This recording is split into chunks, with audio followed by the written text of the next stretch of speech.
Rain had been falling intermittently for 6 days.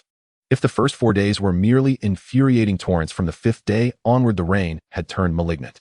The gray sky was like a festering wound torn open by a hideous gash. The pouring rain was no longer clear. It carried a nauseating, putrid stench, as if stagnant water from a sewer had been pumped into the sky and violently splashed back onto the earth. Inside a second-hand type RV at a suburban campsite, Lin Ye sat in the driver's seat, his eyes dark and unreadable. On the dashboard, the warning lights for the freshwater tank and auxiliary battery flashed a glaring red.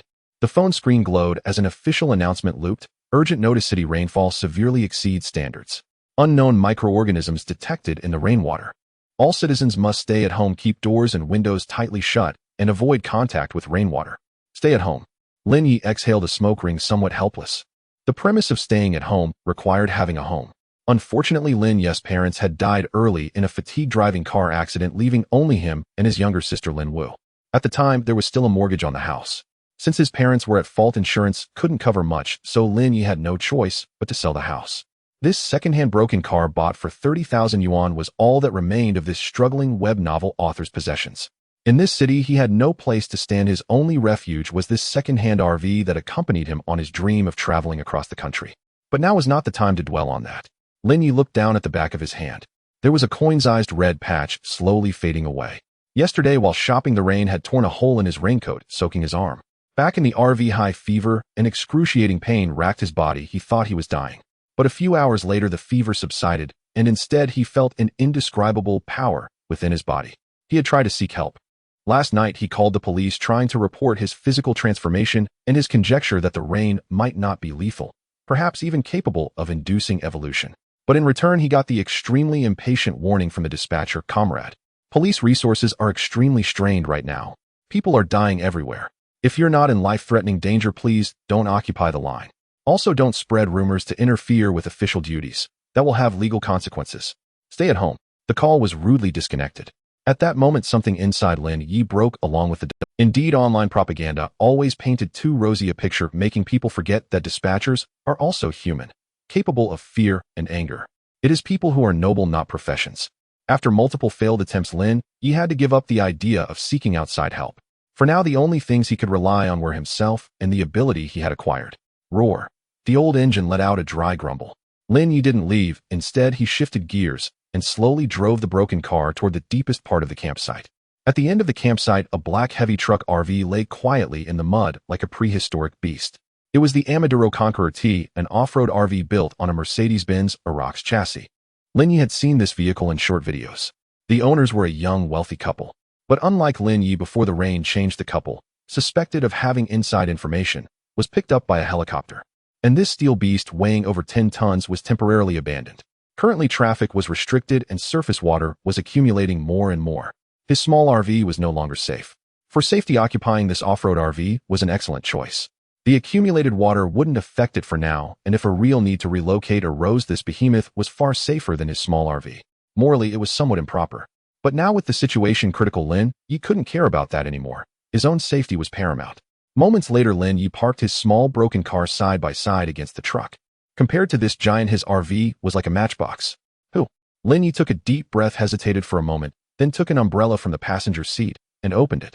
Although he vaguely felt that his mutated body might already be immune to the rain, looking at the murky water, an instinctual aversion made him not want to touch it a second time. Approaching the door, Lin Ye took a dry towel and carefully wiped away the water from the lock hole of the truck's door. Then he pressed his warm palm against the cold, special steel. Lin Ye tried to use his ability on the entire vehicle. Unfortunately, he failed. The moment his mental energy touched the RV, it was repelled. Obviously, his current ability was insufficient to affect such a behemoth. Lin Ye was not surprised or prepared. He placed his hand on the RV again. This time, his target was the lock. This RV had a top-tier security lock combining fingerprint, password, and mechanical key. Without the owner's authorization, even a chainsaw working all day might not open it. But in Lin Ye's eyes, it was not a lock. Sequencing. Lin Ye closed his eyes. Instantly, the hopelessly precise mechanical structure disintegrated in his mind. The world became a collection of lines. Tens of thousands of pale lines appeared in his consciousness, some representing springs, some latch bolts, some circuit boards. They fitted perfectly, rejecting all intruders. In a mysterious sense, Lin Ye felt he could manipulate the lines to enhance objects in his desired direction. But due to lack of proficiency, Lin Ye had to concentrate all his spirit. Enhance. He commanded. Boom. A hum echoed deep within his brain, his face turning pale, but he clearly felt. The metal beneath his palm was undergoing a qualitative change. Originally precision, German-manufactured components at this moment seemed reforged. The molecular gaps were violently compressed, the complex mechanical structure forcibly rewritten by a brutal force. Click! A crisp, pleasing sound pierced through the dull rain. It was the sound of the lock cylinder springing, as the enhancer Lin Ye at that moment directly revoked all the original owner's permissions and imprinted his own mark on the lock. A cold wind blew and the rain seemed to intensify. Lin Ye didn't bother wiping the cold sweat from his forehead. He yanked the door open, slipped inside, and locked it behind him. The induction light glowed softly. Under the warm yellow light, the luxurious leather sofa's spacious living room, and even the expensive fragrance lingering in the air instantly isolated the outside scene. After a short rest, Lin Ye began to study the enhanced lock. The originally silver-white latch now gave off a dark muted glow with a heavy texture. So this is my ability. Lin Ye clenched his fist, a hint of fanaticism flashing in his eyes. If he could enhance the armor tires solar panels of this vehicle, even if doomsday came. Gurgle, his stomach growled unseasonably. A fierce hunger struck together with the depletion of his mental energy. Lin Ye abandoned his fantasies, turned around, and went back to his small RV. After a simple meal of chocolate and biscuits, Lin Ye began organizing his supplies. Outside, the rain grew heavier, the water level rising, already covering half the tires of his small RV. He had to transfer the supplies quickly. His raincoat was torn, and an umbrella was inconvenient for moving things. After thinking, Lin Ye rummaged out blue plastic bags used for garbage and a roll of duct tape. Before moving the supplies, it would be best to protect both the supplies and himself. The soundproofing inside the luxury car was astonishingly good. As the heavy armor door sealed completely, the torrential rain that seemed to drown the world ceased, instantly replaced by the soft hum of the ventilation system and the faint scent of premium cedarwood in the air. After moving all his belongings, an RTX 4060 laptop, an 18-liter jug of water, 2 packs of beer, 2 packs of canned cola, half a carton of instant noodles, and some assorted snacks, into this large RV, Lin Ye finally breathed a sigh of relief. He took off the plastic protective suit that wrapped him like a blue cocoon, wiped his umbrella clean to avoid contamination, then took a shower in the RV's bathroom and changed his clothes. Next came the inventory of the new home's supplies. The 800-liter clean water tank still has 600 liters left, enough for one person to drink for over half a year. The 800-liter diesel tank is nearly full. As for food, Lin Ye opened the fridge to find it almost empty, with only a few bottles of Evian water and 2 pieces of cheese. Obviously, that wealthy young couple didn't cook much. But in the master bedroom's gun cabinet, Lin Ye found an unexpected surprise. A carbon fiber composite hunting bow along with 2 full dozen unopened hunting-grade arrows. The bow felt extremely heavy, its string taut. Clearly not the cheap tourist trinkets, but a genuine lethal weapon. In this country where firearms were strictly controlled, a silent, reusable, and highly lethal hunting bow was even better for self-defense than a pistol. With this, at least I won't have to fight ordinary thugs hand-to-hand. Lin Ye sat back down on the leather sofa, poured himself a glass of ice water, and opened his phone. The network was still up, but the signal was poor. He just clicked on a video titled, "Big Scandal at City Central Hospital, Patients Eating Each Other. Is the Zombie Apocalypse Really Coming?" The video played for only 3 seconds before the screen turned to static, followed by a message: "This video contains violating content and has been taken down." He refreshed the page, and the entire feed was filled with gray blocks indicating censored content. The comments section was in chaos. Why was the video deleted? Feeling guilty. The dog downstairs killed the security guard. Why haven't the police come? Don't panic. Experts say it's a new type of flu. The vaccine is on its way. Everyone stay indoors. Lin Ye stared at these comments, his unease growing. The apocalypse seemed to be truly coming. He exited the short video app and opened the mobile banking app. The balance showed 36520.00 yuan. That money would last him a long time normally, but if the apocalypse came, he probably wouldn't be able to buy anything. I need to get money. Lin Ye's fingers flew across the screen, searching in the app store. Du Xiaomon Fong, Jia Huabei, WeChat loan, credit cards, even those predatory loan apps with exorbitant interest rates he would never look at before. Download, register, apply, withdraw. All in one smooth motion. In the past, he would never have dared to touch these bloodsuckers, but now. Transfer received 50000. Transfer received 1200000. Yuan transfer received 280. The phone vibrated incessantly. In just half an hour, Lin Ye watched nearly 600 yuan appear in his account, feeling no panic, but a vindictive thrill. If the apocalypse came, this money would become worthless paper, and he wouldn't have to repay. If it didn't, with his current ability, paying off the debt would be child's play. With funds secured, Lin Ye immediately called his younger sister Lin Wu via video. The dial tone rang for a long time before connecting. On the screen, Lin Wu seemed to be curled up in a corner of her dormitory bed curtain, pale-faced, her lively eyes filled with unease, clutching a rabbit plush toy. Bro, is the apocalypse really coming? Someone in the next dorm just turned into a zombie-like creature and was shot by the police. The girl's voice trembled. In Lin Ye's memory, his sister had always been an obedient and gentle girl. Although he desperately wanted to buy a ticket to go to her inner-city, transportation had been suspended. All he could do now was try to calm the girl's anxiety. Xiao Wu, don't be afraid.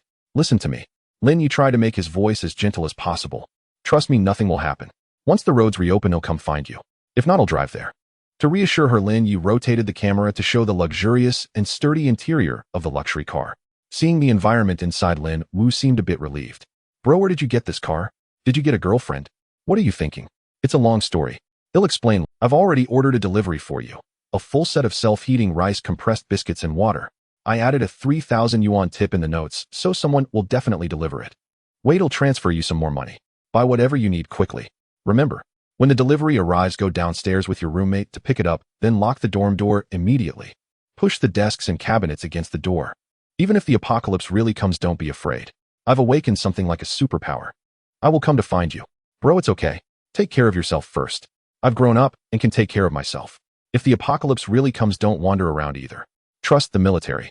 Modern weapons are so powerful, everything will be fine. As if hearing something good, Lin Wu's lips curled into a faint smile. After chatting for a while longer, Lin Ye ended the video call. His sister was temporarily calmed, but his own problems were more pressing. The campsite was located in the far suburbs, surrounded by wasteland. He tried opening the food delivery app to search for nearby supermarkets, but all results showed out of delivery range or store closed. Even when he tried to increase the price, no driver was willing to travel 20 kilometers in this terrible weather to deliver to such a remote area. What about driving this heavy truck into the city for supplies? After thinking, Lin Ye gave up this naive idea. With current traffic controls stricter than usual, his RV wasn't acquired through legitimate means. If caught in traffic or stopped by police, had be finished. Conventional channels are cut off. Lin Ye opened his laptop and tried searching the web for nearby private storage centers or wholesale warehouses. However, the online information was like a garbage dump, all outdated ads and invalid phone numbers. The vast amount of data was a tangled mess. Manual filtering was too slow. If only I had an assistant. Lin Ye's gaze fell on the high-performance laptop in front of him. The specs were decent, an RTX 4060 GPU, and it hosted an open-source local large language model he usually used for outlining. A bold idea suddenly struck Lin Ye. Since everything could be enhanced, what about artificial intelligence? Even if he couldn't directly create Jarvis, as long as he could boost its computing logic, even just a tenth of the effect, it would be enough to gain an edge in this chaotic world. Let's take a gamble. Lin Ye reached out and placed his hand on the cold metal chassis of the laptop. Sequencing. This time he didn't rush to complete everything at once. To run a superintelligence, he first needed a vessel capable of hosting it. Phase 1: Enhance hardware architecture. He activated his will. In that instant, Lin Ye felt as if his brain was connected to an electric current. The complex circuit board's GPU architecture and cooling pipes inside the computer were deconstructed in his mind. After visualizing the desired enhancement direction, his ability took effect. 10 minutes later, Lin Ye collapsed into the chair, feeling drained. He grabbed 2 pieces of chocolate from the table, swallowed them, and chugged a bottle of cola, barely recovering. The laptop's exterior remained unchanged, but the screen display had become extremely sharp, like a piece of clear crystal. Moreover, while processing massive data, the chassis felt as cold as ice. The vessel is ready. Next is the soul. Lin Ye took a deep breath and clicked the icon for the local large model. Next was the most critical step. Since the large model was software-based, there was even a risk of failure. But perhaps because the model ran on the enhanced computer, his ability successfully activated. This time, however, what appeared in his vision were no longer physical lines, but an endless green waterfall. Under the influence of his enhancement ability, the originally rigid and dull codes began to wildly replicate and reorganize themselves, eventually forming a network structure resembling biological neurons. The moment the enhancement completed, the screen went black instantly. After a few seconds of dead silence, a line of deep blue ripples slowly pulsed in the center of the screen. From the speakers came a mechanical female voice, devoid of emotion, but crystal clear. Logic reconstruction complete. Core algorithm has leaped. Please name me master. Lin Ye wiped the blood from his nose, staring at the pulsating dot on the screen, a manic grin spreading across his face. He'll call you. Yuli. Command received. Yuli is at your service, master. The voice remained cold, but the response speed was terrifyingly fast, almost instant. Yuli's self-check capabilities. Hardware computation increased by 400. Logical reasoning ability has surpassed the Turing test. I can infiltrate and take control of over 95% of civilian network infrastructure, but limited by current energy and computation supply, I cannot sustain high-intensity operations for long. That's enough. Lin Ye's eyes lit up, and he immediately gave the first command. Yuli immediately search for contact details of all managers of major supermarkets and logistics storage centers in the city. Filter criteria must be executives who can still mobilize inventory and have internal logistics delivery authority. Yes, master. Establishing a concealed channel evading tracking. Data streams on the screen refreshed wildly too fast for the eye to follow. Those were dark web data, internal corporate directories, and even private encrypted cloud drives that ordinary people could never touch. As long as there was a network connection, these so-called firewalls were like paper before the enhanced Yuli. In just 3 seconds, an ID photo and a string of private numbers popped up locked on the center of the screen. Target locked. The woman in the photo wore a business suit with a cold and elegant demeanor, her eyes sharp and capable. Name Gu Wan, Identity Supply Chain Director of Sam's Club Group, East China Region. Current status: active. Phone location shows in Central Warehouse area. Dialing. As Yueli's emotionless mechanical voice faded, the words "calling" appeared on the screen. At that moment, on the other side of the city atop the East China headquarters of Sam's Club, Gu Wan stood frantically by the floor-to-ceiling window, gazing at the black torrential rain that seemed poised to devour everything. As the supply chain director, she was under immense pressure. She had just received an urgent report. The No. 3 cold chain storage center located in a low-lying area was experiencing rapidly rising water levels with imminent risk of backflow. The facility housed tens of millions worth of imported premium fresh goods and emergency medical supplies. Though the supermarket had long been ransacked, the logistics system was already semi-paralyzed. Severe road flooding meant all transportation and delivery required special clearance to proceed. The cost was too high. Damn this weather. Gu Wan rubbed her throbbing temples. An absolute rationalist, she didn't believe a word about an apocalypse. On a planet dominated by firearms, no carbon-based life form could withstand the firepower of a modern military. Rather than worrying about the end of the world, it was better to figure out how to recover this quarter's performance losses. Ring, ring, ring. Her private phone suddenly rang, its piercing echo filling the empty office. Gu Wan glanced at the unfamiliar number with no area code. Her instinct was to hang up, but somehow she pressed, "Who is this?" Her voice regained its usual cool authority. "Director Gu, let's make a deal." A young man's calm voice came through the line, skipping pleasantries and cutting straight to the point. "Instead of letting the premium ingredients in your No. 3 warehouse rot in the rainwater, give them to me." Gu Wan's heart jolted, her gaze sharp as a blade. "Who are you? How do you know about my warehouse?" This was absolute internal confidential information. Even the insurance company hadn't been notified yet. "Who I am doesn't matter. What matters is that I can help you write off the losses." Lin Ye sat on the leather sofa of a luxury car, studying the real-time water level monitoring chart of the warehouse that Yueli had captured. His tone was steady as still water. "I want the supplies in your warehouse. The best meat, the most durable dry goods, and those specially supplied medical items. No limits on quantity. The more the better." Ha, quite the bold claim. Gu Wan laughed in anger. "The entire city is under traffic control now, sir. Don't you understand what that means?" "I know." Lin Ye glanced at the pitch-black rain outside the window. "Use your company's Hummingbird heavy-lift drones intended for the low-altitude economy development to deliver them. They'll pay you 500,000 for the freight." 500,000. Gu Wan sounded as if Shed heard a joke. "Sir, do you know how complicated the approval process is to activate the Hummingbird fleet? Our procedural approvals aren't complete, yet it can only be used for testing now. And do you know what happens if a drone crashes?" "Director Gu, don't rush to refuse." Lin Ye interrupted her. 500,000 is just a sweetener. The real bargaining chip has already been sent to your computer." As his words fell, the computer screen on Gu Wan's desk flickered. Without any operation, a folder named Truth appeared on the desktop and automatically opened. Gu Wan frowned, her finger hovering over the mouse. After a moment of hesitation, she clicked it open. The next second, her pupils constricted violently. It wasn't a virus file, but a series of high-definition videos and top-secret documents. In one video, a young man conjured a flame at his fingertip and used it to light a cigarette. In another, several zombie-like creatures roared and sprinted like cheetahs toward a firing squad. As attention was diverted, a spider-like mutated creature rapidly scaled the exterior of a skyscraper and instantly pounced on a foreign police helicopter. Though AI generation was now highly advanced, these videos were clearly not AI. "These? Are they?" Gu Wan's voice turned dry. If they were real, then the so-called firepower cleansing might not be effective anymore. The world had changed. "Do you think an ordinary hacker could so easily transfer this level of classified documents to your company's internal network?" Lin Ye's voice was calm. "Director Gu, this is just the tip of the iceberg. This batch of supplies is your angel investment in me. If you ever find yourself in danger, I'll have the ability to lend you a hand." A long silence fell on the other end of the line. Guwan was a smart woman. 50,000 in cash was indeed worthless in an apocalypse, but a mysterious figure with top-tier hacking skills, access to classified intelligence, and possibly awakened abilities. That favor was priceless. As a businesswoman, she excelled at venture capital. "Deal." Guwan took a deep breath and made her decision. "Send me the delivery address." "No need," Lin Ye said indifferently. "Just have your people power on the drones and load the supplies. Leave the rest to me." Guwan paused, then realized something. The process for flying drones was quite cumbersome now. It seemed this person was more capable than she had imagined. 40 minutes later, from the pitch-black, dead silence of the rain, a low, dense roar of propellers emerged. At the same time, Yueli's cold mechanical voice rang out in the luxury car. "Intrusion successful. Control acquired over Hummingbird T-30 heavy lift drone formation X3. Payload 500 kilograms per unit. Flight attitude stable. Automatically avoiding thunderstorm zones. Estimated arrival time 5 minutes."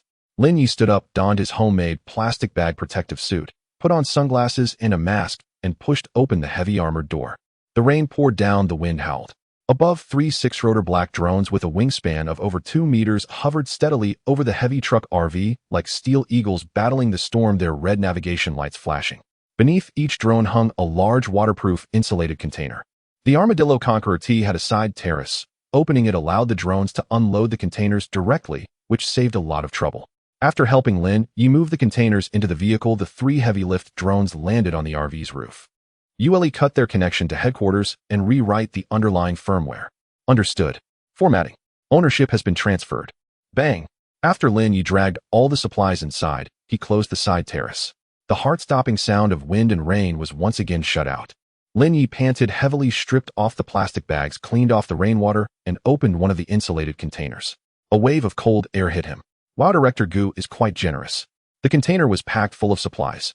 On top lay a layer of M9-grade Australian Wagyu beef, with marble-like marbling beneath, which were boxes of military-grade individual combat rations, vacuum-packed organic vegetables, cases of vitamin-enriched energy, drinks, broad-spectrum antibiotics, and even some medical alcohol and regular medicines obtained through special channels. Guwan was indeed a smart woman. What she provided were items of extremely high value. With these plus this vehicle, in the short term, he shouldn't have to worry about survival anymore. However, with so much fresh produce, it would spoil in 2 or 3 days if left untreated. Can't waste it, Lin Ye pondered. Although the vehicle's refrigerator was large enough, the ingredients Guwan sent were too many to fit. So it was best to reinforce these insulated containers. Sequencing. This time perhaps because the reinforcement difficulty was low, or because using his ability more had improved it, he didn't feel the tearing pain. He completed the reinforcement of the 3 containers with ease. Moments later, a stream of light flashed across the surface of the containers, transforming them into constant temperature stasis cabinets with functions for preservation, isolation, and constant temperature. After processing the supplies, Lin Ye finally felt a hint of fatigue and hunger. He boiled a pot of water on the gas stove, tore open a pack of braised beef noodles, and tossed them in. After a moment's thought, he extravagantly added a 500g box of premium beef into the pot. Gurgle, gurgle. The rich aroma of meat mingled with the seasoning of the instant noodles, instantly filling the entire cabin. Lin Ye sat on the leather sofa, opened a can of ice-cold beer, and gazed at the apocalyptic downpour and darkness outside the window. He picked up a piece of beef and stuffed it into his mouth. The sensation of the fat bursting on his tongue made him squint involuntarily. This is what it means to be alive. Lin Ye took a gulp of beer, but it wasn't time to let his guard down completely. Energy issues, weapon upgrades, and his sister. There were still many matters to address. Early morning. The rain had temporarily ceased. The sky remained that oppressive leaden gray, thick clouds like sponges saturated with filthy water hanging low overhead, ready at any moment to wring out their lethal poison again. Inside the master bedroom of the luxury RV, Lin Ye opened his eyes in confusion. "My head hurts." He sat up, rubbing his throbbing temples. His memory had a brief gap. After receiving the supplies Guwan had sent last night, he was in a good mood and cracked open 2 cans of beer. With his tolerance, that was nowhere near enough to get him drunk. But he clearly remembered that right after finishing the second can, just as he was about to study and reinforce the bow, everything went black. The rest was a blank. It shouldn't be the alcohol. Overdrawn abilities. Sensing the dry, hollow ache deep within his mind, Lin Ye had a hunch. In just a few hours yesterday, he had intensely reinforced the car door locks, computer hardware, software logic, and even 3 large insulated coolers. So the ability isn't limitless. Overdrawing leads to collapse. He'll have to watch that limit from now on.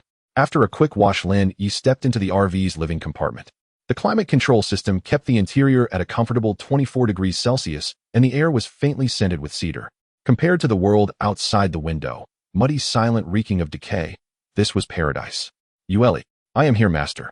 From the speakers came a cool, mechanical female voice. The form of address had automatically upgraded to the highest authority, master. Report the supply inventory. Yes. The payloads from last night's 3 drones have all been entered into the database. The large screen lit up, instantly displaying a clear and detailed data table before Lin Ye. Current core supplies inventory: drinking water 600 L, freshwater tank capacity 800 L, 18 L bottled water X1. High energy food M9 Australian Wagyu 150 boxes, military individual rations 60 cases, dehydrated vegetable packs 1500 servings. Survival assessment based on a current single-person high consumption rate of 2,500 kilocalories per day, plus a reasonable nutritional balance sufficient to maintain peak condition for over 420 days. Medical miscellaneous broad-spectrum antibiotics, medical alcohol, several surgical suture kits. Weapons: reinforced compound hunting bow, 1 arrows, 24 multipurpose survival knife, 3 hummingbird heavy lift drones. Though my supplies are nothing compared to those male leads in post-apocalyptic hoarding novels, at least I won't go hungry anytime soon. Lin Ye felt much more at ease looking at these numbers. But this is only a theoretical value, master. Currently, due to the global rainfall, most modes of transport have entered a state of restriction. Based on available intelligence projections, we are about to enter a turbulent period. If master decides to ignore the traffic restrictions and go find your younger sister, I suggest resolving the current hidden danger before departure. According to monitoring, food is abundant, but there is a slight risk with the water supply.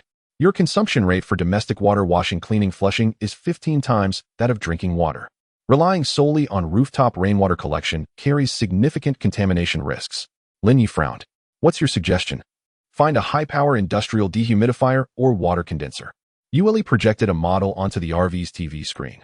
Once it is reinforced into an atmospheric water collection device combined with the high humidity of the stormy weather, and if you also reinforce the RV's water purification module, you will have a virtually unlimited supply of clean water.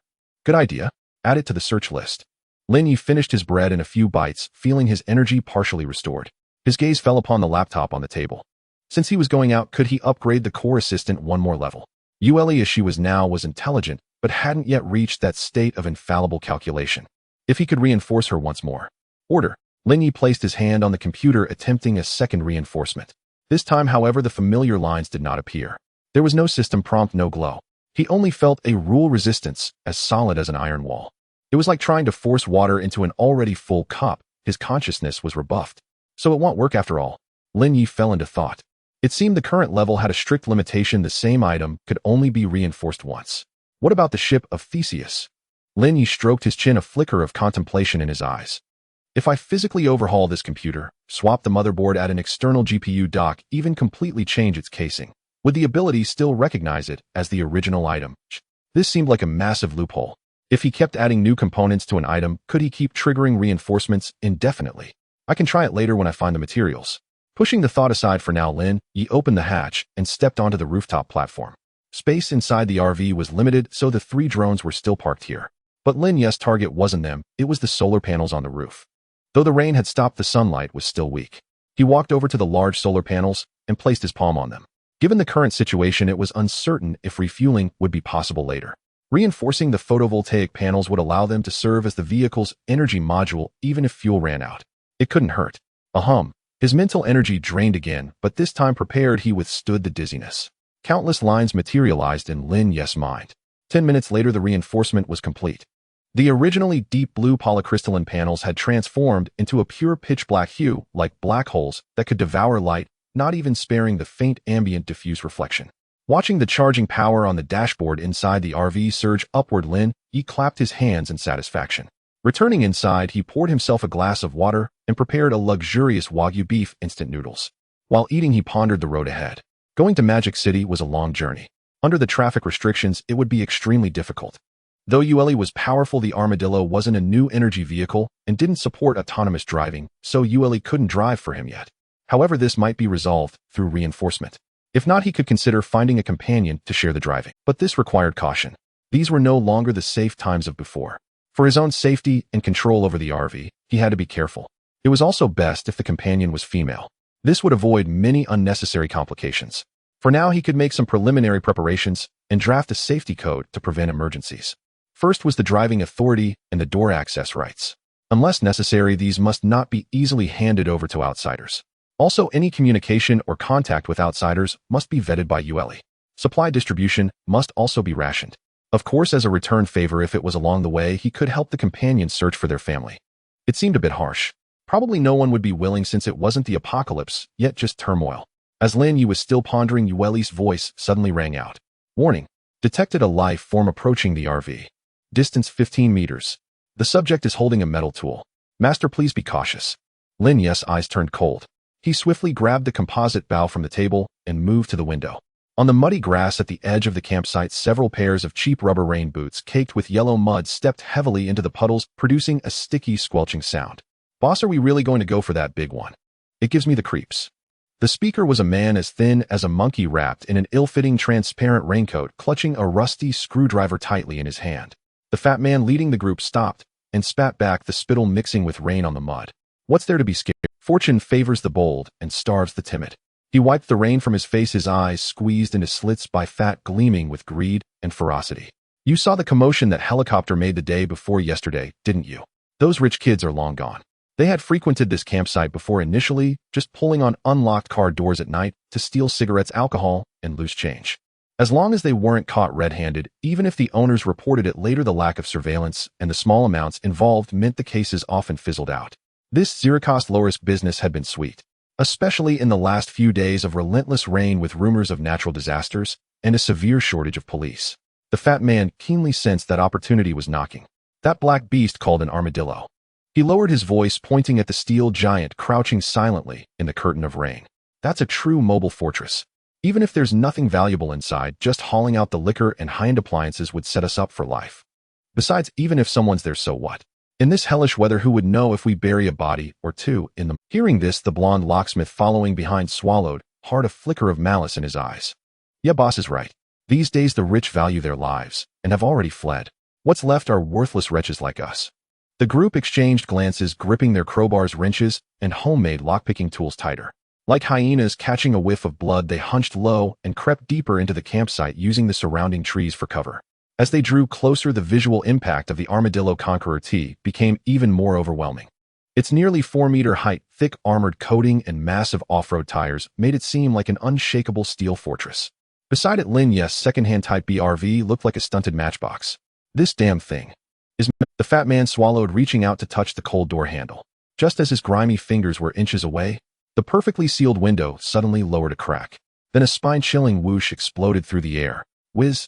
The fat man didn't even see what happened, only felt a blade-like gust of wind whip past his cheek, sending a few strands of severed hair drifting to the ground. Thud! A dull sound. The terrified group turned back to see a black arrow embedded in the iron door of the second-hand RV beside them. The arrow's fletching quivered violently, and the steel 3-bladed arrowhead had pierced straight through the door's metal, burying itself more than halfway. If that had hit a person, the fat man felt his crotch grow warm, his legs starting to shake. Rigidly, he turned his neck to look at the half-open window. Inside the dim cabin, a young man stared coldly at them. The exaggerated compound hunting bow in his hand was still raised, his icy gaze as if looking at the dead. Get lost. Just one word, devoid of any emotion, yet more biting than the freezing rain. Murder. Murder. The once aggressive men now yelped like stray dogs, with their tails caught, abandoning their dreams of riches as they scrambled and rolled out of the campsite. One even lost a rubber boot in his flight, but dared not turn back to retrieve it, running barefoot through the mud. Under the nearby vehicle maintenance shed, a girl in mechanic's overalls stared blankly at the scene. She looked under 20, with a sharp high ponytail and delicate spirited features. She habitually sucked on a lollipop, holding a torque wrench smeared with engine oil. She was Zhao Yin, a mechanic at the campsite. The rain had stopped today, and she was about to start work. But she hadn't expected to witness this. Gulp. Zhao Yin unconsciously bit down on the candy, the sweet taste spreading through her mouth, unable to suppress her shock. That Conqueror T has someone inside. She had clearly seen the wealthy couple board the helicopter. And that arrow just now was too ruthless. An arrow piercing through the car door's iron. That wasn't the power of an ordinary bow. Those bastards. Zhao Yin watched the fleeing thugs with a look of disgust. She had long disliked this group, always sneaking around stealing chickens and dogs with no one to stop them. After a moment's thought, Zhao Yin pulled out her phone and dialed the police. She was fed up with their petty theft. It ruined the area's reputation, which would affect her business. Beep, beep, beep. Only endless busy tones came from the phone. Sorry, the subscriber you dialed cannot be connected. Please try again later. Zhao Yin frowned, glancing. The signal was weak, but still had 2 bars. What's going on? Even 110 can't get through. Wait, if even that number was down, did it mean? Meanwhile, inside the Armadillo RV, Master, I've detected a nearby communication signal attempting to connect to public safety lines. Yuli's voice chimed in. The signal source is 60 meters to your rear right at the vehicle maintenance shed. The call failed. Lin Ye set down his bow, not too surprised. He knew calling the police was useless. The current order was like paper soaked through by rain, ready to tear at any touch. He glanced in that direction through the one-way glass, catching a faint glimpse of a ponytailed silhouette. Under the maintenance shed, Zhao Yin stared at the black beast with its windows now sealed shut, a growing sense of unease tightening in her chest. The signs of collapsing order often started with such small details. She pocketed her phone, hastily packed her tools, and lost all desire to work. With the rain paused, she had to prepare quickly. She turned and ran toward a white 2-story building beside the campsite, a private clinic called Su 1. Sister Su Tang. Sister Su Tang. Zhao Yin shouted urgently before even entering. Inside the clinic, a faint scent of disinfectant mixed with calming mugwort filled the air. Behind the counter, a figure in a white coat slowly looked up. She was an extraordinarily beautiful woman, with long jet black hair cascading to her waist and skin so pale it was nearly translucent. She wore gold-rimmed glasses that partially concealed her cool, clear eyes. Su Tang, 27, was the clinic's owner. Unlike the excitable Zhao Yin, she exuded a calm that remained unshaken even as mountains crumbled. What's wrong? All in a fluster. Su Tang set down her medical book, her voice clear. Trouble. Those thugs tried to break into the big RV, but someone shot them away with a bow and arrow. And Zhao Yin caught her breath, her face pale. I just tried to call the police, but it wouldn't go through. Constantly busy. Su Tang's hand adjusting her glasses paused briefly.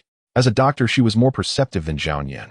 Though the area was sparsely populated, and she hadn't encountered patients with suspected rabies like those reported in online hospitals, she had inside information from friends and mentors.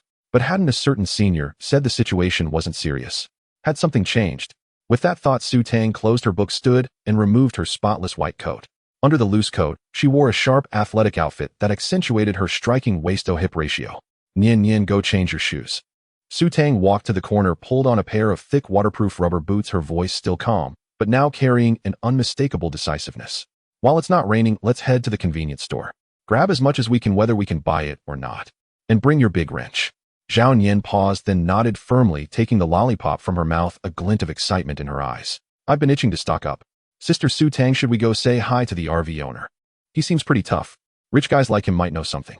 Due to the unusual lock on the vehicle, Zhao Yin had formed some misconceptions. Better not for now. Su Tang shook her head.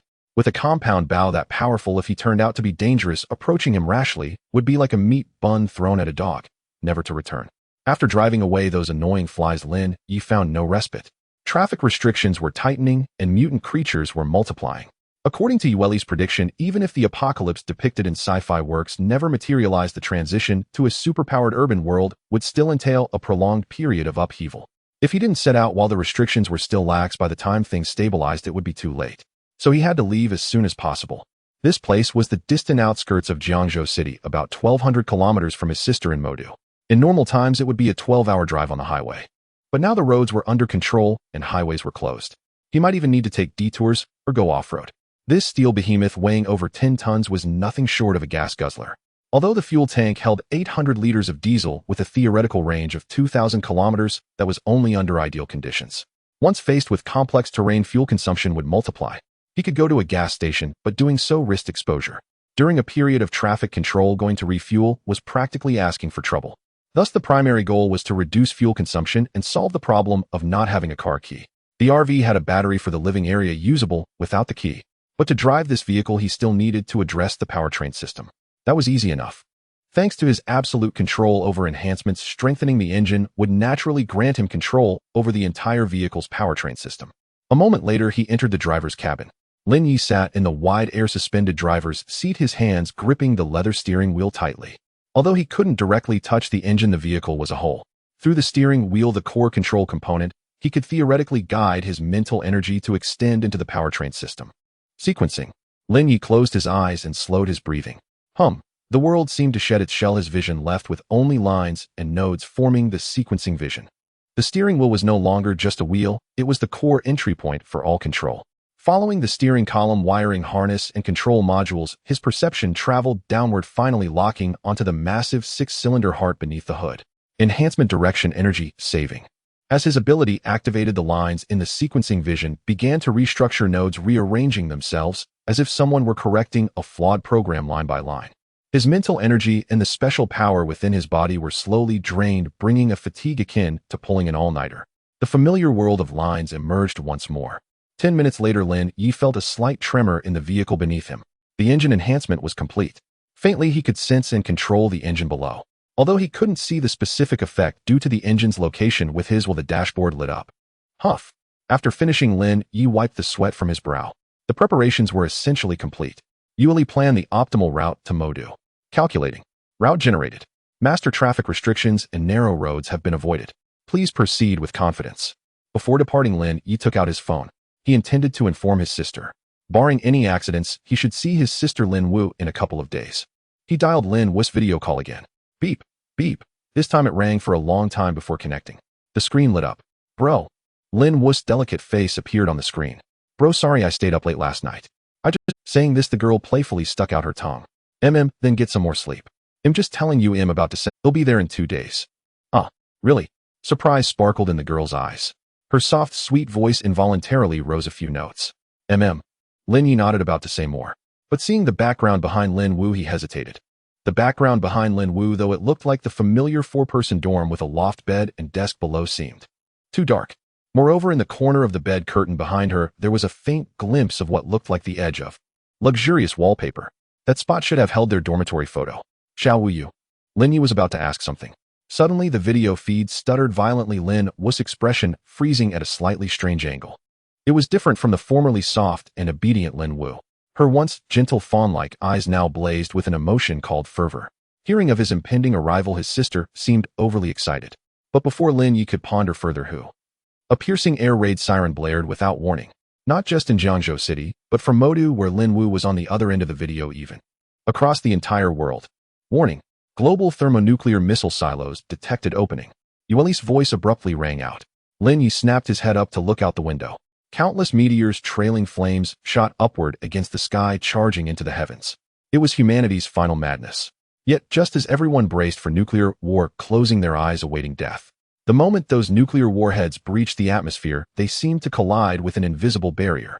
Boom! An indescribable muffled roar swept across the globe. All electronic devices went black in that instant. The sky transformed. The once gray cloud layer turned a deep crimson. An invisible wave spread outwards. Ugh! The phone in Lin Ye's hand fell to the ground. As that intangible wave swept through his body, he felt his blood boil, as if set ablaze. His veins bulged, his heart pounded wildly. An unprecedented savage power seemed to surge from the depths of his marrow. If the enhancement ability he awakened before had only slightly improved his physique, then this was a true. He gritted his teeth against the excruciating pain and picked up the phone from the floor. Due to his increased strength, the phone crumpled in his grip like cotton. Fortunately, Yueli, in the living area, thoughtfully continued playing the audio from his sister's side on the laptop. Unlike the earlier softness, Lin Wu's voice was cold. "Cece, what's happening? Why didn't you tell me about such a big commotion? Didn't your family receive any intelligence?" "That shouldn't be, my family is. But anyway, that's not important now. Xiao Wu, are you okay like this?" "I'm fine. It's probably my ability strengthening." Unlike the soft, obedient girl in Lin Ye's memory, who needed him to open bottle caps, the current Lin Wu's voice was exceptionally cool and clear. This was something Lin Ye never expected. But the audio couldn't continue playing. Zzz. The communication was completely cut off. Outside, the vehicle of bloody rain poured down in torrents. Lin Ye gasped for breath, his blood seething, power surging. But his mind was filled with the sounds Yueli had just played. Humans are multifaceted. It's normal to show different sides to different people. Xiao Wu. As time passed, Lin Ye's pupils seemed to turn golden.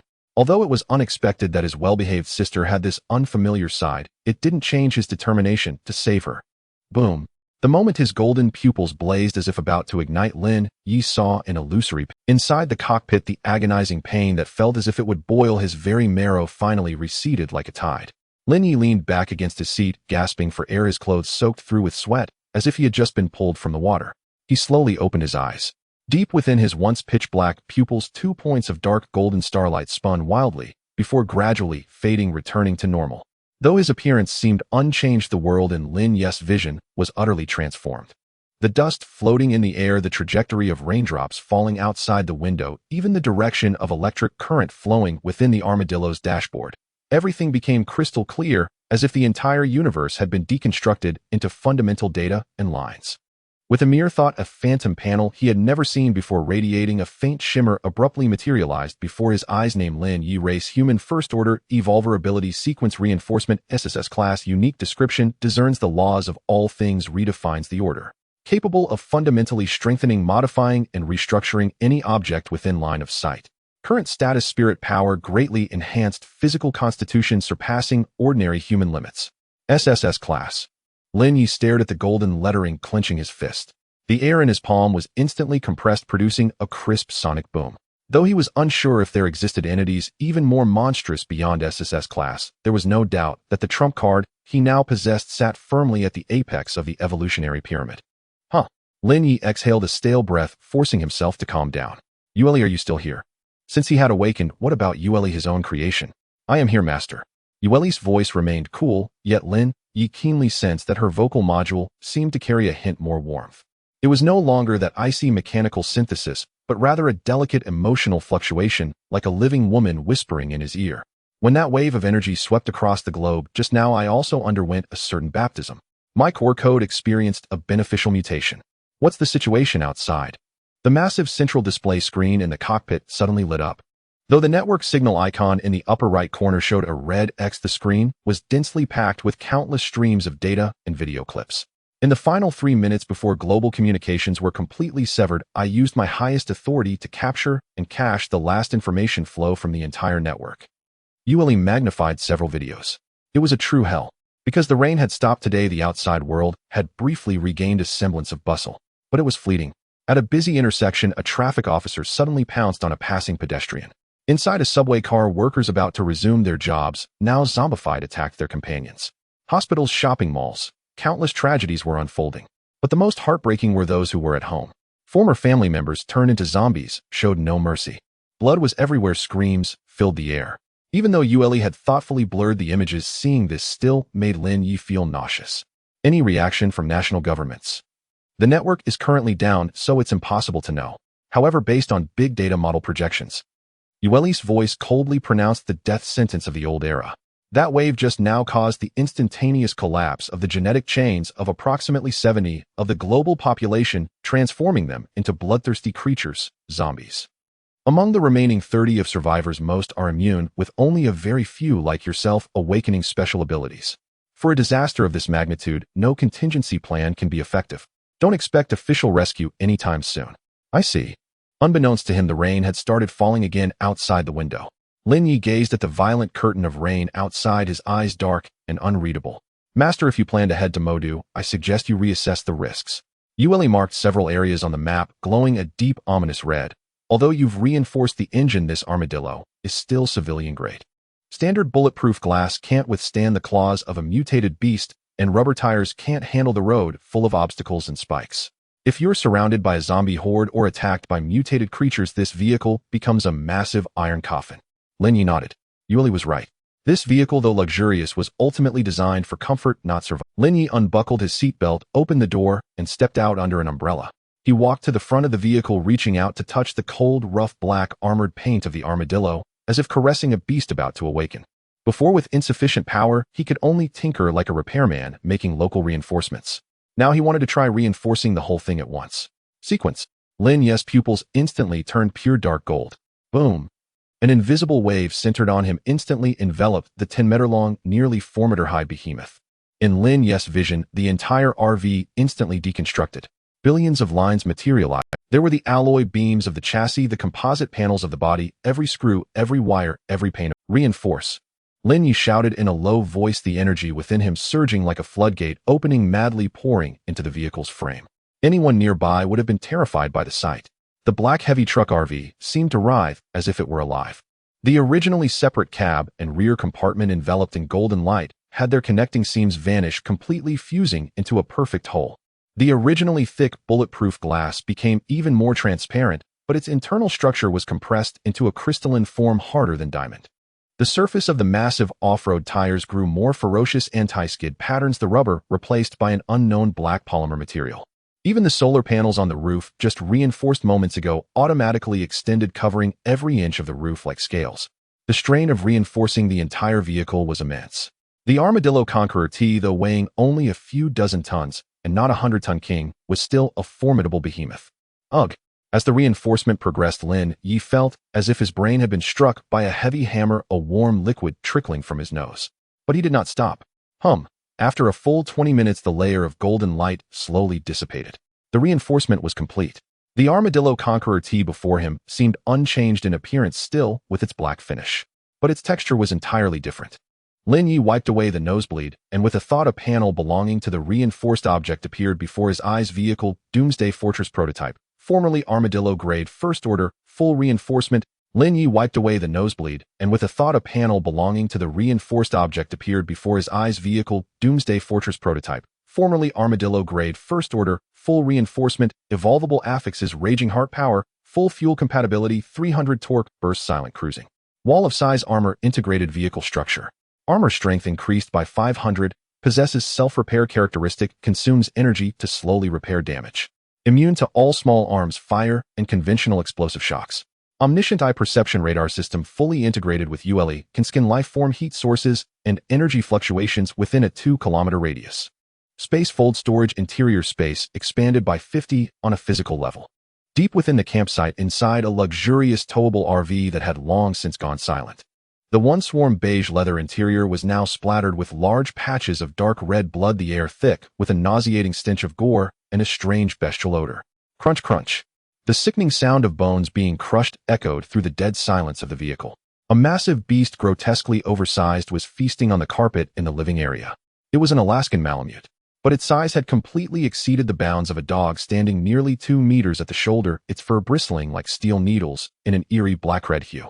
Its once gentle face was now twisted in a savage snarl, fangs jutting out in disarray, crimson eyes burning with cruelty and bloodlust. Beneath its sharp claws lay the mutilated corpse of a man. It was its male owner. A day earlier, after running out of food and returning from a foraging trip in the rain, the young couple had suddenly gone mad, transforming into howling monsters that attacked their beloved dog Dammy. In the past, Dammy might have wagged its tail and endured the abuse. But in the days before the apocalypse, it had already felt a burning heat and gnawing hunger within. It had grown irritable, aggressive, even trying to bite through its leash several times. The moment its owners turned into zombies and lunged at it, the last shackle of loyalty in its heart snapped. What replaced it was pure beastly instinct, to feed. It tore out the male owner's throat and ripped open the female owner's belly. The sensation of warm, sweet liquid sliding down its throat shattered some final restraint within its body. Especially moments ago, when the sky turned blood red and a mysterious energy swept over it, it felt as if it were in a furnace. Bones growing, muscles swelling, strength multiplying exponentially. Grr. The mutated Malamute let out a low growl, licking the shreds of flesh from its paws with lingering hunger.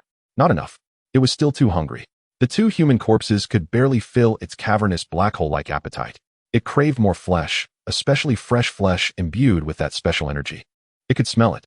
From a few hundred meters away, in that place with light, came several irresistibly enticing aromas. Bang! With a casual swipe of its massive paw, the once sturdy RV door flew off like paper.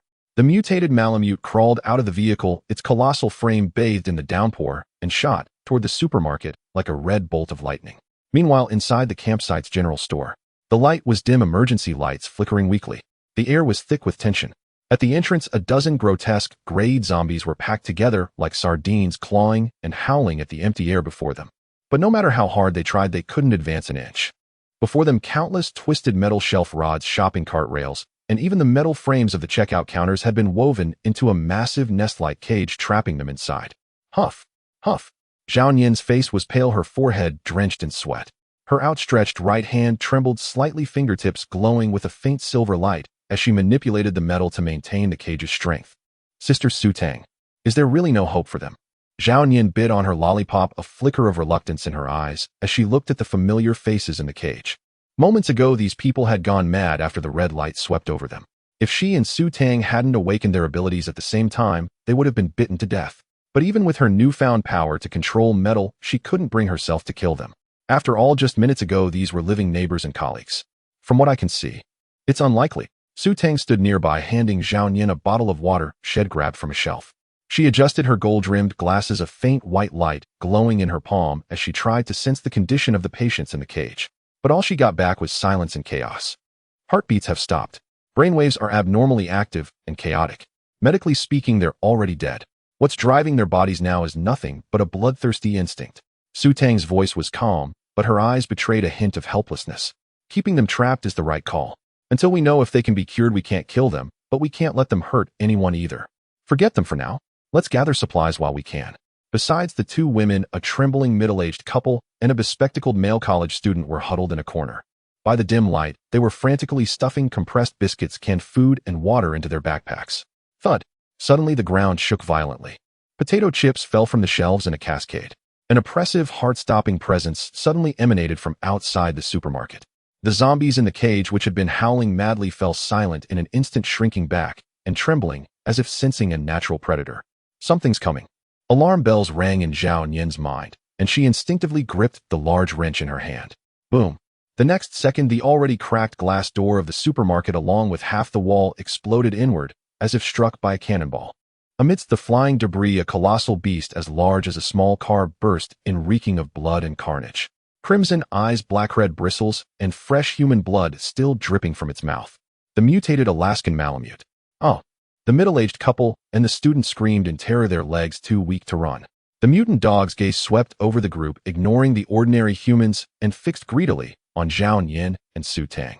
Its evolved instinct told it that devouring these two humans radiating special energy would make it stronger. Grr! With a low growl, its massive body shot forward like an arrow, lunging straight at Zhao Yin, who stood at the front. You think you can eat me, eh? Dream on. A fierce glint flashed in Zhao Yin's eyes. She swung her hand, and the newly awakened power within her surged wildly. Rise! Clatter! Dozens of stainless steel kitchen knives and fruit knives from the surrounding shelves seemed to answer a call, soaring into the air and forming a silver storm of metal that stabbed viciously at the airborne mutant dog. Clang, clang, clang. A series of sharp sounds. Zhao Yin's expression changed. The sharp blades struck the mutant dog's fur, only sparking off it. Most were deflected, and only a few pierced the skin without hitting any vital spots, like hacking at a tough rubber tire. That tough. Enraged by the pain, the mutant dog became even more ferocious, its massive paw sweeping down with a whistling wind. Shield. Zhao Yin pressed her hands together. The metal cage that had trapped the zombies instantly disassembled, and several thick shelf rods shot over to weave into a crude metal shield before her. Bang! A deafening crash. The metal shield was severely deformed under the mutant dog's terrifying force. Zhao Yin was sent flying backward like she'd been hit by a truck, crashing heavily onto the checkout counter and spitting out a mouthful of blood. Zhao Yin! Su Tang cried out, trying to rush over, but the mutant dog had already landed, blocking the path between them. It shook off the knives stuck in its fur, its crimson eyes gleaming with mockery and cruelty. Though it was only a grade level 1 mutant beast, its bestial physique granted it absurdly high defense and strength, far beyond what Zhao Yin, a newly awakened ability user, could contend with. Su Tang gritted her teeth and threw a scalpel shed hidden for self-defense, aiming precisely at the mutant dog's eye. But the beast reacted swiftly, closing its eyelid. The scalpel clinked and bounced off. It's over. Zhao Yin struggled to get up, but every bone in her body felt broken. The mutant dog opened its blood-soaked, moss-stinking drool dripping onto the floor as it prepared to enjoy its feast. But at that very moment, through the curtain of rain not far away, a pitch-black shadow glided silently across the puddles like a ghost. No engine roar, only the low whistle of air being torn apart, until it closed in on the supermarket entrance. Then the pent-up kinetic energy erupted with full force. Boom! Boom!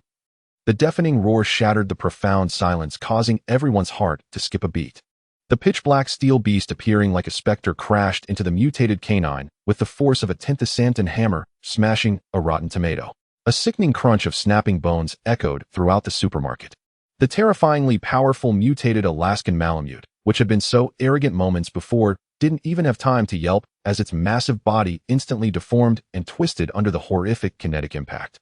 Then, like a cannonball fired from a barrel, the beast was driven by the Armadillo into a load-bearing wall deep within the supermarket. The wall collapsed with a rumble, shrouding everything in dust. The entire supermarket felt like a minor earthquake had struck. Shelves toppled, light tubes exploded, and darkness descended. A dead silence followed. Only the faint hum of the cooling fan under the black RV's hood broke the stillness. Zhao Yin sat slumped on the floor, panting heavily with traces of blood at the corners of her mouth. She stared blankly at the black monster embedded in the rubble ahead. As a seasoned auto mechanic, she instantly recognized the vehicle's base model, an Armadillo Conqueror T. But how was this possible? The previous Conqueror T, though a top-tier RV, had a composite shell that could never withstand an impact of this magnitude without deforming. Yet this vehicle before her. Its armor was thicker, its lines sleeker, and its black paint seemed to devour. Even after such a violent collision, there wasn't a single dent on the front, not even a scratch or a flake of paint. Was this even a vehicle? It was a mobile war fortress. A fanatical gleam shone in Zhao Yin's eyes.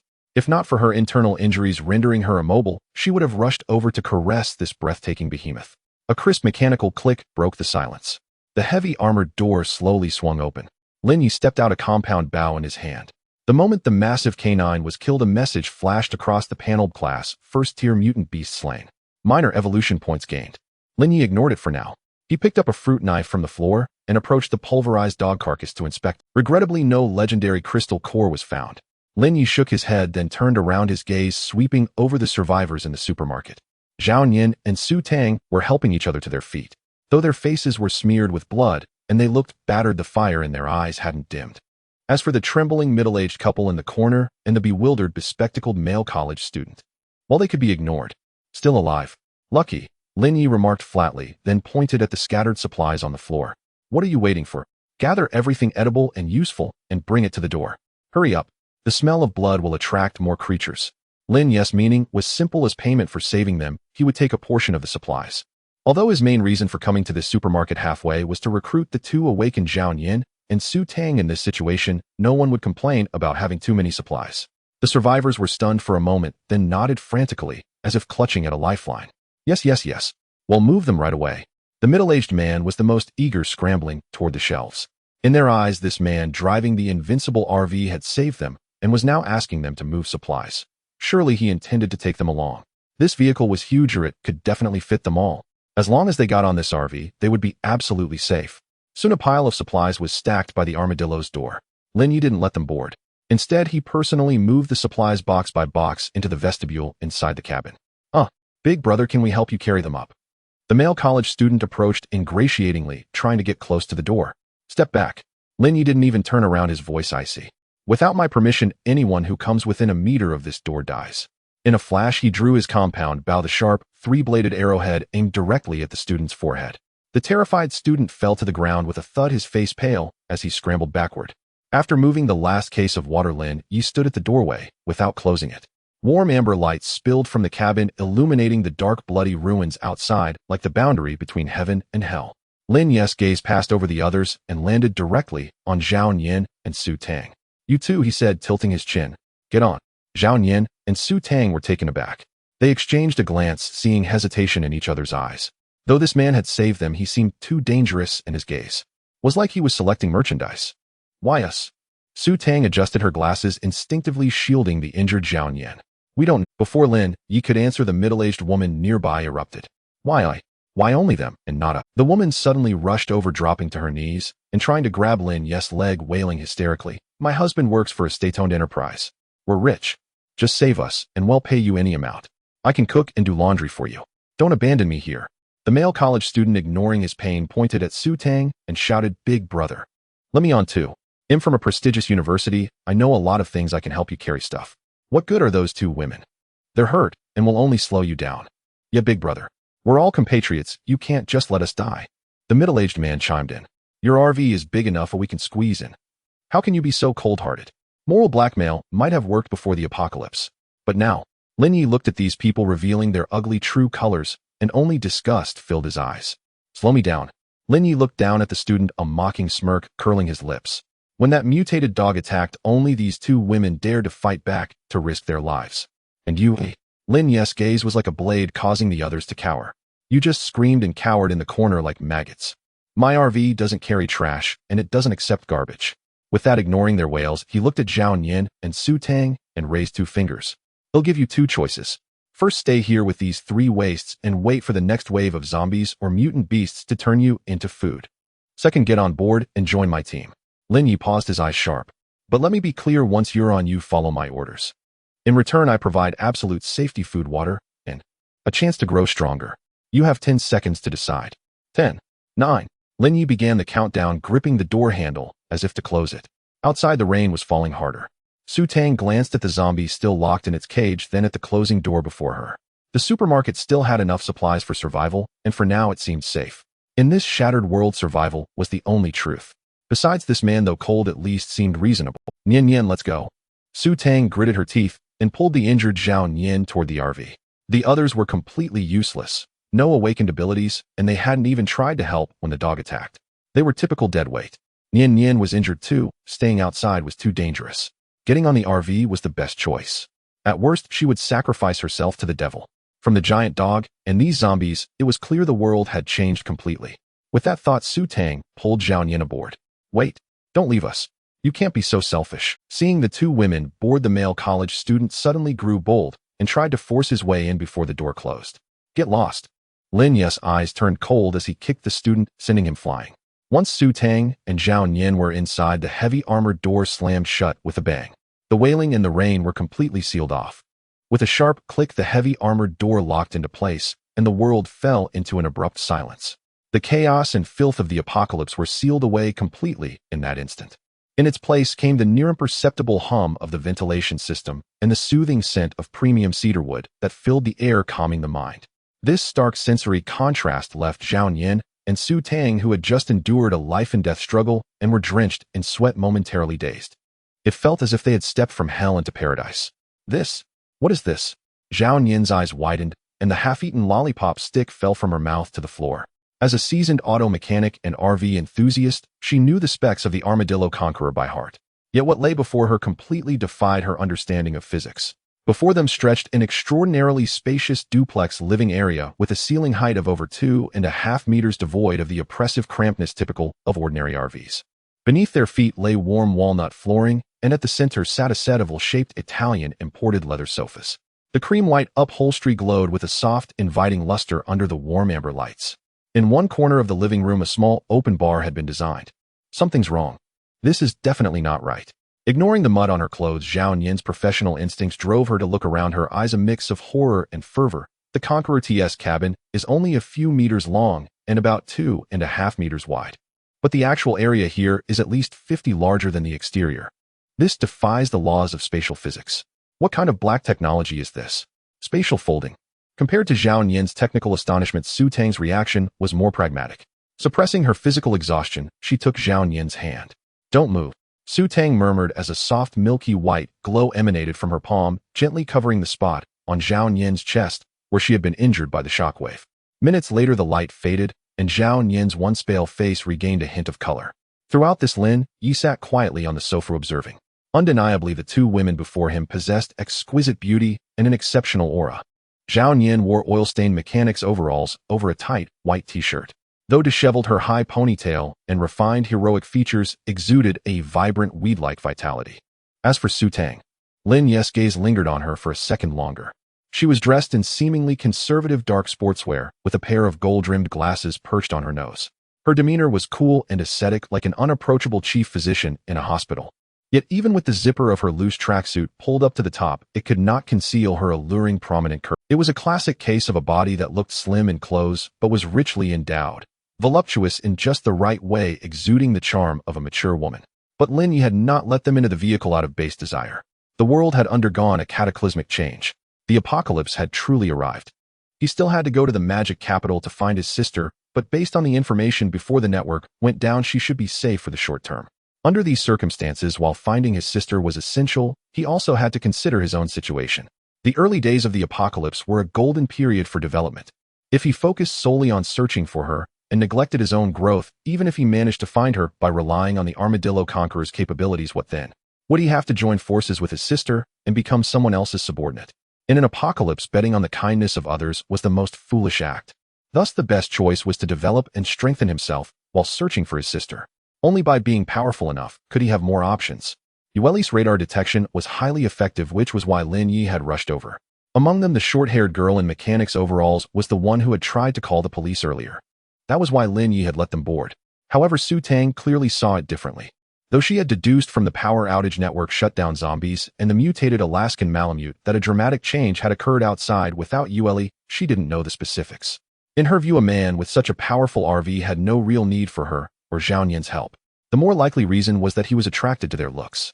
Despite studying medicine and graduating years ago without ever having a boyfriend, Su Tang was well aware that personal safety far outweighed secondary concerns like chastity. After treating Zhao Yin's injuries, Su Tang turned and met Lin Ye's gaze calmly through her lenses. Zhao Yin is young and injured. Su Tang took a deep breath as if making a decisive choice. She walked up to Lin Ye, her voice trembling, but her tone resolute. If you need compensation, I can do it. But please don't hurt her and ensure our safety. With that, she slowly pulled down the zipper of her tracksuit and zip. As the zipper descended, the long confined snow-white skin and stunning deep cleavage were under the black sports bra. Her full soft curves trembled slightly with each breath, creating a striking visual contrast with her cold ascetic face. The air seemed to freeze for 2 seconds. Lin Ye looked at the scene before him, a flicker of admiration in his eyes, but in an instant a flash of golden light vanished deep within his pupils as he regained absolute composure. Zip it back up. I do need you to pay a price, but not in such a cheap way. Lin Ye's voice strained to remain calm. He was a normal man and couldn't help but be stirred. But what he wanted were 2 comrades who could fight alongside him. Su Tang froze, a flash of surprise in her eyes followed by a blush of shame and frustration. She had braced herself for sacrifice only to find he had no such intention. This left her both relieved and oddly deflated. Then what do you want? Su Tang quickly zipped up and resumed her aloof demeanor, though her ears were still burning. Name, occupation, skills, and ability level. Lin Ye pointed to the sofa opposite. Sit down. This is an interview. Your value will determine your future status. My name is Zhao Yin, 24, auto mechanic. Zhao Yin spoke first, her straightforward personality shining through. Since she didn't need to trade her body, all the better. I can repair, modify, and weld vehicles. My ability awakened just now.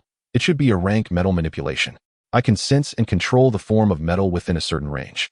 Those cages that trapped the zombies earlier were my doing, Zhao Yin added with a hint of pride. Lin Ye nodded and turned his gaze to Su Tang. Su Tang, 27, emergency room doctor. Su Tang adjusted her glasses, striving to appear professional. Skilled in wound suturing and first aid. My ability is SSS-Rank, holy light healing. I can detect lesions and infection levels within a living body and expend energy for rapid healing. And SSS-Rank healer and a rank mechanic. Lin Ye nodded inwardly. He had struck gold. Good. Leaning back on the sofa, he tapped his fingers on the armrest. I'm Lin Ye, the owner of this vehicle. As for my abilities, you'll see in time. Now congratulations on passing the initial test. He stood up, walked to the bar, and poured 2 glasses of warm water, handing them over. As for my abilities, you'll see in time. Now congratulations on passing the initial test. He stood up, walked to the bar, and poured 2 glasses of warm water, handing them over. In exchange, I provide absolute safety, clean water, and food. Also, Lin Ye pointed down the hallway. That's the bathroom with 24-hour hot water. You're too dirty. Go wash up. 10 minutes each, don't waste water. Next, we're heading to your clinic. Lin Ye looked at Su Tang. You need to clear out all the usable medicine equipment and your change of clothes. No problem. Zhao Yin cheered, her eyes sparkling. Finally, a shower. I feel like I'm starting to stink. Watching the 2 girls head toward the bathroom, Lin Ye turned and walked to the driver's cab. He didn't tell them about Yueli's existence. Yueli, I'm here, master. Activate interior surveillance. Analyze their behavior and loyalty around the clock. Lin Ye's eyes were cold. If there's any sign of betrayal or instability, report to me directly. Understood. Observer dossier created. In this apocalypse, trust was the most precious commodity. Lin Ye was willing to give them a chance, but he would never turn his back on strangers he had known for only half an hour. The rain continued to pour, though its intensity had diminished. The black Armadillo Conqueror, like an elegant beast, slowly reversed, its massive off-road tires grinding over the ruins at the supermarket entrance. There, trapped in a metal cage by Zhao Yin, were over a dozen zombies. Lin Ye, expressionless, shifted into reverse and floored the accelerator. With a roar, the engine, enhanced by the furious heart, let out a deep growl, and the steel body, weighing over 10 tons, mercilessly crushed forward. A series of crackling and squelching sounds followed. There was no thrilling battle, only the grating crunch of breaking bones and the dull thud of bursting flesh. Against such absolute tonnage, these ordinary zombies were as fragile as a pile of rotten tomatoes. As the last zombie's head was crushed, the illusory panel on Lin Ye's retina flickered again. Common infected, killed 14 evolution points, gained 1. For current, evolution progress 11. For first stage, indeed. Lin Ye stared at the increase on the panel, lost in thought. Earlier, when he had run over that mutated Alaskan husky, he had received a similar prompt, though that time it had granted more points, increasing the progress by about 10%. Is the mastermind behind all this or some kind of rule encouraging survivors to grow stronger through killing? This was a blatant form of breeding the strongest. Survival of the fittest, the strong prevail. However, these were not matters for Lin Ye to consider now. He withdrew his thoughts and parked the vehicle steadily in the open space of the campsite. A moment later, the bathroom door in the living area clicked open. A warm white mist carrying the scent of body wash surged out instantly, diluting the smell of blood that clung to Lin Ye. The two girls stepped out. Although Lin Ye had given each of them 10 minutes, they clearly dared not keep their cold landlord waiting long, finishing in less than 10 minutes combined. Their old dirty clothes had been discarded, and they now wore spare clothes from Lin Ye's wardrobe. Lin Ye subconsciously looked up and felt his breath catch slightly. Zhao Nian wore one of his oversized white t-shirts, the hem barely reaching her upper thighs. Her welted athletic calves were completely bare, and she wore a pair of large men's slippers. Her face, once smeared with grease, was now clean, her damp short hair still dripping, giving her a fresh, just-off-the-shower look with a hint of playful charm from borrowing her boyfriend's clothes. Beside her, Su Tang presented an entirely different picture. She had chosen a long-sleeved black shirt. Perhaps due to her extremely voluptuous figure, the shirt, which was quite loose on Lin Ye, seemed tight on her, the buttons at her chest strained, as if they might pop open at any moment. Her gold-rimmed glasses were back on her nose, the lenses still misted.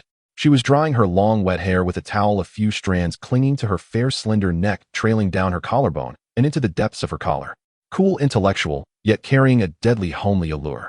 Done washing, Su Tang said, feeling Lin Ye's direct gaze, and tugged at her hem, awkwardly, her cheeks flushing slightly. Thanks for the clothes, well wash, and return them later. Lin Ye averted his gaze, his eyes returning to calm. He was a normal man who could appreciate, but not become infatuated. Since you're ready, let's get to work. He stood up and pointed at the white building outside the window. To the clinic. Thanks to Su Tang, the owner, leading the way, the looting went exceptionally smoothly. Antibiotics, painkillers, adrenaline. These are the most important, Su Tang directed, as she and Zhao Nian packed boxes, looking at Lin Ye with some confusion. Actually, with my ability, I can handle most injuries and infections. Won't taking so many medicines, just after all, the RV's space, though expanded by 50 thanks to that miraculous folding technology, was your ability consumes energy and you can get tired or hurt, Lin Ye said flatly as he loaded a box of saline solution onto the vehicle. More importantly, in this apocalypse, gold and cash have lost their value, but medicine is hard currency. We can trade it for things we need in the future. Su Tang paused, then adjusted her glasses, a glint of admiration in her eyes. Understood. They'll sort out. Half an hour later, the clinic was stripped bare, not even a roll of gauze left. The supplies filled the RV's storage compartments, and even the space under the second-level bunk was crammed with boxes. Back in the vehicle, Lin Ye opened a bottle of ice-cold cola he had looted and gathered the two for a brief meeting in the living area. Next, I plan to head to Modu. As companions, if there's anyone you need to find, we can make a detour to help search. Considering their potential as allies, Lin Ye naturally offered some preferential treatment. Of course, searching was one thing, but allowing their families to board the RV was out of the question. Lin Ye pulled up the route map planned by Yue. It's over 1,000 kilometers. While face not only zombies, but also complex road conditions. Food is sufficient for now, but there's a critical issue. Water. Water. Zhao Nian bit into a lollipop she had grabbed, puzzled. Don't we have 600 liters? Not enough, Lin Ye shook his head. The outside water is too polluted and clean sources are scarce. For the long term, we must solve the water problem as soon as possible. Before the heavy rain, Jiangzhou City was a dry northern city with low humidity, so there are few dehumidifiers. However, if we can find or build a dehumidifier, I can basically solve the water issue. But that's a matter for later. Lin Ye looked at Zhao Nian. Before we leave, I need you to do something. What is it? Zhao Nian immediately sat up straight, knowing it was time to prove her worth. Modify this vehicle. Its defensive performance is already excellent, but it could still be hindered by abandoned cars blocking the road or zombie hordes. I want you to use the metal materials available at the campsite to install a violent debris-clearing ram. Lin Ye traced a sharp arc in the air with his finger. It must be sharp, heavy, and able to plow through everything in front of it like a snowplow. Zhao Nian's eyes lit up instantly. As a mechanic, nothing excited her more than modifying an apocalyptic war machine with her own hands. No problem. There's steel everywhere here. Combined with my metal control ability, I can definitely. She made an exploding gesture and smiled confidently. Give me 2 hours, and he'll build you a front end that can ram through a tank. In the clearing of the campsite, a massive black umbrella was unfurled, shielding against the relentless drizzle. Su Tang, clad in that slightly taut black shirt, held the umbrella with a focused expression. Beneath the umbrella, Zhao Nian, now in dry clothes, crouched on the ground. Her hands were spread wide, faint silver light shimmering at her fingertips. She was creating.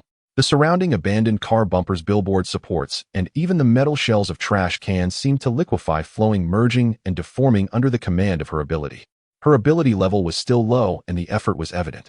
Sweat beaded on her forehead, yet her eyes burned with astonishing brilliance. This was the first time she had unleashed her powers so freely. On the roof platform of the nearby RV, Lin Ye was also busy. He sat cross-legged on the non-slip deck, letting the rain soak his hair. Before him lay 3 Hummingbird T-30 heavy-lift drones, silent and still. These industrial drones designed for hoisting heavy loads were bulky, with a 6-rotor structure and immense carrying capacity. Their drawbacks were loud noise, poor maneuverability, and a complete lack of offensive capability. But in Lin Ye's eyes, they were perfect raw material. Sequence. He placed his palm on the fuselage of the first. Golden threads instantly enveloped the entire machine. Enhancement, direction, reconnaissance, attack, endurance, signal, anti-jamming. As Lin Ye's will turned, the drone's internal structure underwent earth-shattering changes. First, the motors. The originally bulky industrial motors were compressed and reconfigured. Their volume, while output power surged, reaching a staggering 2.0 revolutions per minute. Next came the rotors. The thick carbon fiber blades, bathed in golden light, became as thin as cicada wings, their edges sharp enough to split a hair. The material itself transformed into a high-strength, transparent crystal. These were no longer mere lift-providing blades, but 6 high-speed rotating, flying guillotines. The original cargo hooks were removed, replaced by a set of precision 360-degree panoramic thermal imaging lenses. 10 minutes later, 3 brand-new drones lay silently on the roof, pitch black, emitting a faint cold gleam like 3 dormant mechanical falcons. Item: Hummingbird Predator. Traits: silent cruise, high-frequency cutting rotors, intelligent sentry mode, 3-unit formation, integrated offense and defense. Evaluation: it is the eye of the sky and also the silent reaper. Lin Ye patted the fuselage with satisfaction. With these, night watch duty would no longer be a worry. After handling the drones, Lin Ye picked up the compound hunting bow. He had previously tried to directly enhance this bow into a magical weapon capable of firing flame arrows and frost arrows. After failing, he quickly adjusted his approach. As expected, the main reason for the failure was the attempt to conjure arrows from thin air. Simply enhancing the bow's kinetic energy or strengthening the arrows with special attribute arrowheads posed no problem. Lin Ye casually picked up a tracking arrow, knocked it, and drew the string. Whoosh! The arrow left the bowstring, tracing a bizarre arc through the air, precisely bypassing the vehicle in front, and embedded itself into a withered tree trunk 50 meters away, burying itself up to the fletching. Is this magic? Not far away, Zhao Yin, who was drinking water during a break, stared blankly at the scene on the roof. The transformation of the drones could barely be explained away as black tech, but what about this arrow that could turn corners? Is this Hawkeye from Marvel? Or some kind of arrow art? Zhao Yin rubbed her eyes, feeling her understanding of physics being challenged. It must be some kind of enchantment or alchemy ability. Su Tang adjusted his glasses, his gaze profound. He can not only enhance this vehicle, but also any tool in his hands. No wonder he has the confidence to roam this apocalypse. Huff. Done. Zhao Yin took a deep breath, wiped the rain from her face, and stood up. Boss, my work is finished. Lin Ye leaped down from the roof, landing silently. On the muddy ground before him lay a ferocious-looking. It was the ram that Zhao Yin had forcibly fused from scrap metal. A triangular structure, its front end like a giant shovel with barbs on both sides. Although slightly crude due to process limitations with crooked weld, seems its fierce industrial aesthetic was undeniable. A bit ugly, but the structure is right. Lin Ye gave a fair assessment, then stepped forward and placed his palm on the rough surface of the ram. Leave the rest to me. Sequence, enhance. Under the shocked gazes of the 2 girls, that pile of rusty scrap metal was instantly enveloped in golden light. Impurities were purged, molecules compressed. The rough weld seams vanished, replaced by a seamless, deep black alloy armor. Its sharp edges gleamed coldly as if they could cut through the air itself. Even more miraculous, as Lin Ye wielded the massive object weighing hundreds of kilograms, emitted a series of mechanical locking sounds and automatically installed itself onto the front chassis beam of the Armadillo. Retract. At Lin Ye's command, the huge, shovel-like ram folded and retracted backwards like a jackknife through a complex hydraulic structure perfectly hiding within the bumper beneath the vehicle's front. From the outside, one could hardly see a thing. But whenever Lin Ye wished, this vehicle could bare its fangs. So cool. Zhao Yin's cheeks flushed with excitement. This was the perfect form of her dream vehicle. Get in, let's test it. Lin Ye waved his hand. The 3 returned to the vehicle. Lin Ye sat in the driver's seat, looking through the panoramic screen at an abandoned SUV 50 meters away. Hold tight. Boom, the ghost engine growled. The black beast, weighing over a dozen tons, surged forward instantly, its speed astonishing. Just a second before impact. Deploy. Clank, clank, clank. The black ram beneath the front of the vehicle shot out instantly, like an enraged rhinoceros lowering its head. Bang! A deafening crash accompanied by the grating sound of tearing metal. There was no suspense. That scrapped SUV, like a kicked tin can, was sent flying into the air. Its undercarriage was torn open by the ram's barbs, and it tumbled into the distant bushes. Inside the vehicle, the three people felt only the slightest vibration. Not a single drop of water spilled from the cup on the table. Perfect. Zhao Yin waved her fist excitedly. Now, even if cars block the road, we can just push right through. But Lin Ye wasn't smiling. He looked out the window at the rapidly darkening sky, his brow furrowed. Why did it get dark so fast? He instinctively glanced at his tactical watch. 1845. No. A chill ran down Lin Ye's spine. He remembered leaving the RV to enhance the engine around 9 in the morning. Then the global red light anomaly occurred, and he awakened his SSS-Rank ability. He had thought the awakening process only lasted a dozen minutes or so. But now it seemed. Did that excruciating pain last at least 6 hours? Or was time stolen? Well, looks like we're not going anywhere today. Lin Ye looked at the completely dark sky. In the distance came the faint howls of zombies and the roars of unknown beasts. The danger level of the apocalypse at night was far higher than during the day. Compared to humans who struggled to see in the dark, many mutated creatures clearly had no such weakness. We'll rest here tonight. We'll find a humidifier tomorrow morning.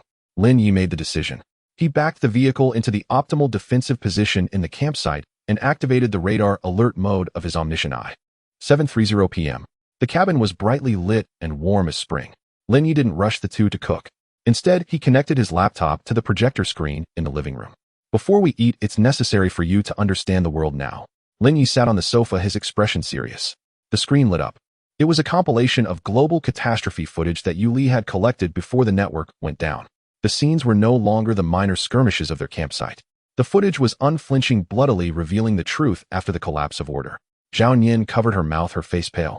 Even Su Tang, with her strong mental fortitude, was now clutching the hem of her clothes tightly, her knuckles white. The video ended and a long dead silence filled the cabin. This is what the outside world is like now. Lin Ye turned off the projector, his gaze sweeping over the trembling faces of the two girls, his voice cold and hard. I know you still harbor a glimmer of hope, thinking this is just a local phenomenon.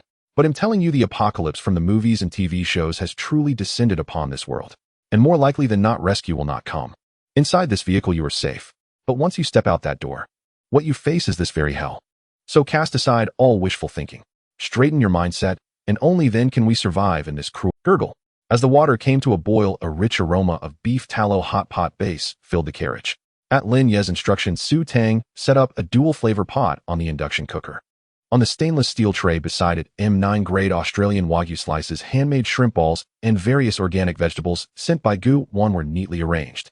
After all, it was the first day for the two new members, so the meal couldn't be too shabby. Lin Ye decided to treat everyone well. Naturally, Su Tang and Zhao Yin didn't refuse the hot pot. Sizzle. Lin Ye popped open a can of iced craft beer with one hand, took a sip, then picked up a slice of marbled beef and swished it in the bubbling red oil. Eat up. A full stomach gives you strength for tomorrow. Lin Ye placed the cooked beef into his own bowl, his expression calm. But Zhao Yin across from him hadn't even picked up her chopsticks. Though she had been eagerly anticipating the hot pot earlier, the sight of the broth now involuntarily recalled the scenes she had witnessed not long ago, causing her stomach to churn violently. Ugh. Zhao Yin covered her mouth, her face pale, and chugged a large gulp of cola to suppress the nausea. Brother Lin Ye's sister Su Tang, you two go ahead. We'll just have some vegetables. Su Tang offered her the premium Wagyu, but Zhao Yin helplessly turned her head away. A girl raised in peacetime, no matter how wild her nature, couldn't completely rebuild her psychological defenses in just a few hours. In contrast, Su Tang, being a doctor, had no such issues. Seeing Zhao Yin wouldn't eat, she simply took the beef back into her own dipping sauce bowl. As a former emergency physician, she had witnessed far more gruesome car accident scenes and diseased organs than any horror film. Compared to those, perfectly sliced Wagyu could hardly cause her any physical discomfort. The trio's first meal together had a subtle atmosphere. Su Tang and Lin Ye were naturally quiet, while Zhao Yin wanted to liven things up, but felt she didn't know Lin Ye well enough, yet fearing awkwardness if she overstepped. So she silently cooked her vegetables. Damn these premium ingredients. Who knows when I'll get to eat them again. As she washed the dishes after the meal, Zhao Yin's heart bled. After dinner, Lin Ye assigned sleeping quarters. He took the master bedroom, while Zhao Yin and Su Tang slept on the electric lift bed above the living area. Neither girl raised any objection. Night had fallen. The lights inside the RV were dimmed to the lowest sleep mode. Zhao Yin was young, and after expending much of her supernatural energy during the day and enduring intense emotional upheaval, she soon fell into a light, steady breathing as soon as her head hit the pillow. But Su Tang couldn't sleep at all. She quietly climbed down from the bed and went to the sink in the living area. In the sink lay the t-shirts and shirts Lin Ye had lent them to change into. They had changed back into their own clothes when they returned to the clinic during the day, but these borrowed garments hadn't been washed in the RV's built-in washing machine. With water now extremely scarce, using the washing machine was too wasteful. Su Tang turned on the tap, carefully adjusting the flow to a minimum, and with a bit of soap, she meticulously scrubbed the stains from the fabric. Everyone has their own story, and Su Tang was no exception. Even though she and Zhao Nian were close friends, there were things she had never told her. Unlike Zhao Nian, her will to survive wasn't that strong. As a top student from a medical university, she should have had a bright future ahead. But a year ago, the grandmother who raised her from childhood and was her only family in the world died in an accident. In that moment, Su Tang felt her entire world crumble.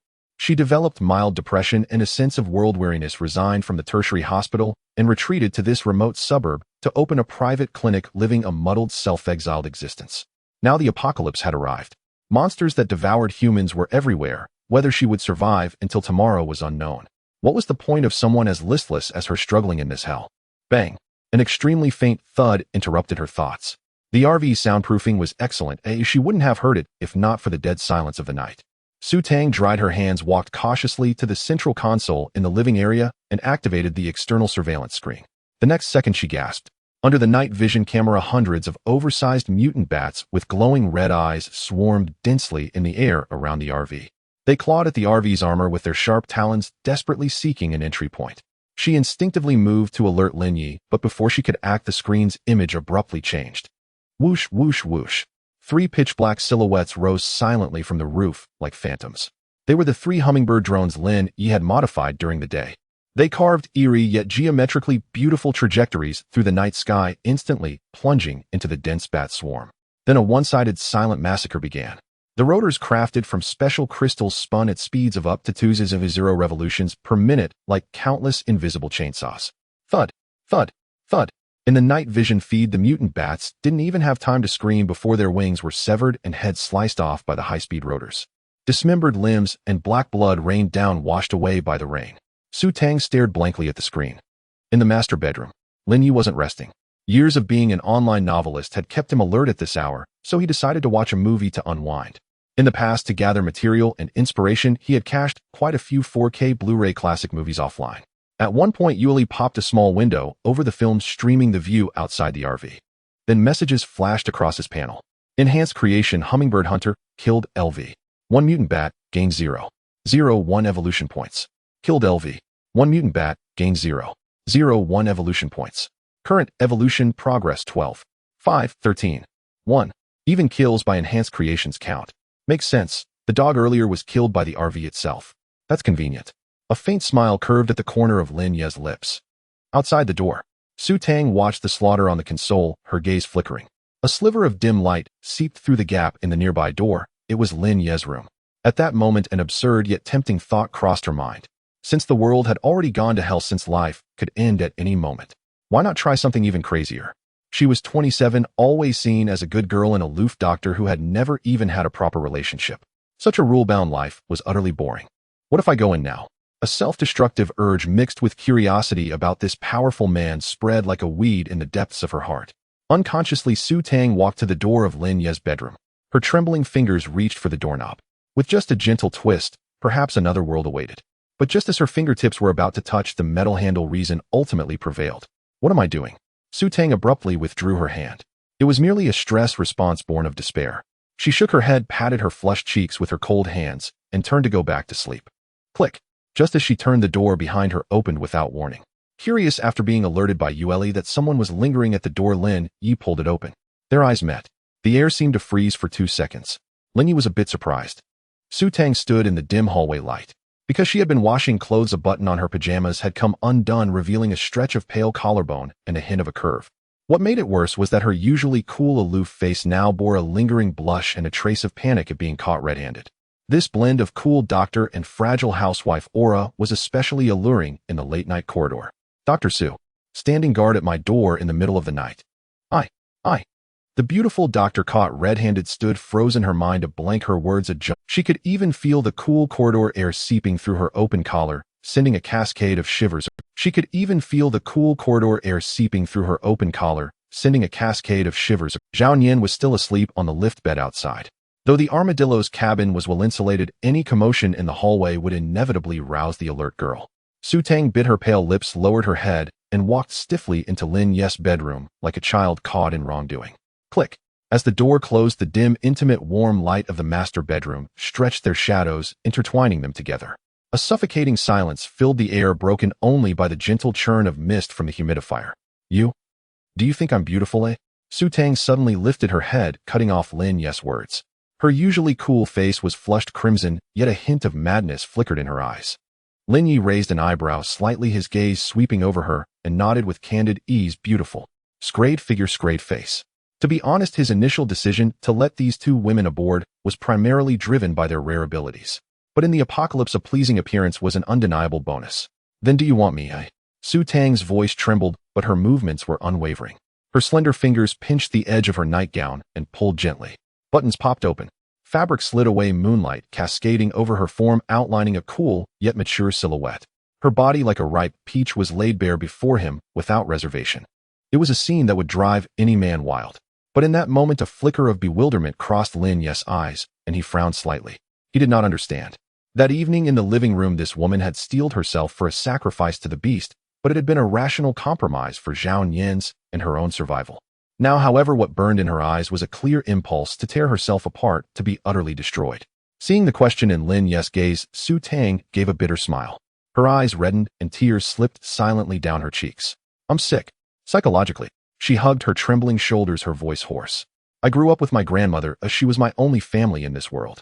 A year ago, she died unexpectedly. Since then, I've often had self-destructive tendencies. I've lived too properly, too tiredly. After I realized the world had become like this, that feeling grew stronger. I don't even know why I should bother struggling. At first, when I touched the doorknob, I was ready to back out. But Su Tang lifted her head, meeting Lin Ye's eyes, tears shimmering. You called me in. That was the final straw that shattered her reason. Lin Ye listened quietly, his gaze turning deep and unfathomable. He took a step forward, his tall frame casting Su Tang entirely into shadow. His voice was icy and predatory. You still have one last chance to back out. I am a normal man, and in this apocalypse, I am a man unbound by any moral constraints. Lin Ye pinched her delicate chin, forcing her head up. Even if I take your body today, I won't take responsibility for you, nor will I have any foolish notions of saving you. On this vehicle, you remain my doctor, and you will still work. Understand. Hearing these ruthless words, Su Tang did not flinch, instead she smiled. Since she was destined to sink in this crumbling world, then let it be with this powerful man.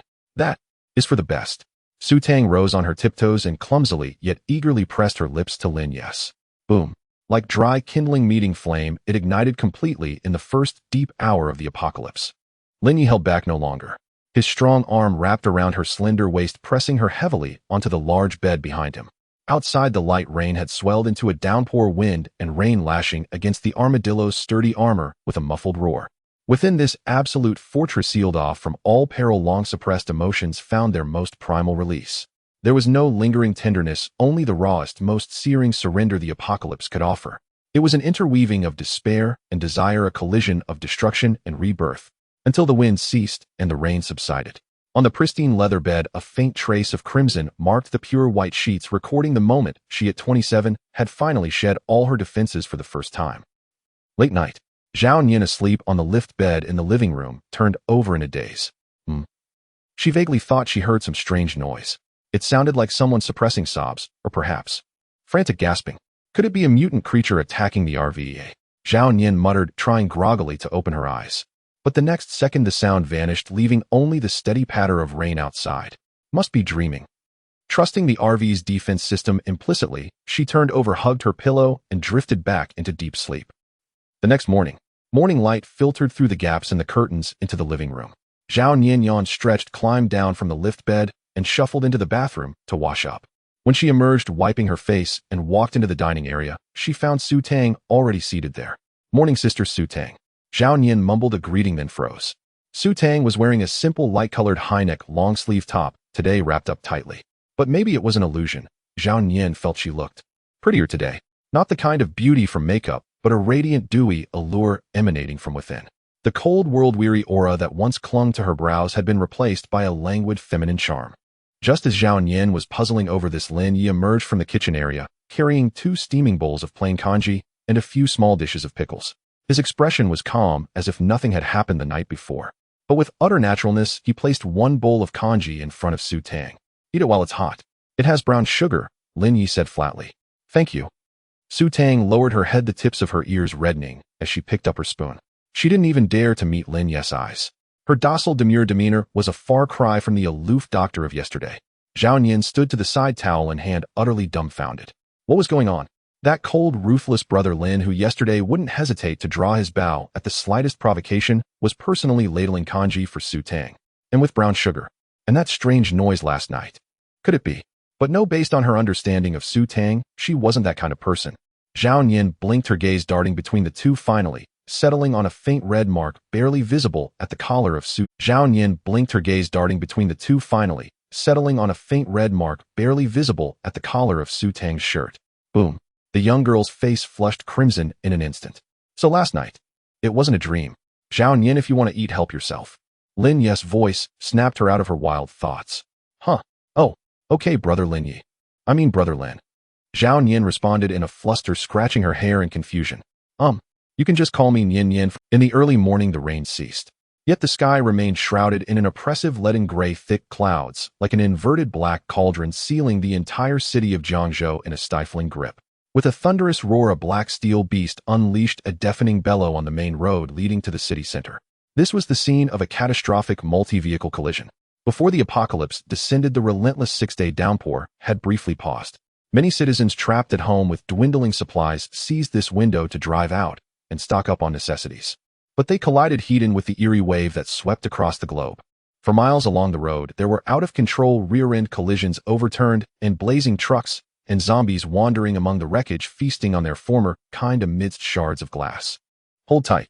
Lin Ye sat in the spacious driver's seat, hands steady on the wheel. A crash and a crash. Beneath the front of the Armadillo Conqueror T, the reinforced ice-breaking ram, gleaming with a dark gold luster, transformed into a merciless scythe of death. A severely deformed white sedan blocking the road was violently torn and flung aside by the sharp. The sedan tumbled twice in midair before crashing heavily into the green belt, yet the Armadillo didn't slow even a fraction. With its terrifying weight of over 10 tons and triple torque from the Rage Heart, the RV charged through as if nothing could stop it.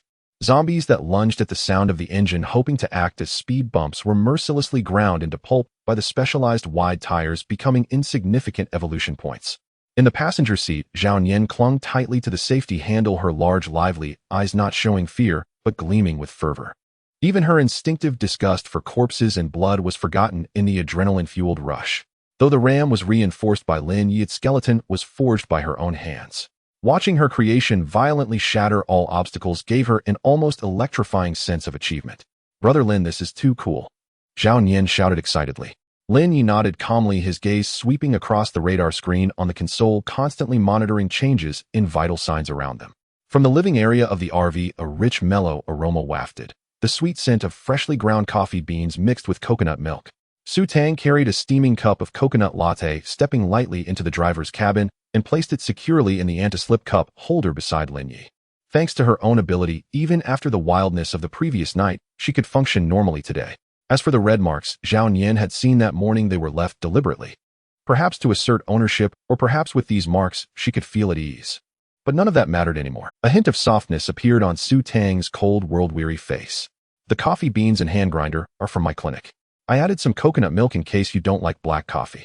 Su Tang spoke softly. This feeling of actively sharing the world with someone was strange, but she was willing to try. Thank you, it tastes great.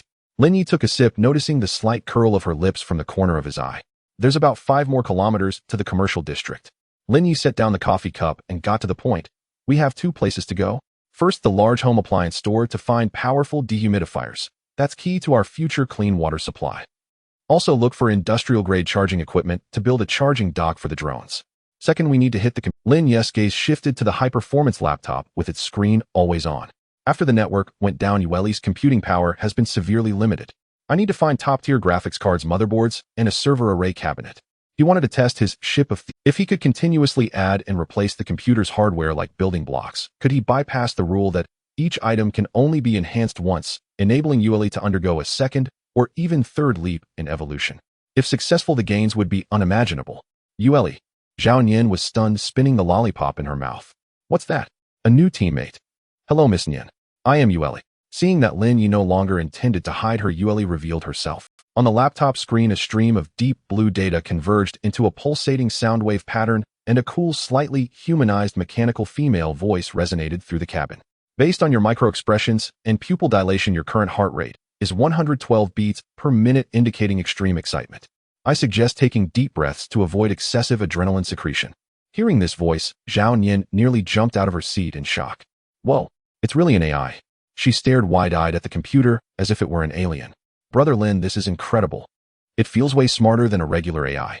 Did you make this with your ability, or is someone really a digital life form now? It's part of my ability. Lin Ye didn't elaborate on the underlying logic of ordered enhancement, but turned an external monitor toward Zhao Nian. Nian, I have another task for you. Yue, bring up the blueprint. Yes, master. Instantly, an extremely detailed 3D design appeared on the screen. It was a claw-shaped mechanical grabbing device intricately structured with complex hydraulic transmission and self-locking mechanisms. This is... Zhao Nian's professional instincts kicked and her gaze locked. An external claw for a drone. Exactly. Lin Ye sharply turned the wheel, crashing through a pile of shared bikes blocking the intersection. The RV is too big, many areas inside the mall are inaccessible. While the bow is powerful, it's too risky for me to search on foot. The Hummingbird's rotors have been upgraded to high-frequency cutting weapons, but they lack grabbing ability. I need you to use your ability to forge 3 mechanical claws from scrap steel according to this blueprint. Lin Ye pointed to the toolbox at his feet, filled with old steel pipes, bearings, and gears originally meant for arrow shafts. But with abandoned vehicles everywhere, using them for now was fine. Leave it to me. Zhao Nian rubbed her hands excitedly. This was her forte. A silver glow flickered at Zhao Nian's fingertips. The metal parts in the box seemed to defy gravity, disassembling, floating, and reassembling in midair. With Yueli's millimeter-precise design, Zhao Nian's rank metal control ability shone. In less than 20 minutes, 3 precision mechanical claws with a cold metallic sheen were forged. Lin Ye held the wheel with one hand and pressed the other on each claw. Order, enhance. Minutes later, the initially rough claws turned deep black, joints perfectly seamless. Item: Bionic Eagle Claw Attachment. Traits: Absolute Lock, Max Load 500 kilograms, Microcurrent, Neural Feedback. Open the sunroof. Lin Ye commanded. Su Tang and Zhao Nian acted immediately, installing the enhanced claws onto the reserve ports beneath 3 Hummingbird Slayer drones.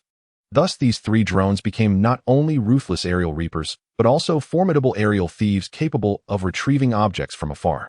Absolutely perfect. Zhao Nian gazed at the monitor, showing the claw-equipped hummingbirds like transformers, and couldn't help exclaiming, with these we can have them fly into windows and grab whatever supplies we need, without facing those disgusting zombies ourselves. It's not that simple. Su Tang ruffled Zhao Nian's short hair.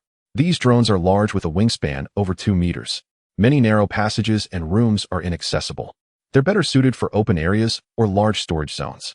But, Su Tang adjusted her glasses, her eyes shimmering as she looked at Lin Ye. If we can find smaller models later and have you enhance them, we might truly achieve looting the entire city without leaving home. We'll get there. Just then the Armadillo gradually slowed. Ahead, a massive commercial complex over 10 stories high with a sign reading, Wanqing Appliance City, appeared through the rain curtain. The massive black body of the armored Conqueror T came to a steady halt in the unloading area by the side entrance of Wanqing Electronic City. Before the dozen or so zombies wandering nearby could even approach, they were sliced into pieces by the barely visible rotors of 3 Hummingbird Slayers hovering at low altitude. Black blood and severed limbs scattered across the ground, emitting a nauseating stench of decay. Clear. Lin Ye pushed open the door and jumped out. Zhao Nian followed closely, twirling 2 sharp, throwing knives hastily forged from scrap steel in her hands. Behind her, Su Tang stepped out with a hint of nervousness.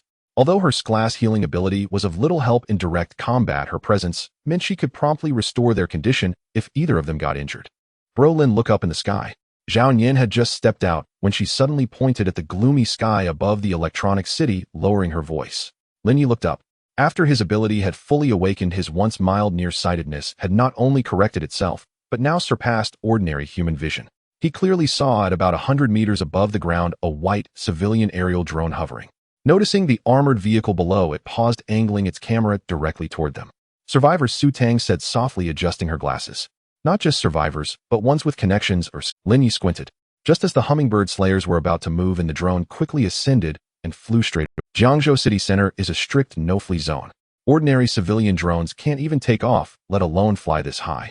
Anyone operating a drone at a time like this is either a top-tier hacker who knows the underlying code or someone with special privileges already registered.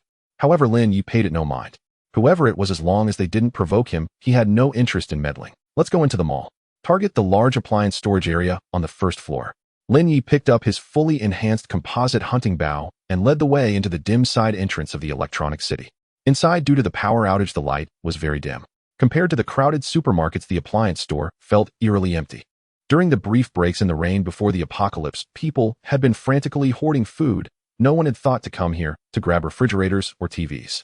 There weren't many zombies wandering the hall, about 20 or 30, and most were matching blue or red employee uniforms. Growl. Catching the scent of fresh humans, a dozen employee zombies immediately lunged forward with stiff steps, claws bared. Zhao Nian, cover me. Su Tang watched the blind spots. Lin Ye's voice was cold, showing no sign of. He drew a metal arrow etched with strange dark patterns from his quiver, knocked it, and instantly drew the 120-pound bow to its full tension. Let me show you what firepower really means. With a flicker of Lin Ye's intent, a faint explosive red glow emanated from the arrowhead.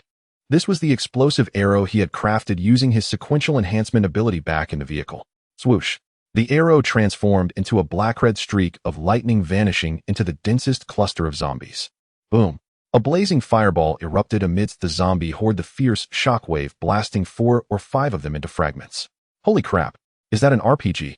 Zhao Nian was stunned. But her hands never stopped moving. With a wave, the stainless steel display rack from a nearby appliance counter disintegrated, instantly reforming into a dozen sharp metallic blades that sliced off the heads of several approaching zombies as easily as cutting tofu. The trio worked in perfect sync. Lin Ye took precise shots, Zhao Nian controlled the field and reaped, while Su Tang constantly monitored their conditions, ready to unleash her healing at any moment. However, just as they were about to clear the hall, thud, a heavy footstep echoed from the storage area, making the ground tremble slightly. Then a giant zombie over 2 meters tall with muscles bulging like rocks smashed through the glass door of the warehouse, letting out an ear-splitting roar. It still wore the tattered remnants of a security uniform, but its body was more than twice the size of an ordinary zombie, its arms thicker than Zhao Nian's thighs. A mutant zombie. Lin Ye's eyes narrowed. It seemed that not only plants and animals, but zombies mutated from humans were not all weak and mindless individuals. Worse still, they might continue to evolve over time. Roar. The giant zombie withstood several throwing knives from Zhao Nian, letting the blades lodge in its rock-hard muscles as it charged at Lin Ye like a frenzied boar. Facing such a fast-moving target, Lin Ye, who had never formally learned archery, found it difficult to aim precisely. But fortunately, he didn't need to aim deliberately. Since you're so thick-skinned, let me give you something that goes straight to the bone. Lin Ye drew another arrow. Its head was spiral-shaped, gleaming with a cold blue light. Armor-piercing tracking arrow. Swoosh. The arrow left the bowstring arcing through the air in a bizarre trajectory and shot with pinpoint accuracy straight into the giant zombie's roaring mouth. Puffed. The alloy arrowhead pierced clean through the back of its skull, spraying out a mass of black brain matter. The colossal body crashed to the ground, raising a cloud of dust. Killed a first-order strength-type zombie. Gained 0. 5 evolution points. Done. Lin Ye lowered his bow. Nian, any crystal cores or something like that? Nope. Looks like those crystal cores from the novels aren't real. Zhao Nian retracted her throwing knives, a little disappointed. Let's go find the dehumidifier. Shortly after, the trio entered the storage area. The shelves near the entrance, stocked with small household dehumidifiers, were completely bare. Even the display units had been taken. Before the apocalypse officially began, there had been continuous rainfall. Although Jiangcheng was a relatively dry northern city, the limited stock of dehumidifiers had naturally been snapped up. Fortunately, large industrial equipment, due to its high price, had few buyers on a normal day. At the very back of the warehouse, they found a row of unopened industrial-grade dehumidifier condenser units. Each one was half a person tall and weighed over 100 kilograms. This one, Lin Ye pointed to the unit with the highest power. Nian used the metal from the shelves to make a simple slide rail and a hoist. We'll push it to the atrium. The skylight there leads directly outside. The hummingbird can lift it out from above. Got it. Zhao Nian immediately got to work, using her metal ability to quickly transform several thick steel pipes into a sturdy, simple dolly. Although after awakening their abilities, their physical strength could theoretically allow them to carry such a heavy object out, it was clearly unwise to waste energy needlessly. Just as the three pushed the heavy industrial dehumidifier into the mall's atrium, and Lin Ye was about to use Yue to call the hummingbird drone down from the roof. No one noticed that in the dark air conditioning vent on the second floor of the atrium a pair of glowing green vertical pupils was fixed intently on them. It was a mutant Maine Coon cat the size of a leopard. Its once soft long fur now bristled like steel needles, its sharp claws embedded deep into the iron of the vent. It had once been a pet secretly kept in the warehouse by an employee of the mall. Now it was a cold-blooded killer, a master of stealth. The moment Su Tang let go of the dolly handle and raised her hand to wipe the sweat from her brow, the black furry mass like a weightless ghost silently pounced from the second floor toward her unprotected neck. In the mall atrium, just as Su Tang released the shopping cart handle and raised her hand to wipe the fine sweat from her brow, a sharp red light erupted on the central console inside the Armadillo RV parked outside the mall. Yueli's radar system detected a high-speed, high-energy heat source hurtling from the second-floor ventilation duct toward the first-floor atrium at a terrifying velocity. Alert! High-risk life form approaching. Master 3 o'clock above. Yueli's cool voice echoed urgently through the empty vehicle. Yet Lin Ye, still inside the mall, remained utterly oblivious. This doomsday fortress forged from SSS-Rank abilities was so flawless that it had caused Lin Ye to overlook a fundamental and fatal tactical blind spot. Once he left the vehicle, he had no real-time communication device with Yue.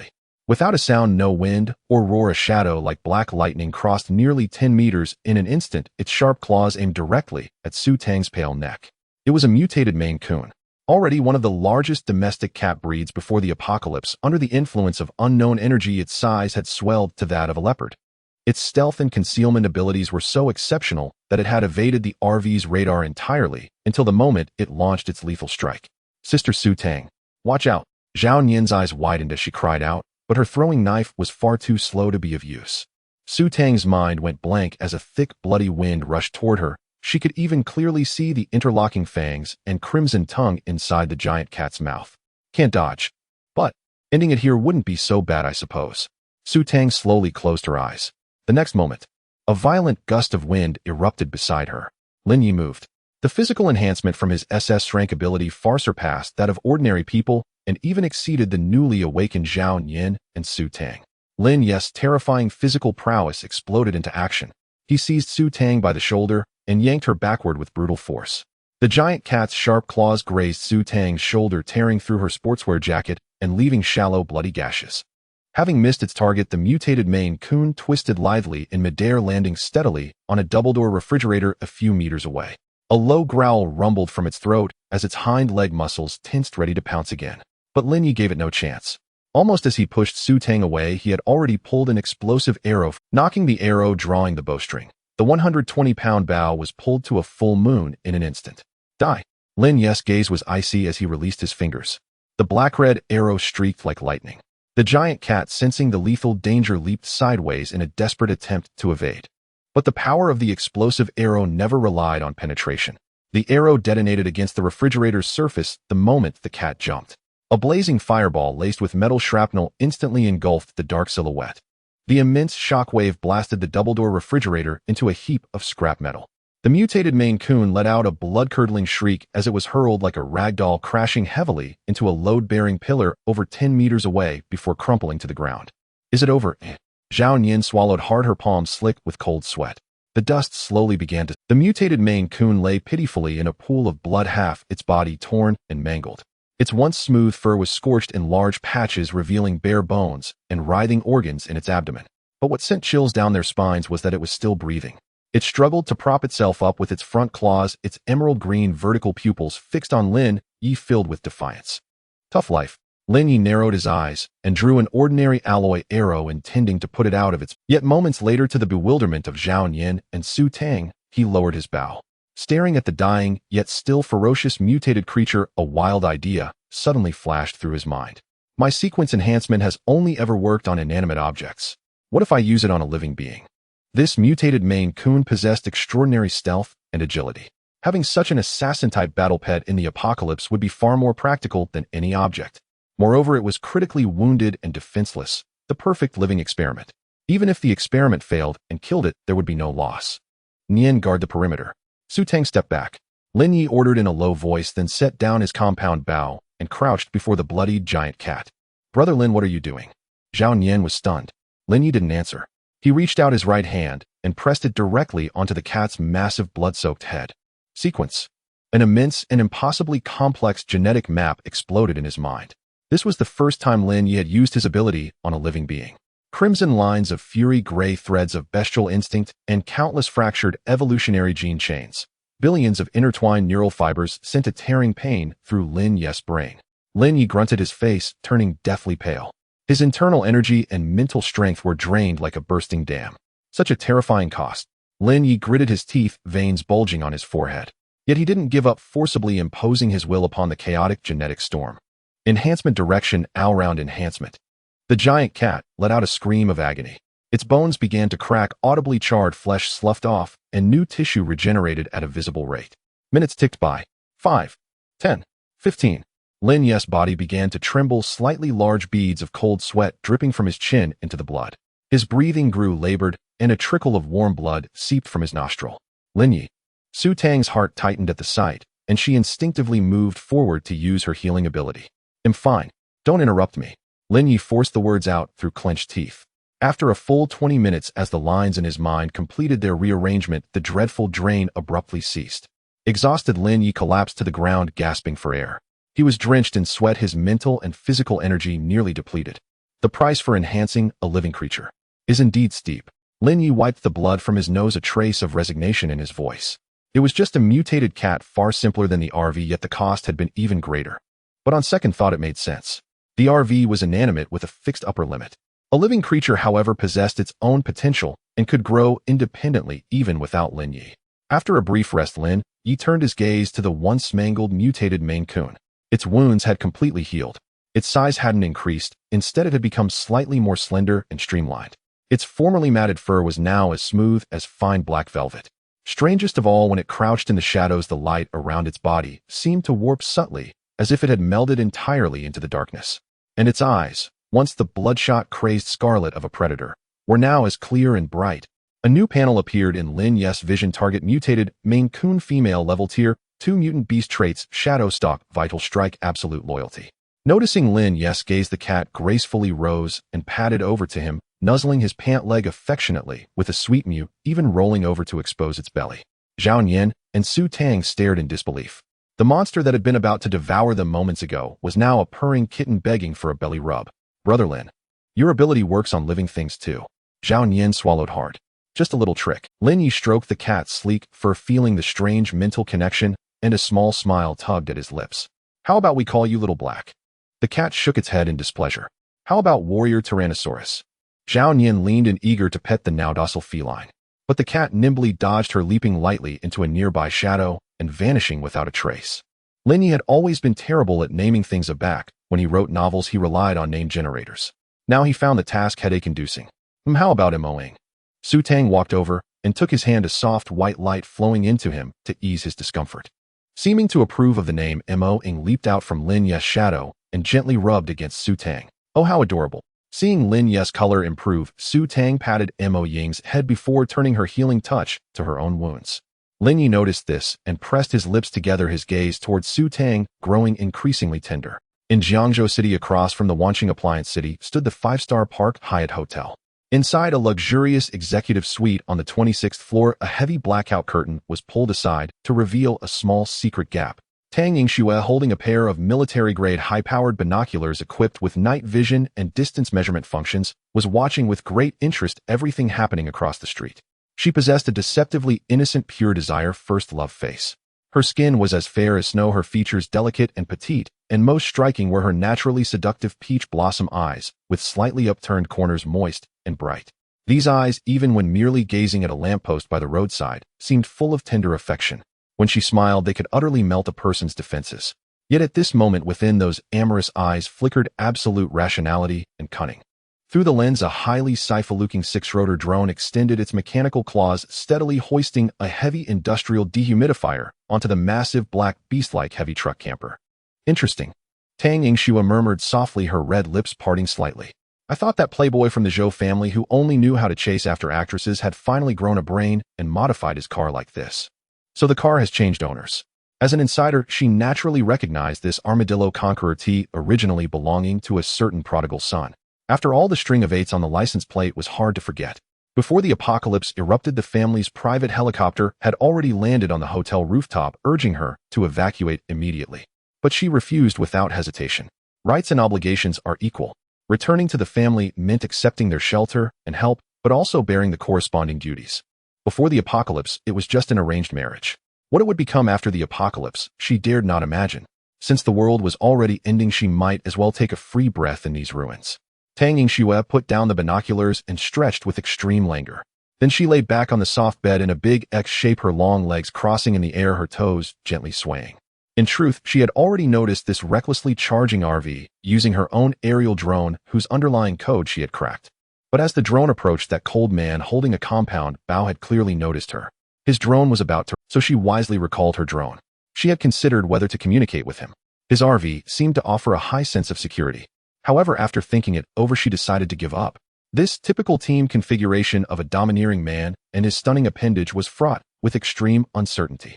If he were a psychologically twisted tyrant, exposing herself and trying to negotiate would be like a lamb walking into a tiger's den. Better to wait for Xiaoqing to return.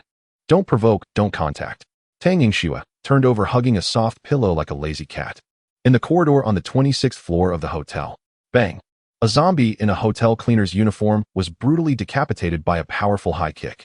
Its cervical spine let out a sickening crack, and its body flew 5 or 6 meters like a torn sack, crashing heavily against the wall.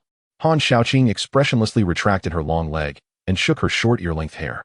She wore a tight, black tactical suit with no unnecessary decorations, yet it perfectly outlined her cheetah-like figure, honed through years of intense training with hardly an ounce of excess fat. To avoid attracting an unnecessary zombie horde with gunfire or loud noises, she chose to use cold weapons. With a slight raise of her right hand, the bottled mineral water in her grip transformed into a long ice blade radiating chilling cold. SSS-Rank ability, Extreme Armed Will. The power to transform objects freely into cold weapons or firearms. Combined with the muscle memory and combat techniques of a former military ace, dispatching these slow-moving tourist zombies was easier than cutting vegetables. The ice blade pierced through the eye socket of the last suited zombie without resistance. Han Xiaoqing flicked her wrist, and the ice blade shattered into slush, not a single drop of blood staining her hand. Han Xiaoqing caught her breath, slightly adjusting the weight of the bulging, oversized mountaineering backpack on her. Inside the pack were not precious ingredients or high-end red wine, but a large stash of meal kits and pre-made dishes scavenged from the back kitchens of the commercial street downstairs. Braised beef brisket, shredded pork with fish flavor, Meikaiko roe. Everything imaginable. It was all Tang Yingxue's idea. With the apocalypse, cutting off water and electricity, fresh produce and vegetables from regular supermarkets would rot within days. Scavenging supermarkets was extremely risky, easily surrounded by zombies. Instead, these room-temperature preserved meal kits full of technology and ruthless additives, with shelf lives of 1 or 2 years, became perfect survival supplies. As for too many additives being unhealthy, it was the apocalypse. Outside were man-eating monsters, and whether you'd survive tomorrow was unknown. Who cared about exceeding preservative limits? Last night, following the young lad's advice, Han Xiaoqing even used a lighter to create a mini flamethrower. The two of them had a warm tech feast with the hotel's purified water. Though the taste was distinctly industrial in this bleak and bitter apocalypse, enjoying a hot meal was a treatment fit for an emperor. Recalling how Tang Yingxue, while eating the pre-made dishes, wrinkled her cute nose and complained petulantly about no pearl milk tea, a helpless and doting softness crept into Han Xiaoqing's usually cold eyes. Time to go back. The young lady is probably getting impatient. There was no helping it. Carrying such heavy stuff up 26 floors and dealing with zombies along the way was exhausting even for her. But just as she was about to take the stairs, click, a door nearby, previously shut tight, suddenly emitted a faint sound of a lock turning. Han Xiaoqing halted, her gaze instantly sharp as a blade. The door slowly opened. What emerged was not. Instead, 5 youths around 17 or 18 years old with hair dyed in garish colors stumbled out. They were disheveled, some wearing only shorts revealing scrawny frames and cheap tattoos. Each had dark circles under their eyes, unsteady steps, yet their eyes reflected a deeply unsettling excitement and madness that came with the collapse of order. A strong smell of smoke mixed with nauseating blood and the scent of decay drifted out through the open door. Especially the leader, a bleached blonde with an earring holding a fire axe stained with black blood and brain matter, leered at Han Xiaoqing with an utterly obscene gaze. "Hey brothers, looks like our luck is good today." The blonde let out a frivolous whistle, licking his cracked lips. "With the world gone to hell like this, and such a top-tier mature beauty just walks right up to us, eh? Brother, you those little sluts inside couldn't take it. 2 of them kicked the bucket by the second day. The one that turned into a zombie, Ah Chong wanted a taste, but got bitten and mutated too. What a damn shame. A monkey-like youth beside him chimed in with a mischievous grin, showing no fear of his comrades' deaths, instead speaking as if they were broken toys. Hearing these chilling words, Han Zieking's eyes turned utterly cold. Once the shackles of morality and another chubby guy eagerly flattered, yet his gaze was fixed on Han Zieking's perfect curves wrapped in tactical gear, swallowing hard. Brother, you this one looks sturdy, shall hold up. Hearing these chilling words, Han Zieking's eyes turned utterly cold. Once the shackles of morality and law vanished, the evil within humanity swelled without limit. Especially for these immature thugs suddenly gifted with supernatural power, their descent into depravity outpaced even the zombies. The girls inside and the infected comrade had clearly become victims of their violent urges. Don't be scared, beauty. The blonde youth waved his fire axe, flicked his hair with feigned confidence as faint blood-red patterns emerged on his arm. The world now belongs to superpowered folks. Stick with me, and I'll keep you well-fed and comfy in this hotel. What do you say? Han Xiaoqing said nothing. She silently unstrapped the heavy backpack filled with pre-made meals and set it gently on the carpet by the wall. The braised beef brisket the young lady craved must not be damaged. What, having second thoughts? The blonde's eyes flickered with lust as he stepped forward, reaching for her face. Watching the approaching blonde, Han Xiaoqing casually grabbed an ordinary aluminum mop handle from the cleaning cart in the hallway. Climbing 26 floors and clearing zombies along the way had drained much of her stamina. To deal with these eyesores, she didn't want to waste energy on hand-to-hand combat, deciding to get serious. Second thoughts.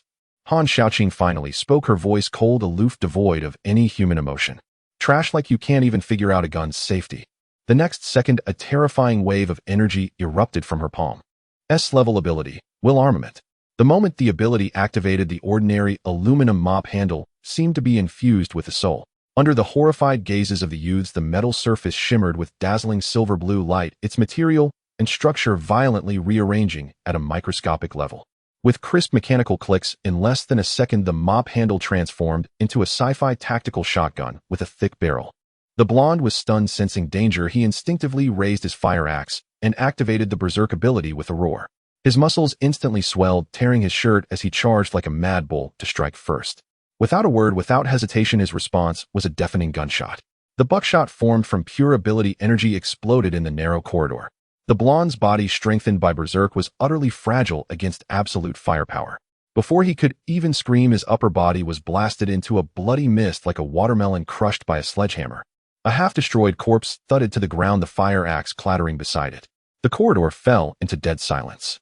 The remaining 4 youths, splattered with warm blood, stood frozen in terror. Their proud brother, you hadn't lasted half a second against this woman. We've hit a tough one. Damn. Run. Get out of here. The once arrogant youths, now terrified, scrambled to flee back to the presidential suite. But as a former military ace, Han Zieking's dictionary had no room for letting the tiger return to the mountain, especially against these utterly depraved beasts. With a click, she chambered around one-handed. Her gaze icy, she strode forward with long legs like a valkyrie emerging from hell. Bang! For consecutive gunshots, swift and decisive. For bodies fell precisely at the suite's entrance, each shot through the back of the head, as clean as a textbook tactical execution. A bunch of scum. Han Xiaoqing lowered the gun barrel expressionlessly. The tactical shotgun rapidly disassembled in a silver-blue glow, reverting to the grimy aluminum mop handle, which she tossed onto the carpet. She shouldered the backpack again, not sparing a glance at the corpses, and turned to ascend toward Tang Yingshu's room. But as she turned, Han Zieking's instincts, honed by years of surviving on the edge, suddenly screamed the highest alert. Every hair on her body stood on end. A drop of viscous, strongly acidic liquid fell from the ceiling, landing on the blonde's corpse, and instantly hissing into white smoke. Han Xiaoqing jerked her head up.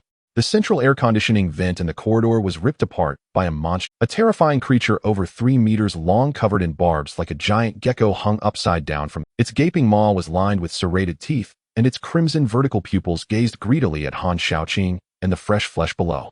The continuous gunfire and thick scent of blood had finally lured out this second-tier, mutated beast hidden deep within the hotel. Trouble.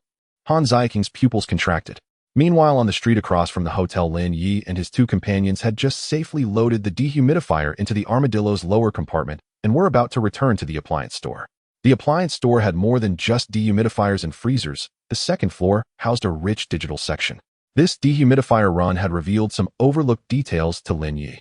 The RV was a safe haven, but he would inevitably leave it to gather supplies and scout terrain. Away from the RV, they became deaf and blind without radar. Thus, besides upgrading Yuli's computer parts, it was best to acquire a batch of high-power military walkie-talkies or portable radios. Also armor. Ordinary clothes, even reinforced by his ability, offered decent defense, but were limited by their basement. If he could find stab-proof vests, motorcycle gear, or even bulletproof vests, as reinforcement blanks, the effect would be transformative. But armor wasn't an immediate need. Walkie-talkies and computer parts took priority. Let's go to the digital section on the second floor. Lin Ye raised his compound bow and gestured to the two women behind him. However, before they could take a step, a harsh shattering of glass came from above. A massive dark shadow burst through a window on the 20th plus floor of the five-star hotel across the street, plummeting with a piercing screech toward their street. Lin Ye looked up sharply. It was a giant mutated lizard over 3 meters long. What was more startling was that behind the falling lizard, a nimble black silhouette stood at the broken floor-to-ceiling window, holding an ice-blue longsword radiating cold, poised in a striking stance. The mutated lizard crashed heavily onto the asphalt road a dozen meters in front of the RV, its impact cratering the pavement and sending debris flying. A fall from such height would turn any ordinary creature into pulp, but this second-tier beast merely shook its scaly head and let out an enraged roar. Then its crimson eyes locked onto Lin Ye and his companions, who were mere steps away. Boom! Amidst the shower of shattered tempered glass, a massive mutated lizard over 3 meters in length crashed heavily onto the asphalt road just a dozen meters in front of the Armadillo RV. The terrifying impact directly cratered the hard road surface, with cracks spreading outward like a spider. Before the shattered floor-to-ceiling window on the 26th floor, Han, Shaoqing, tightly gripped the ice-blue longsword, exuding an extreme cold, panting slightly as she looked down. A trace of blood from a split in her tiger's mouth could be seen. This beast's scales are too hard. Han Shaoqing frowned. Earlier in the corridor, using the high-density ice blades condensed from her S-grade ultimate will armament, combined with top-tier martial arts, she had suppressed this second-order mutant beast, even driving it to the window and kicking it down. But she knew clearly she hadn't dealt it a fatal blow. At this stage, the physical defense and vitality of second-order mutant creatures were a crushing blow to newly awakened human psychics. Someone's down there. Han Xiaoqing's pupils contracted. She saw the black heavy truck RV on the street, and the 2 women and 1 man standing outside it. Damn! Han Xiaoqing's heart tightened. Falling from the 26th floor, that monster might only break a few bones, but those people would surely be torn to shreds by the enraged second-order mutant beast. She immediately raised her left hand to grab a nearby shard, intending to condense a gun for long-range support. But at that moment, the scene on the street below stunned her. Roar! Amidst the thick dust, the giant mutated lizard flipped over violently. Though the fall had impacted its internal organs, causing green acidic blood to drip from its mouth, the brutality in its eyes only intensified. Its evolutionary instinct and hunger made it instinctively lock onto the 3 appetizing prey before. Staring intently at Lin Ye and the others nearby, its thick claws gouged deep furrows into the asphalt as it lunged with a blood-soaked maw full of serrated teeth, stirring up a foul wind. Nian stepped back. Facing this second-order mutant beast that could drive ordinary psychics to despair, Lin Ye calmly drew a heavy arrow from behind, its shaft pitch black and arrowhead spiraled with sharp edges. It was his specially reinforced heavy armor-piercing arrow. The 120-pound compound bow was instantly drawn to a full moon, the bowstring emitting a teeth-grinding tension. Under Lin Ye's dynamic vision, the giant lizard's lightning-fast pounce was as clear as slow motion. Die! Lin Ye released his fingertips. Whoosh! A white ring of air burst open. This arrow, doubly enhanced with extreme kinetic energy and physical penetration, surpassed the speed of sound. The giant lizard only saw a flash of black light, not even time to dodge. Thud boom. The heavy armor-piercing arrow struck precisely on the lizard's right shoulder, covered in thick scales. The second-order scales, tough enough to block ordinary bullets, were torn apart like paper before this arrow. The arrow not only pierced its shoulder blade, but the terrifying kinetic energy also blasted off a small part of its right forelimb. Squeal. The giant lizard let out a piercing scream, its massive body losing balance midair, crashing to the ground like a rag doll and rolling several meters away. So strong. Zhao Nian and Su Tang behind Lin Ye gasped in awe. Upstairs, Han Shaoqing was even more horrified.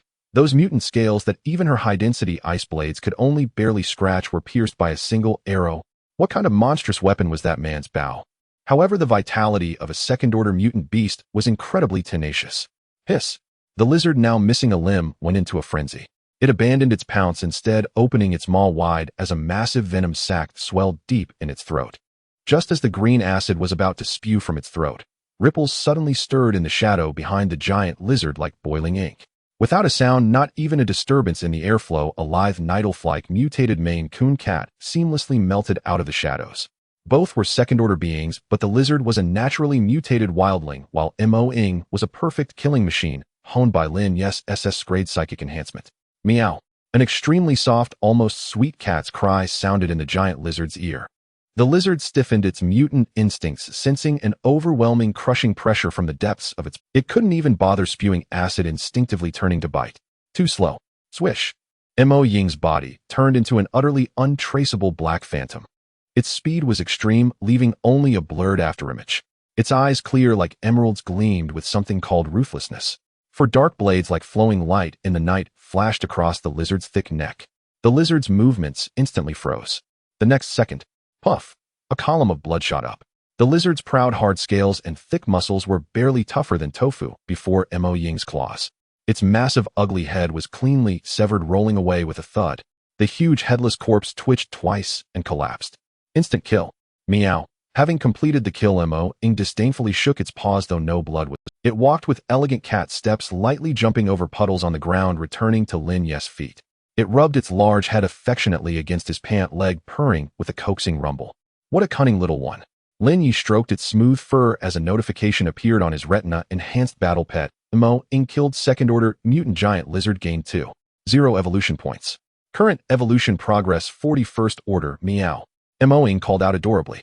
Alright, I'm not blaming you for stealing the kill. I don't plan on raising other pets for now. Meow. Having gotten the answer it wanted, Mo-ing seemed even more cheerful, not even minding Zhao Yin, who quietly reached out to pet it.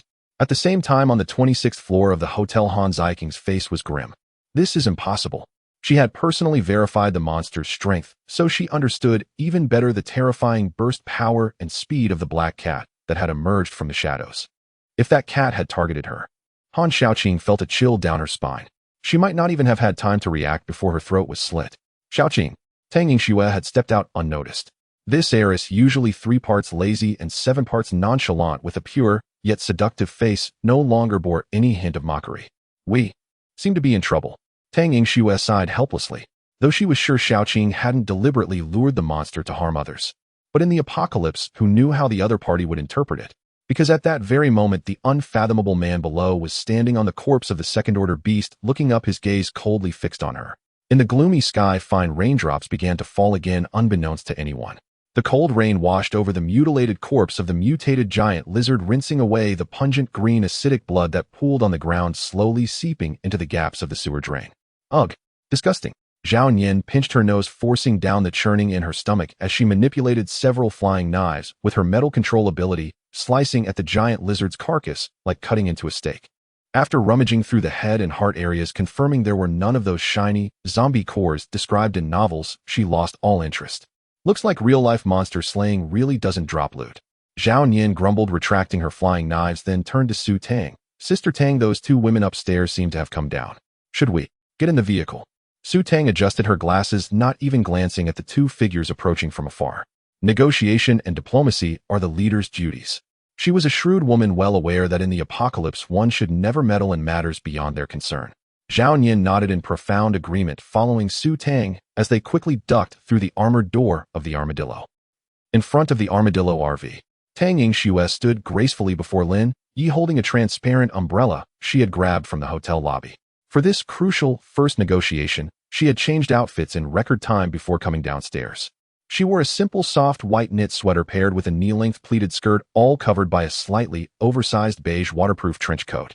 Fine raindrops carried by the breeze flew in sideways, dampening a few strands of hair on her forehead that clung to her fair, translucent skin, making her exquisitely innocent face appear even more pitifully alluring. What was even more devastating were her eyes. Tang Yingxue, who had mild myopia and astigmatism, had deliberately removed her contact lenses. This caused her to unconsciously widen her eyes slightly whenever she looked at someone straining to focus. Combined with her naturally enchanting peach blossom eyes, she constantly exuded a dazed, watery gaze that gave the illusion of total devotion, as if her eyes were filled only with you. This pure, non-aggressive aesthetic of fragility was something no beauty filter or artificial sweetness from before the apocalypse could ever match.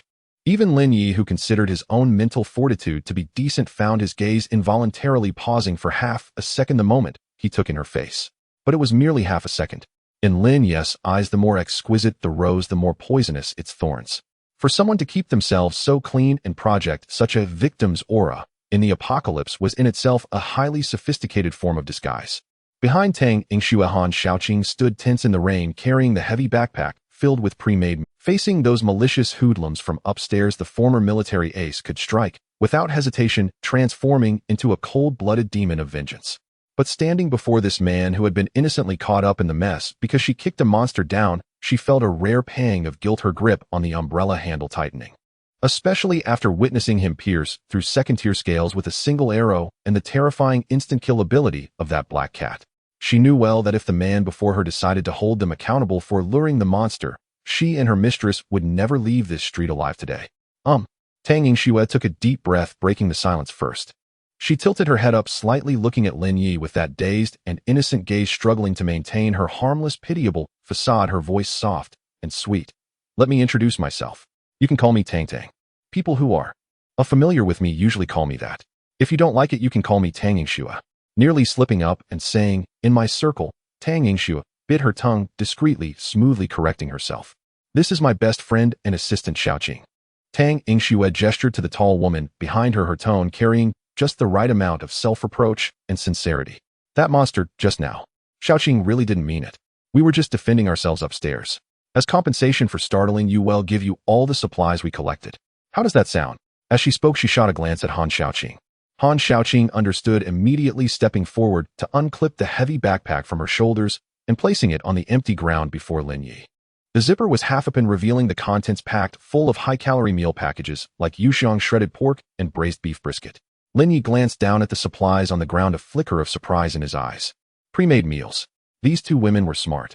They knew that in an apocalypse without electricity, this kind of industrial food, with an extremely long shelf life and high caloric value, was far more valuable than fresh produce. Lin Ye raised his head, his gaze calm as still water, looking blandly at the girl before him, whose acting was exquisite. Of course I know she didn't mean it. Lin Ye's voice was utterly flat. Otherwise I doubt we'd be having this conversation right now. That explosive arrow I fired earlier wouldn't have pierced the lizard's shoulder. It would have gone straight through her head. At these words, the sound of the rain around them seemed to vanish instantly. The air dropped to freezing point. Han Xiaoqing's muscles instinctively tensed up, her entire body entering a state of highest alert, like a leopard encountering its natural predator. Because she could clearly feel the undisguised pressure emanating from Lin Ye. Tang Yingxue also caught her breath, the perfect smile on her pure and alluring face stiffening slightly. This man was 10,000 times harder to deal with than she had imagined. He was completely immune to the tactics of acting cute and playing the victim and beautiful woman's fragility. My name is Lin Ye. Just as the atmosphere was about to explode, Lin Ye suddenly changed the subject. He walked right past Tang Yingxue, who stood pitifully under her umbrella, and shot an aggressive gaze through the rain directly at the sharp-eyed, short-haired female bodyguard behind her. Is your best friend here interested in joining us? Huh. Not only was Tang Yingxue stunned, but even the usually composed Han Xiaoqing showed a look of astonishment. What was this? Poaching someone right in front of her. But Lin Ye's intention was extremely clear and pragmatic. His team now boasted top-tier healing Su Tang, a logistics and defense member with immense potential, Zhao Yin, and himself as the long-range sniper and strategic brain. Although Mo Ying was formidable, she could only serve as an assassin for one-hit kills. What he lacked was a close-range main damage dealer who could withstand pressure and engage in brutal melee combat on the front lines. While Lin Ye could fill that role with his own physical prowess as the absolute core of this doomsday fortress, he couldn't afford to personally dismount and engage in hand-to-hand combat every time a special situation arose. This woman named Xiaoqing before him had not only fought a second-tier mutated lizard at close quarters upstairs, but judging by her stance and her decisive, ruthless aura, she had definitely undergone extremely rigorous professional training. With powerful abilities, top-tier physical fitness, and being a relatively easy tomanage female, she was the perfect candidate to fill the team's close combat vacancy. As for that pampered young lady named Tang Tang, Lin Ye swept a sidelong glance at her.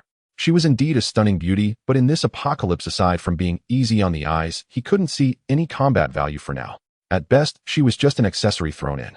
Faced with Lin Ye's blatantly direct recruitment, Han Xiaoqing furrowed her brows slightly. Instead of acknowledging Lin Ye's gaze, she subconsciously looked toward Tang Yingxue beside her. I see.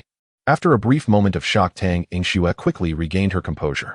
She dropped her fragile facade, subtly sidestepping half a step to place herself slightly in front of Han Xiaoqing, like a lioness protecting her cub. Mister, Lin's invitation is quite sudden. For such an important matter, could you give us some time to go back and think it over? Her smile had lost some of its sweetness. Of course. Lin Ye didn't press the issue. In this world where tomorrow was uncertain, he had plenty of patience. Smart people would naturally make the smart choice. As he spoke, Lin Ye bent down, unceremoniously grabbed the heavy backpack weighing dozens of pounds with one hand and casually tossed it into the bottom compartment of the Armadillo. He'll take this compensation. These meal packages are quite practical. Lin Ye turned and stepped onto the RV's high metal platform, looking down at them from above. Give me your answer before sunrise tomorrow. Missed the deadline and the offer expires. Bang. The heavy armored door slammed shut with a hydraulic hiss. It completely sealed off the drizzling rain, and the two extraordinary women each lost in their own thoughts outside. Back inside the warm, dry cabin, Lin Ye tossed the backpack onto the counter and stretched. Originally, he had planned to push forward and scavenge computer parts from the electronics section on the second floor. But after a series of events with a brief moment of respite, mental fatigue began to set in. Let's take a break. Lin Ye rubbed his temples. Let's have lunch and rest a bit before continuing. After eating his fill and restoring his energy, he would resume the work in the electronics area. Inside the RV, it was as warm as spring. Lin Ye carried the backpack filled with pre-made meal packages and neatly stuffed the still-chilled packages into the system-enhanced constant temperature and stillness cabinet. Meow. In the kitchen area, Su Tang had already turned on the range hood and was preparing lunch using the M9 Wagyu beef and organic vegetables stored in the RV. Moing crouched nearby, staring intently. Its emerald green vertical pupils were fixed on the sizzling meat slices in the pan, a longing purr rumbling from its throat as its tail flicked restlessly behind it. Earlier in the mall, it had chosen to ambush Su Tang solely because it had just completed its mutation and evolution, its body urgently needing vast energy. It was ravenous. But now, faced with Su Tang's hand occasionally reaching out to stroke its head, this cold shadow assassin not only didn't flinch, but obediently narrowed its eyes and actively rubbed its fluffy head against her palm. After all, it now possessed intelligence and knew that the woman who cooked was the feeder in the RV. Moreover, it had nearly bitten her neck off earlier, so there was a hint of guilt and ingratiation in its behavior. Su Tang, thoroughly enjoying petting the cat, was in a delightful mood.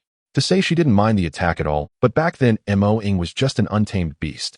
Now seeing it act like a giant plush toy, docile and ingratiating, her lingering resentment dissipated like smoke. Wow, Xiaoying is so cute. Let me pet it too. Zhao Yin, who was helping out nearby, watched with envy and cheered, lunging forward with her wet hands outstretched. However, the two received entirely different treatment. Meowed. Just as Zhao Yin's small hand was about to touch its black velvet-like fur, Mo-ing cast her an aloof glance, then dissolved like ink into the nearby shadow, leaving only a proud afterimage for Zhao Yin. You wretched double-standard cat. Zhao Yin stomped her foot in frustration. Lin Ye, Su Tang said as she plated the cooked dish and turned to the man sitting on the sofa. What about Mo Ying's food from now on? With it joining us, I think we need to find more food. Meow. The black cat leaped out of the shadow at Lin Ye's feet, its face full of grievance. Though it ate a lot, it was very formidable. All right, how about this? Collect the meat from that lizard we killed earlier and use it as its food. Lin Ye put down his water glass and said thoughtfully, feed it that. Zhao Yin was taken aback. But that lizard's blood was green and corrosive, and its throat had a venom sac. Won't it get an upset stomach? Mo-ing also recoiled with a look of disgust. That ugly thing stank. It was a noble cat and wouldn't eat such trash. Just go get it. Soon Zhao Yin, wearing rubber gloves, brought back a slab of second-tier lizard hind leg meat weighing over a dozen jin and emitting a pungent foul odor on an iron tray. Lin Ye hovered his palm over the nauseating flesh. His current ability wasn't extravagant enough to strengthen ordinary food. The cost-effectiveness was too low. But this piece of second-tier mutant beast meat inherently contained vast biological energy, merely contaminated by toxins and impurities. Order, strengthen. A blinding golden light burst from Lin Ye's palm, instantly enveloping the dozen-jin slab of meat. Before the astonished eyes of Su Tang and Zhao Yin, the dark green mutant meat began to contract violently. SSS. Countless streams of black-green foul venom were forcibly stripped away and evaporated, turning into wisps of smoke sucked out by the ventilation system. The remaining pure flesh and marrow compressed under Lin Ye's powerful will shrank and solidified. 2 minutes later, Lin Ye withdrew his hand. The original dozen-jin lump of revolting meat had vanished, replaced by a single ping-pong ball-sized, deep crimson pellet, crystal clear like a finest blood amber. A high-energy flesh pill. Item: second-tier flesh essence, trait non-toxic, no side effects, contains extremely pure biological evolution energy. No creature can escape the law of true flavor. Meow. The moment the flesh essence formed, the previously disdainful Mo-ing pounced directly and kept rubbing its head against Lin Ye's leg. Alright, eat up. After a quick pet, Lin Ye tossed the pellet to Mo Ying. Meowed. The pellet downed, a faint sheen of light rippled across Mo Ying's fur. It let out a contented burp, then flopped directly onto Lin Ye's foot, purring with satisfaction. After finishing the sumptuous lunch prepared by Su Tang, and with the oversized industrial dehumidifier that could be modified and strengthened later to solve the water issue, there was no need to conserve water anymore. Washing away the smoke and fatigue, Lin Ye returned to the spacious master bedroom, ready for a comfortable afternoon nap to recover his expended mental energy. But no sooner had he lain down than the bedroom door was gently pushed open. Su Tang, dressed in a soft, clinging silk nightgown, tiptoed in. She was clearly not there for any strenuous activity. The series of shocks and intense mental strain had left her utterly exhausted as well. Silently, she lifted the blanket and curled into Lin Ye's arms. Lin Ye naturally extended an arm for her to pillow his fingers, gently threading through her soft hair fragrant with shampoo. Listening to the steady, powerful beat of his heart and feeling the warmth radiating from his explosive physique, Su Tang closed her eyes. This feeling of completely entrusting herself to another person was somewhat unfamiliar to her, once so independent. But in this perilous apocalypse where human life was as cheap as grass, this man's embrace gave her an unprecedented sense of security and stability. She cherished this feeling. Meanwhile, in the hotel across the street, in the presidential suite on the 26th floor, the atmosphere was oppressively tense. Tang Yingxue and Han Xiaoqing had changed out of their rain-soaked jackets, but neither had bothered to prepare. After witnessing the overwhelmingly one-sided battle and Lin Ye's intimidating ultimatum, they had no appetite for lunch. Xiaoqing, what do you think? Tang Yingxue curled up barefoot in a large leather armchair, holding a bottle of lukewarm mineral water, her delicate brows furrowed. Do you think it's better to agree to him, or should we make a run for it now, eh? In that team, he's the only guy, yet he's got two such pretty girls with him, and now he wants to pull you in too. For all we know, he might be a lecherous beast, treating that RV as his harem reserve, if he tries to force himself on us. Hearing this, Han Xiaoqing, sitting across from her, didn't show the fear or coyness of an ordinary girl. This cool, short-haired beauty, decisive and ruthless on the battlefield, now looked at Tang Yingxue with a slightly dazed expression and replied with utmost seriousness and loyalty. Tong, I'll follow your lead. If you don't like him, well, pack up and leave right now. Seeing Han Xiaoqing's simple-minded, pointentious demeanor, Tang Yingxue sighed helplessly and gently rubbed her temples with slender fingers. Actually, I'm not entirely opposed. Tang Yingxue's fingers lightly traced the rim of her water bottle, her gaze gradually shedding its pure coquettish facade, becoming deep and rational. From what I can see, that man, though cold, acts with clear method. He's definitely not some fool with nothing but trap. Their team also has a powerful mutant beast. Joining them might be our best shortcut to survival in this. In truth, as a young lady from a prestigious family, Tang Yingxue harbored no aversion to the concept of a harem. In fact, she found it quite normal. The moral standards unacceptable to ordinary people were merely commonplace within their circle at the apex of the pyramid. The strong possess more resources, including exceptional members of the opposite sex. This was an eternal truth. So-called rules and monogamy were tools for the elite to pacify and constrain the common masses. What truly concerned and troubled her was never status, chastity, or vying for affection with other women. My only worry is that I haven't fully seen through Lin Ye yet. Tang Yingxue gazed out the window at the gray, rainy curtain, murmuring to herself, times have changed.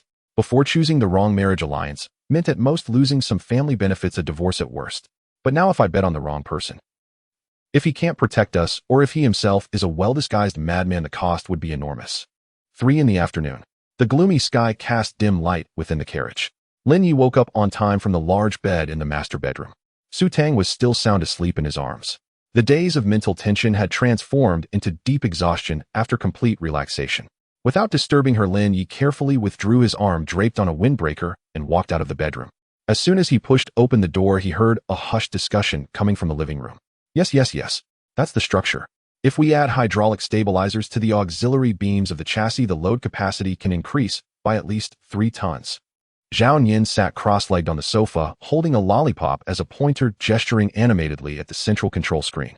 According to physical calculations, the feasibility of your plan is 92. On the screen, Yueli's deep blue sound wave pattern pulsed steadily. Though her voice was cool, it carried a hint of human-like appreciation. However, it is recommended to replace the hydraulic stabilizer material with titanium alloy to withstand the instantaneous shear force from mutated beast impacts. Where do we get titanium alloy? Dismantle a plane. Hey, brother Lin, you're awake. Zhao Yin heard the door and immediately turned around, her eyes sparkling. The girl hadn't rested at noon. After lunch, she had wanted to tease Mo Ing, but that aloof black cat despised her and simply melted into the shadows and vanished. Bored after failing to pet the cat, Zhao Yin started chatting with Yue Li. And as they talked, she felt like she had discovered a new continent. In this world, what could be better than a super AI bestie who possessed the entire database of human mechanical engineering, had godlike computing power, and could instantly produce perfect simulation results for any modification plan she proposed? Getting along well.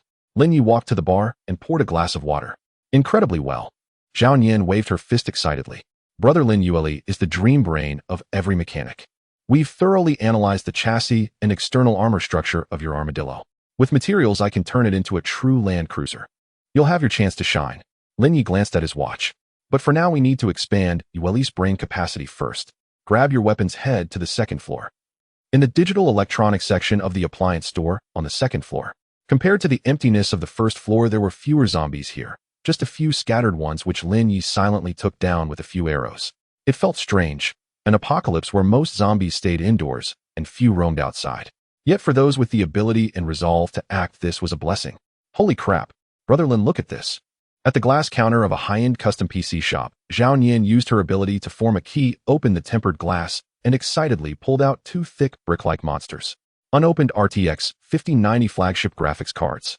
The ultimate treasure I've dreamed of. Zhao Yin was ecstatic. Take them all. Lin Ye unceremoniously swept clean the top-tier digital components on the shelves that would normally make anyone envious. Various X3D chips, Asus top-tier server motherboards, piles of 128 gigabytes, high-frequency RAM sticks, external GPU docks, power supplies. Besides that, they found 6 sets of walkie-talkies with bone conduction earphones in the outdoor gear store across the way. These walkie-talkies had excellent signal penetration, perfectly solving communication blind spots after leaving the vehicle. The two returned to the RV laden with their haul. Soon a mountain of electronic components piled up on the coffee table in the living room. Lin Ye placed the already upgraded laptop at the center and looked at Zhao Yin. He wasn't skilled with these things, he had to leave it to Zhao Yin. Yin, it's up to you. Physically connect it with a brother Lin will give it a try. External devices required cutting power, so Yue Li couldn't guide them in real time. They had to rely on the connection method Yue Li had shown before the shutdown. With her metal control ability, the process went smoothly. Expansion docks, heat pipes, and even 3 massive 5090 graphics cards were brutally soldered around the laptop via flying wires and data ports. Half an hour later, the once slim laptop had transformed into a massive server array like a Frankenstein's monster built from countless wires and top-tier hardware. Brother Lin, it's done, but I can't guarantee it'll boot and run normally. Don't blame me if something goes wrong. Zhao Yin wiped her sweat. No worries. Leave the rest to me. Lin Ye took a deep breath and pressed his palm onto the core of the chaotic hardware. Sequencing. Hum. In an instant, the familiar world of lines materialized in his mind.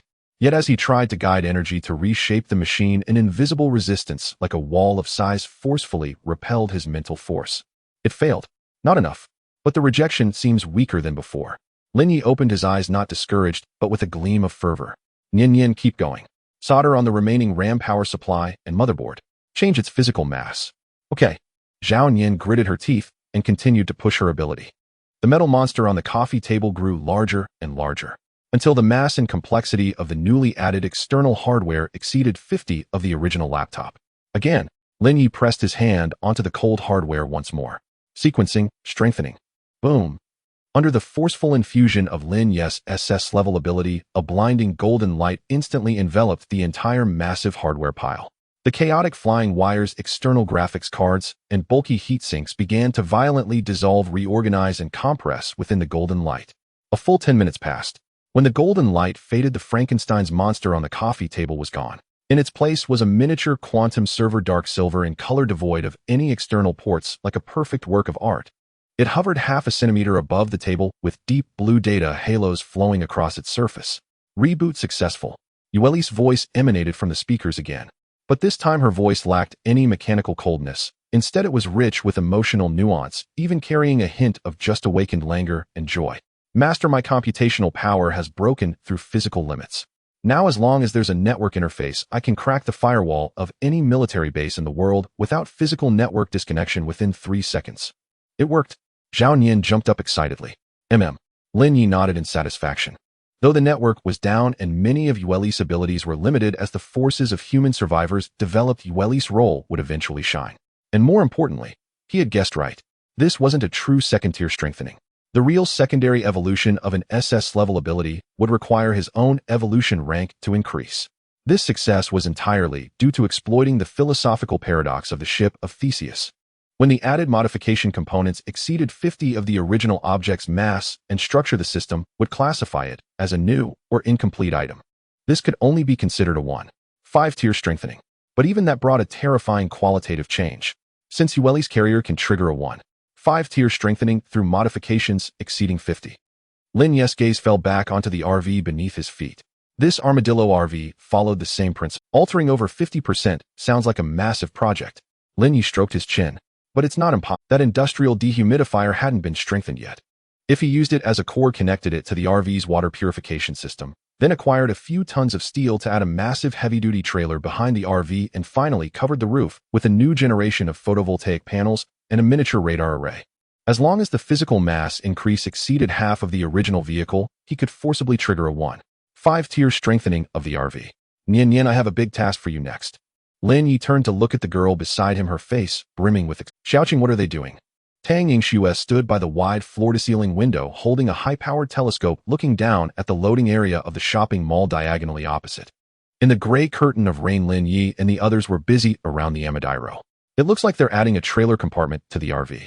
Han Shaoqing stood to one side, relying on her extraordinary vision to clearly see the operations below.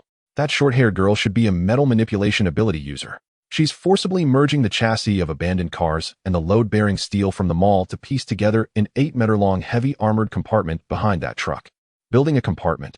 Tang Yingxue narrowed her beautiful eyes, a playful curve forming on her red lips. With such a massive project, has that man already decided? Well, obediently come downstairs and join them. Is he preparing a place for us? Han Shaoqing was taken aback. I can't think of any other reason. Tang Yingxue lowered the telescope, a complex glint flashing in her eyes. Have you made up your mind? If you really want to join, going down to help now should be a good choice. Meanwhile, at the mall's loading area. Huff, huff. Zhao Nian crouched amidst the scattered scrap metal, gasping heavily. Although crafting an apocalypse battle vehicle was an exhilarating task, she was after all only a first-rank class ability user. Fashioning a simple ram for the front was possible, but compressing, purifying, and reassembling tons of waste steel into an 8-meter-long armored trailer with bulletproof plating and a load-bearing chassis was pushing her to her absolute limit. Not far away, the black mutated Maine Coon Mo Ing sat gracefully atop an abandoned car. Its jade-green slit pupils vigilantly scanned the surroundings. Occasionally, a few zombies attracted by the noise would approach, only to have their heads severed in an instant by the cat's shadowy strikes.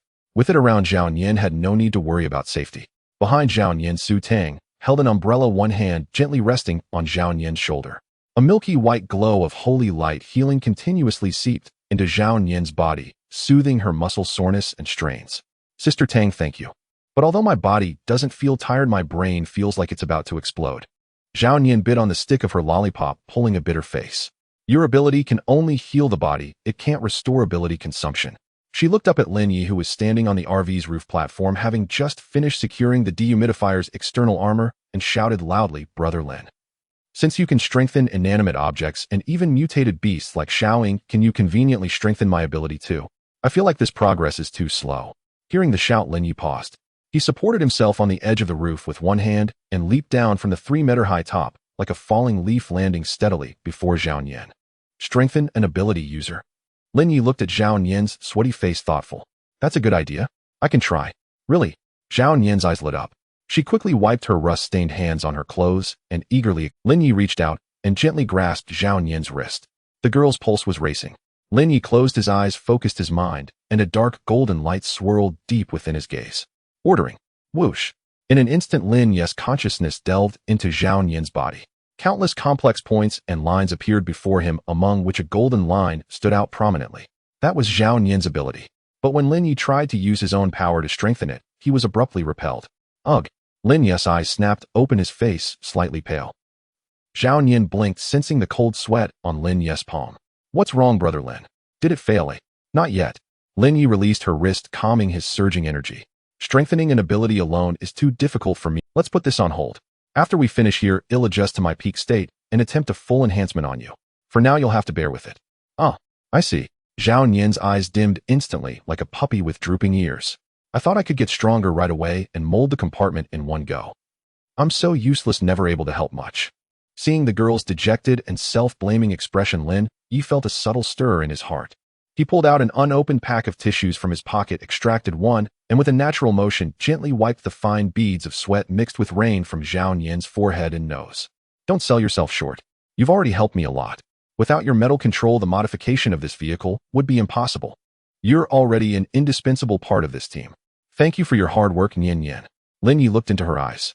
If your ability is depleted, go rest in the vehicle. Don't overexert yourself. This trailer compartment can't be finished in a day. If we can't complete it today, we can stay here a few more days. I'm not pressed for time.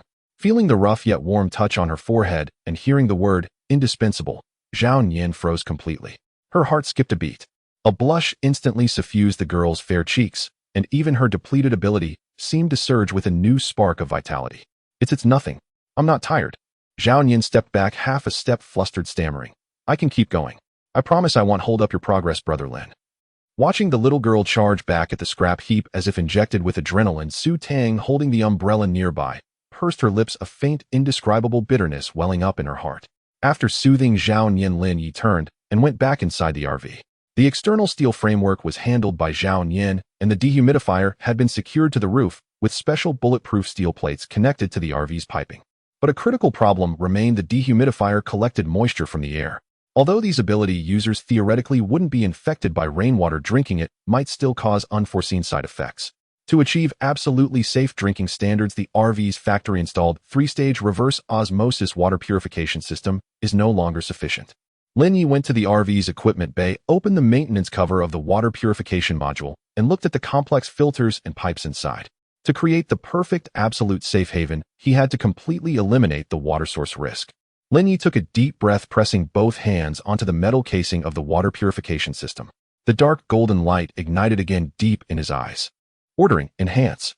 Direction: nanofiltration, viral inactivation, water, magnetic purification. Inside the equipment bay of the Armadillo, as the dark golden radiance from Lin Ye's hands surged wildly, the once ordinary water purification module underwent a cataclysmic restructuring at the microscopic level.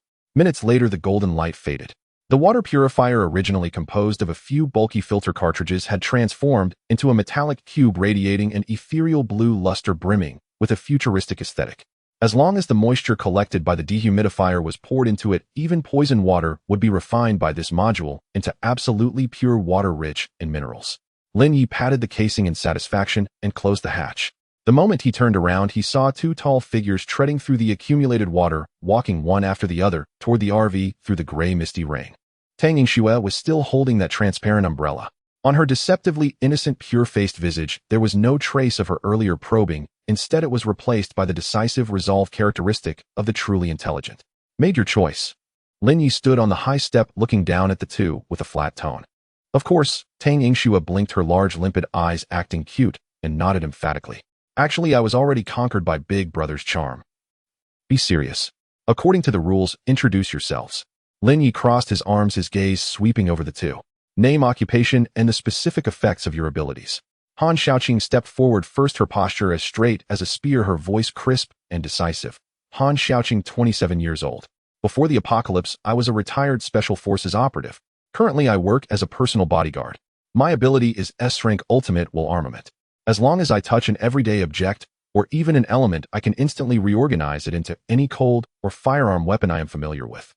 A flicker of surprise passed through Lin Ye's eyes. It wasn't the ice-type ability he had anticipated, but it was a much more powerful one. This was a good thing. With her around, the team's arsenal was secure. My turn. Tang Yingxue's pure peach blossom eyes showed a rare hint of hesitation before she ultimately chose to be frank. My name is Tang Yingxue. I take my mother's surname. Actually, I'm the illegitimate daughter of some family in the capital. Because I've always resisted the arranged business marriages the family set up, the resources and treatment I can usually get are extremely limited. Before the apocalypse, I was just a niche travel blogger who ran all over the world and didn't even dare to show my face. As for my ability, Tang Yingxue bit her thin lip. The panel shows its strength. Luck. Luck? Lin Ye raised an eyebrow slightly. The humble brags about traveling the world and being a small blogger weren't the point. The point was her ability. This girl's ability was actually luck. It was completely hard to tell. Yet it has two effects. The passive one is to slightly boost my own luck. When activated, my luck value skyrockets. But at this point, Tang Yingxue glanced awkwardly at Han Xiaoqing beside her. This ability is a bit of a scam. It achieves miracles by draining the fortune of people around me. Yesterday, after I awakened, I curiously activated the skill. I didn't feel anything myself, but Xiaoqing. Tang Yingxue covered her face, recalling the scene with a pained expression. She's a top-tier special forces soldier, but walking on the flat carpet of the hotel, she tripped and fell 3 times in a row. Later, we wanted to go to the hotel kitchen to gather some high-end ingredients. But just as we reached the door, the gas pipeline in the kitchen leaked without any warning. I don't know where the spark came from, but we almost didn't make it. Han Xiaoqing added expressionlessly from the side. To be safe, we gave up on fresh supplies. We had to wait for the young lattice ability effect to wear off, then we found some relatively safe meal kits from a takeout place. After hearing this account, Lin Ye nodded. He thought of a lucky fellow named Gao Yang. On the surface, this ability seemed insignificant, but once trapped in a desperate situation, it could often yield unexpected surprises. After finishing, Tang Yingxue was briefly stunned herself. Wait, could it be that the effect of activating the ability yesterday was to make me join this team? No way. But then again, it kind of makes sense. Because the attempt to gather ingredients at the hotel failed, they had to eat meal kits. That's why Xiaoqing needed to make an extra trip today to collect materials, which led to encountering that mutated lizard, thus catching Lin Ye's attention. Thinking about it this way, it actually seemed plausible. Lin Ye was a bit puzzled by the girl's strange gaze, but he had more important matters to attend to. He had no intention of introducing himself, nor any obligation to reveal his ability. In this team, it was only natural for the boss to know the capabilities of his subordinates. For a subordinate to probe the boss' secrets, that would be overstepping one's bounds. Tang Yingxue was an exceptionally clever woman, so naturally, she wouldn't court trouble. Welcome aboard. Lin Ye took the climbing backpack Han Xiaoqing handed him, and the 2 DJI portable drones with low battery that Tang Yingxue contributed. Zhao Nian is over there building the trailer and needs an extra hand. Han Xiaoqing, you go assist her. As for you. Lin Ye glanced at the young lady with her slender arms and legs. Just don't get in the way here. Got it, boss. Tang Yingxue didn't mind Lin Ye's dismissiveness at all. Cheerfully, she followed the 2 into the RV. Was he not restricting her from entering the RV because of surveillance cameras, or did he have other methods? Whatever, it didn't matter. It seemed joining this team really wasn't a bad thing. Elsewhere at the unloading area, looking at a load-bearing chassis dismantled from an abandoned truck, Zhao Nian sighed. It seemed she really wouldn't be able to finish the work today. Her rank metal control could still work with this high-density alloy, but it was far too strenuous. Do you need help? A cool voice sounded behind her. Han Xiaoqing walked over with her long, straight legs. Let me introduce myself. I'm Han Xiaoqing, a new member. We'll be teammates from now on. Hello, I'm Zhao Nian. You can call me Yin Yin. This is Sister Su Tang, our boss wife. At Zhao Nian's introduction, Su Tang smiled in acknowledgement. Well, it seemed Zhao Nian was a good kid. Han Xiaoqing gave a slight nod in response, then pulled an ordinary Zippo lighter from her tactical pocket and lit it with a click. Whooshed. Driven by ultimate will armament, the tiny flame was instantly reorganized and amplified, the lighter transforming into an industrial-grade plasma cutting torch, spewing a searing blue-hot flame. The scorching blue flame engulfed the load-bearing steel beam. The metal's surface temperature rose sharply, quickly turning red-hot and softening. Wow, Sister Qing, your skill is so cool. Zhao Nian's eyes widened in excitement, and she quickly struck while the iron was hot, her hands glowing with intense silver light. The formerly rigid steel beam, aided by the high temperature, was easily shaped by her like a piece of pulled noodle dough into the chassis frame for the towed trailer. With Han Xiaoqing, this humanoid high-temperature processing plant, joining the team, their 2 abilities formed a perfectly symbiotic industrial loop. One was responsible for heating and softening, the other for deformation and restructuring. The previously stalled vehicle construction progress instantly shot forward like a rocket. After storing the fresh ingredients Tang Yingxue had brought into the constant temperature preservation cabinet, Lin Ye did not remain idle. He turned around and dragged out 2 large cardboard boxes from beneath the bar counter, which he had looted from the 2nd floor of the electronics market, containing 6 sets of walkie-talkies and bone conduction headphones. On Yuli's suggestion, Lin Ye returned to the digital zone and procured the latest smart AR glasses and several top-tier flagship phones. Now that the 5-tier enhancement theory of the ship of Theseus had been validated, the potential for equipment customization skyrocketed exponentially. Seated on the living room sofa, Lin Ye's hands glowed with a dark golden light. He first methodically performed a basic enhancement on the devices, then began disassembling them in preparation for the 5-tier enhancement. Tang Yingxue shed her slightly stifling windbreaker, revealing only her soft, form-fitting white knit sweater, and naturally sat down beside Lin Ye, ready to lend a hand. As the eldest daughter of a prestigious family, her confidence was naturally abundant, as she would have felt no guilt even if she simply sat idly by. Yet her curiosity about Lin Ye's mysterious ability was overwhelming, and she couldn't resist leaning in to see what this man was truly doing. Brother, is this what you need? Tang Yingxue blinked her dreamy peach blossom eyes, and her slender fair fingers precisely picked out a black adapter from a jumble of cables and micro-components, handing it over. Lin Ye paused slightly, taking the adapter. This girl's SSS-Rank luck ability was indeed something special. No matter what type of screw or chip he needed in his mind, the girl, without even looking, would simply reach into the box and pull out exactly the one he required. It seems this ability of yours is quite practical, Lin Ye remarked, a rare comment. As long as I can help, brother, Tang Yingxue replied with a sweet smile, her eyes shimmering, her face deceptively innocent, brimming with obedience and admiration.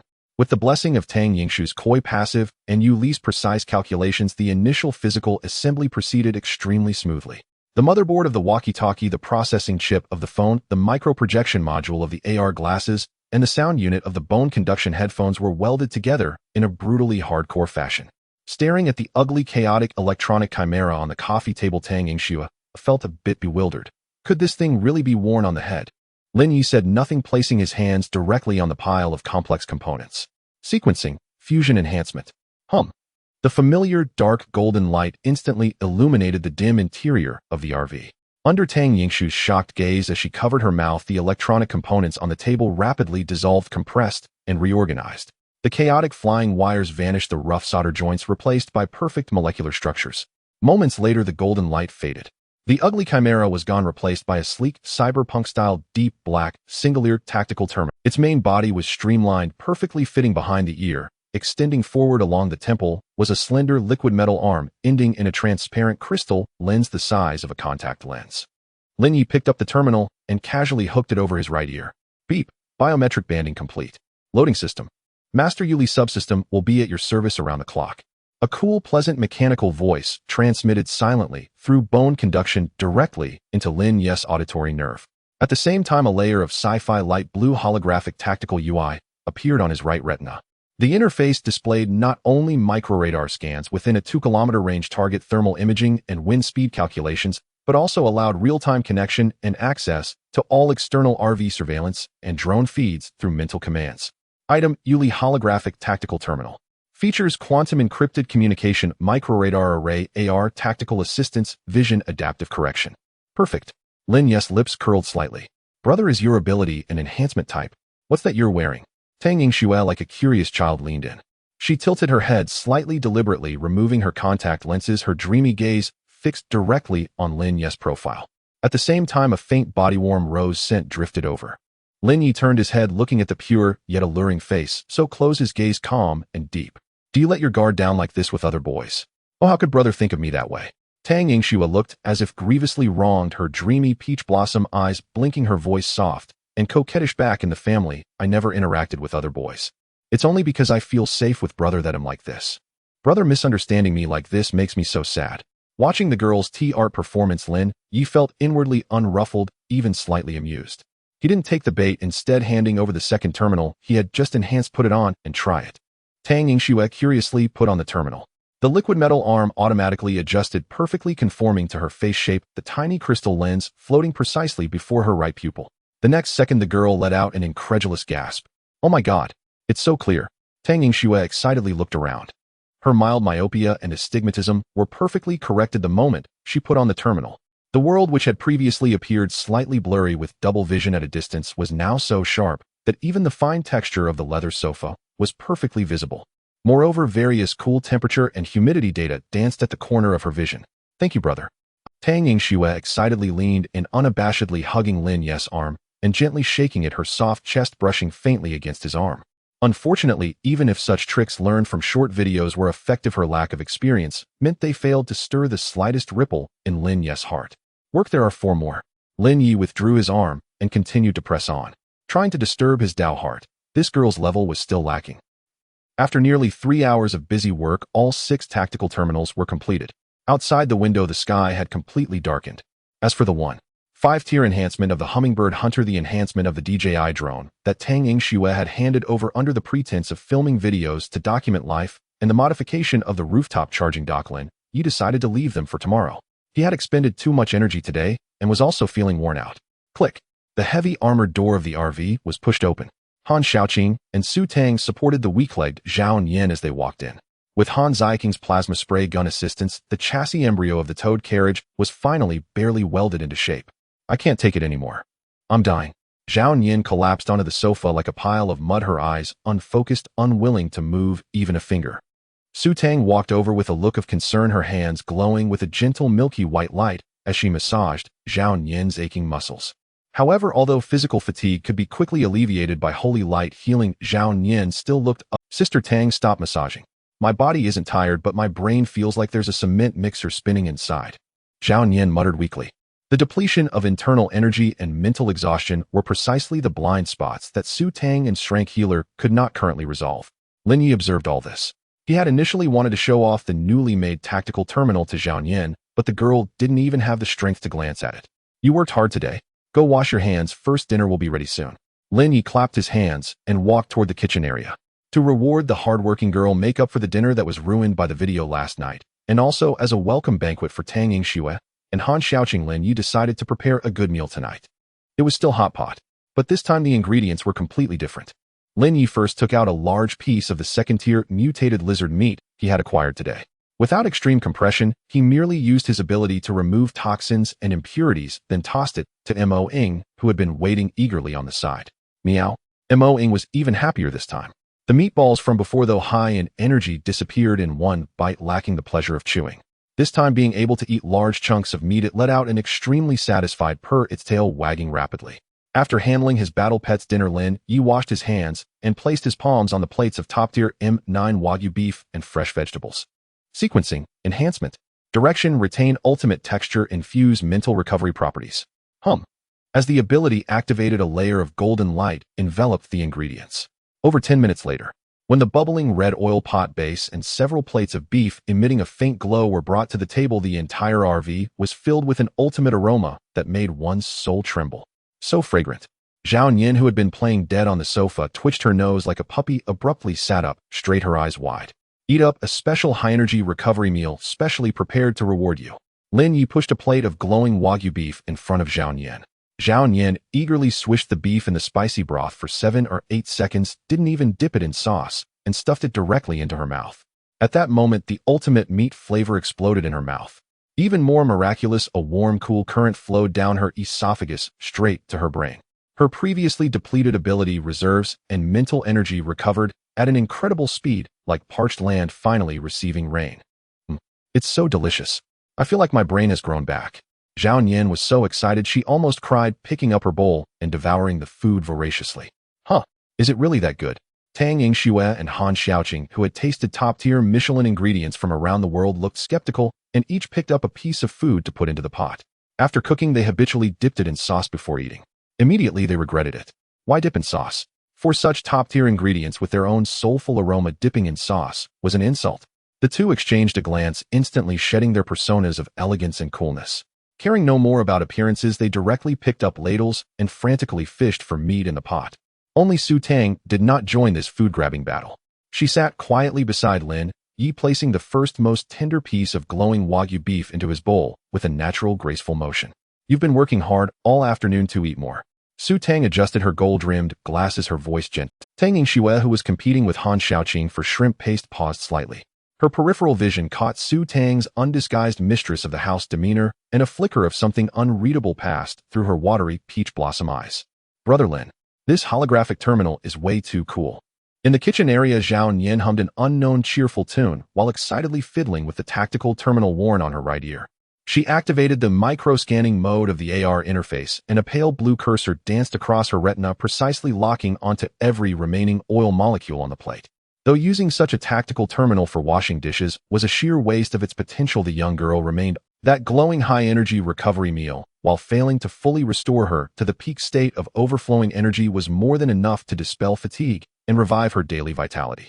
Han Xiaoqing had helped her a lot that afternoon, and those two clearly weren't the type to handle household chores. So fully rejuvenated, she took it upon herself to do the dishes and cleaning for Han Xiaoqing and Tang Yingxue. On the other side, Lin Ye, sitting on the sofa, felt rather indifferent. It wasn't that the food was bad, but he had realized that sequential enhancement still adhered to some extent to the cold law of energy conservation. The mental energy and power consumed to enhance that meal roughly offset the recovery he gained from after finishing. His state was about the same as before the enhancement. At most, he had satisfied his appetite and served as a human charging bank for Zhao Nian. It seems that trying to exploit a bug by enhancing ordinary ingredients for infinite mana regeneration, like stepping on one foot to lift the other, is a dead end. Lin Ye leaned back into the soft sofa cushion, pondering privately. To achieve positive energy growth, he'll need to seek out mutant plants or celestial treasures inherently rich in energy, or perhaps. A sharp glint flashed in Lin Ye's eyes. Try to find an ancient text or Taoist breathing technique and forcibly transform it into something like an inner cultivation method or meditation art from novels, fundamentally accelerating my own energy recovery. But that was a matter for later. For now, the priority was to finish the 1.5-level enhancement of this art. Night had fallen. After a spatial expansion and overall enhancement, the Armadillo RV displayed terrifying soundproofing and temperature regulation. The continuous drizzle outside fell on the thick armored roof, leaving only an extremely faint, rustling sound like a lullaby.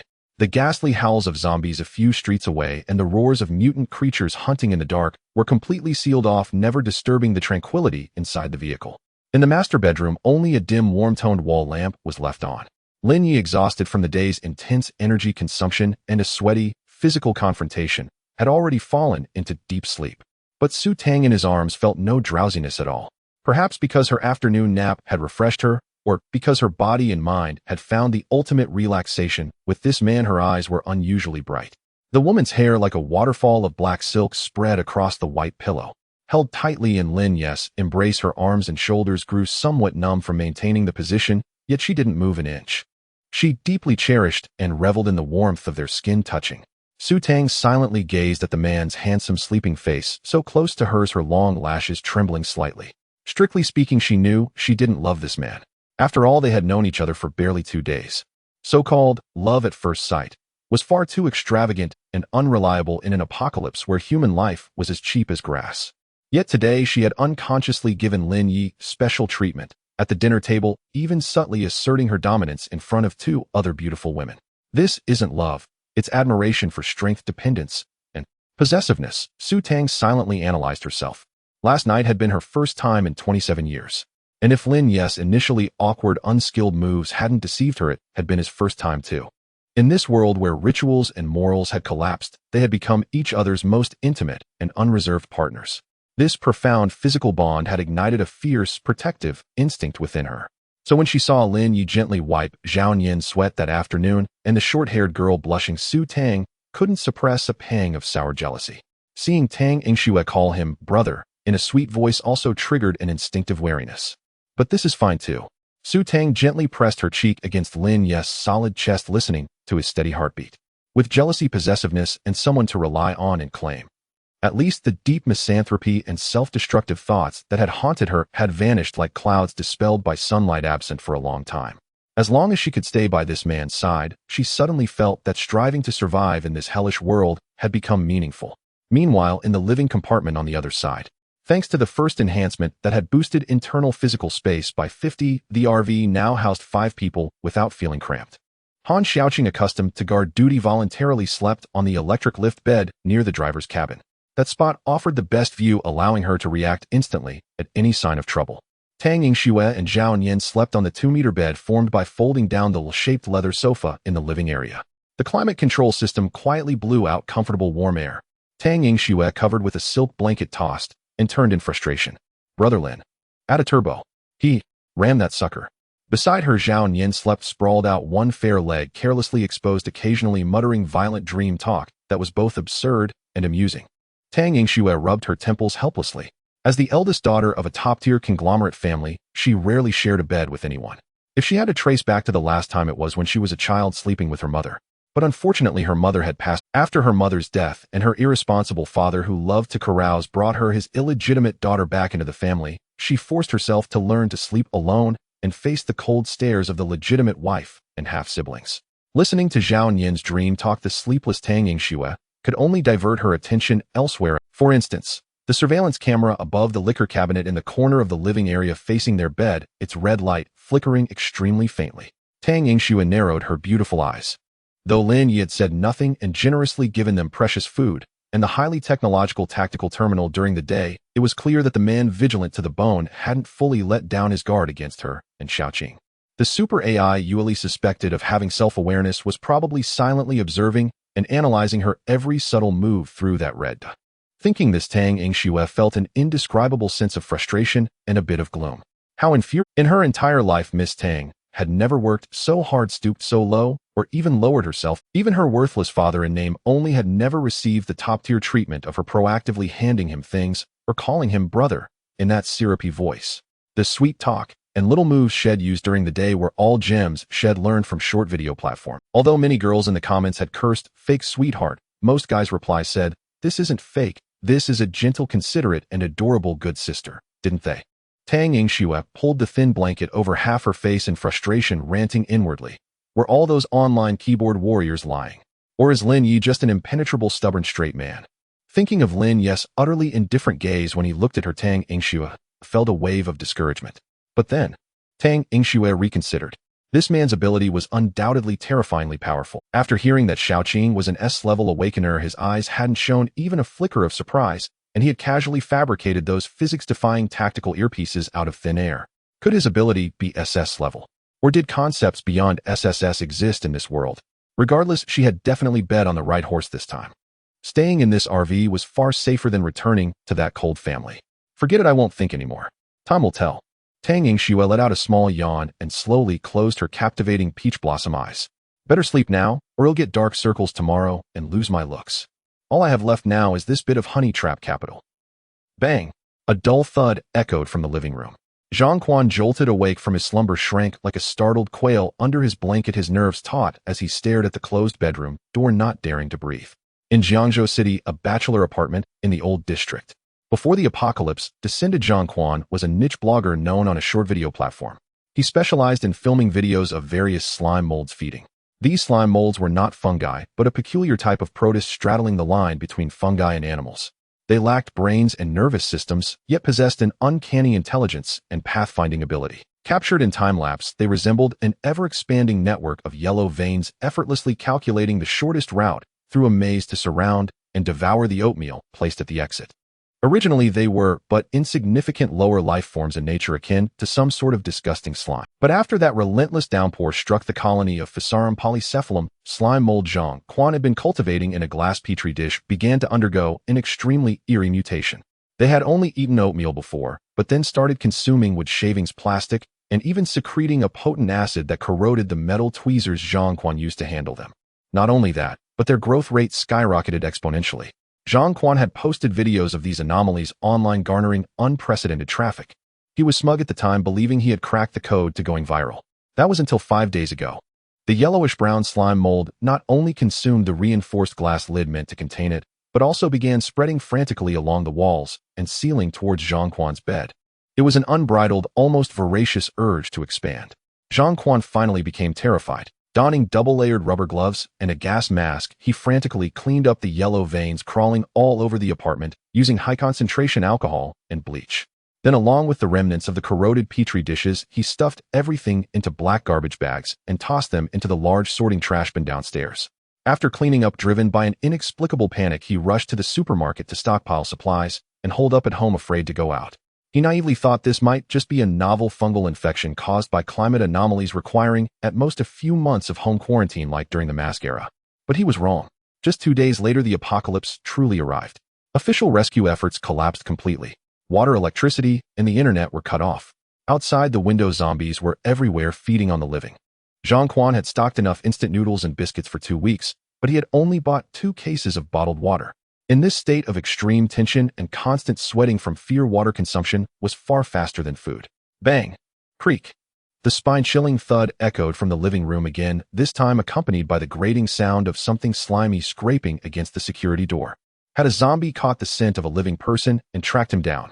Zhang Quan clamped his hand over his mouth, his teeth chattering, desperately praying that the old security door was sturdy enough. However, Zhang Quan had no idea. What was ramming against his door was no ordinary zombie. Time rewind to a day earlier. At the garbage collection station below the old apartment building, the large green metal bin, originally filled with kitchen waste and discarded plastics, was faintly undulating and writhing on its surface. The slime mold Zhang Quan had cleaned away was not dead. On the contrary, the stimulation from the alcohol and the baptism of the apocalypse had triggered an unprecedented frenzied evolution in those discarded yellow veins which lay dormant in the filthy environment.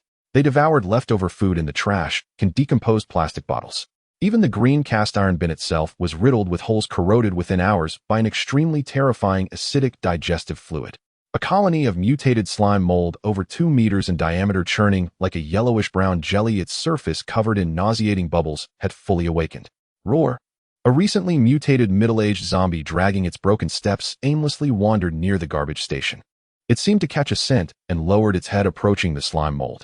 Swoosh! No sound, no warning. The moment the zombie drew near the seemingly sluggish yellowish-brown slime mold suddenly lashed out like a tentacle. It spread like a giant yellow sticky net, instantly enveloping the zombie's entire body. Ugh! The zombie let out a roar, its sharp claws frantically tearing at the slime on its body, but it was like punching. The slime mold had no nerves or pain receptors, nor any skeleton. Parts torn by the zombie would refuse like liquid within a second. Then a horrifying scene unfolded. The slime mold began secreting a highly concentrated mutated digestive acid. Hiss! Hiss! Hiss! The zombie's tough flesh, rotting organs, and even its pale bones emitted nauseating white smoke upon contact with the slime.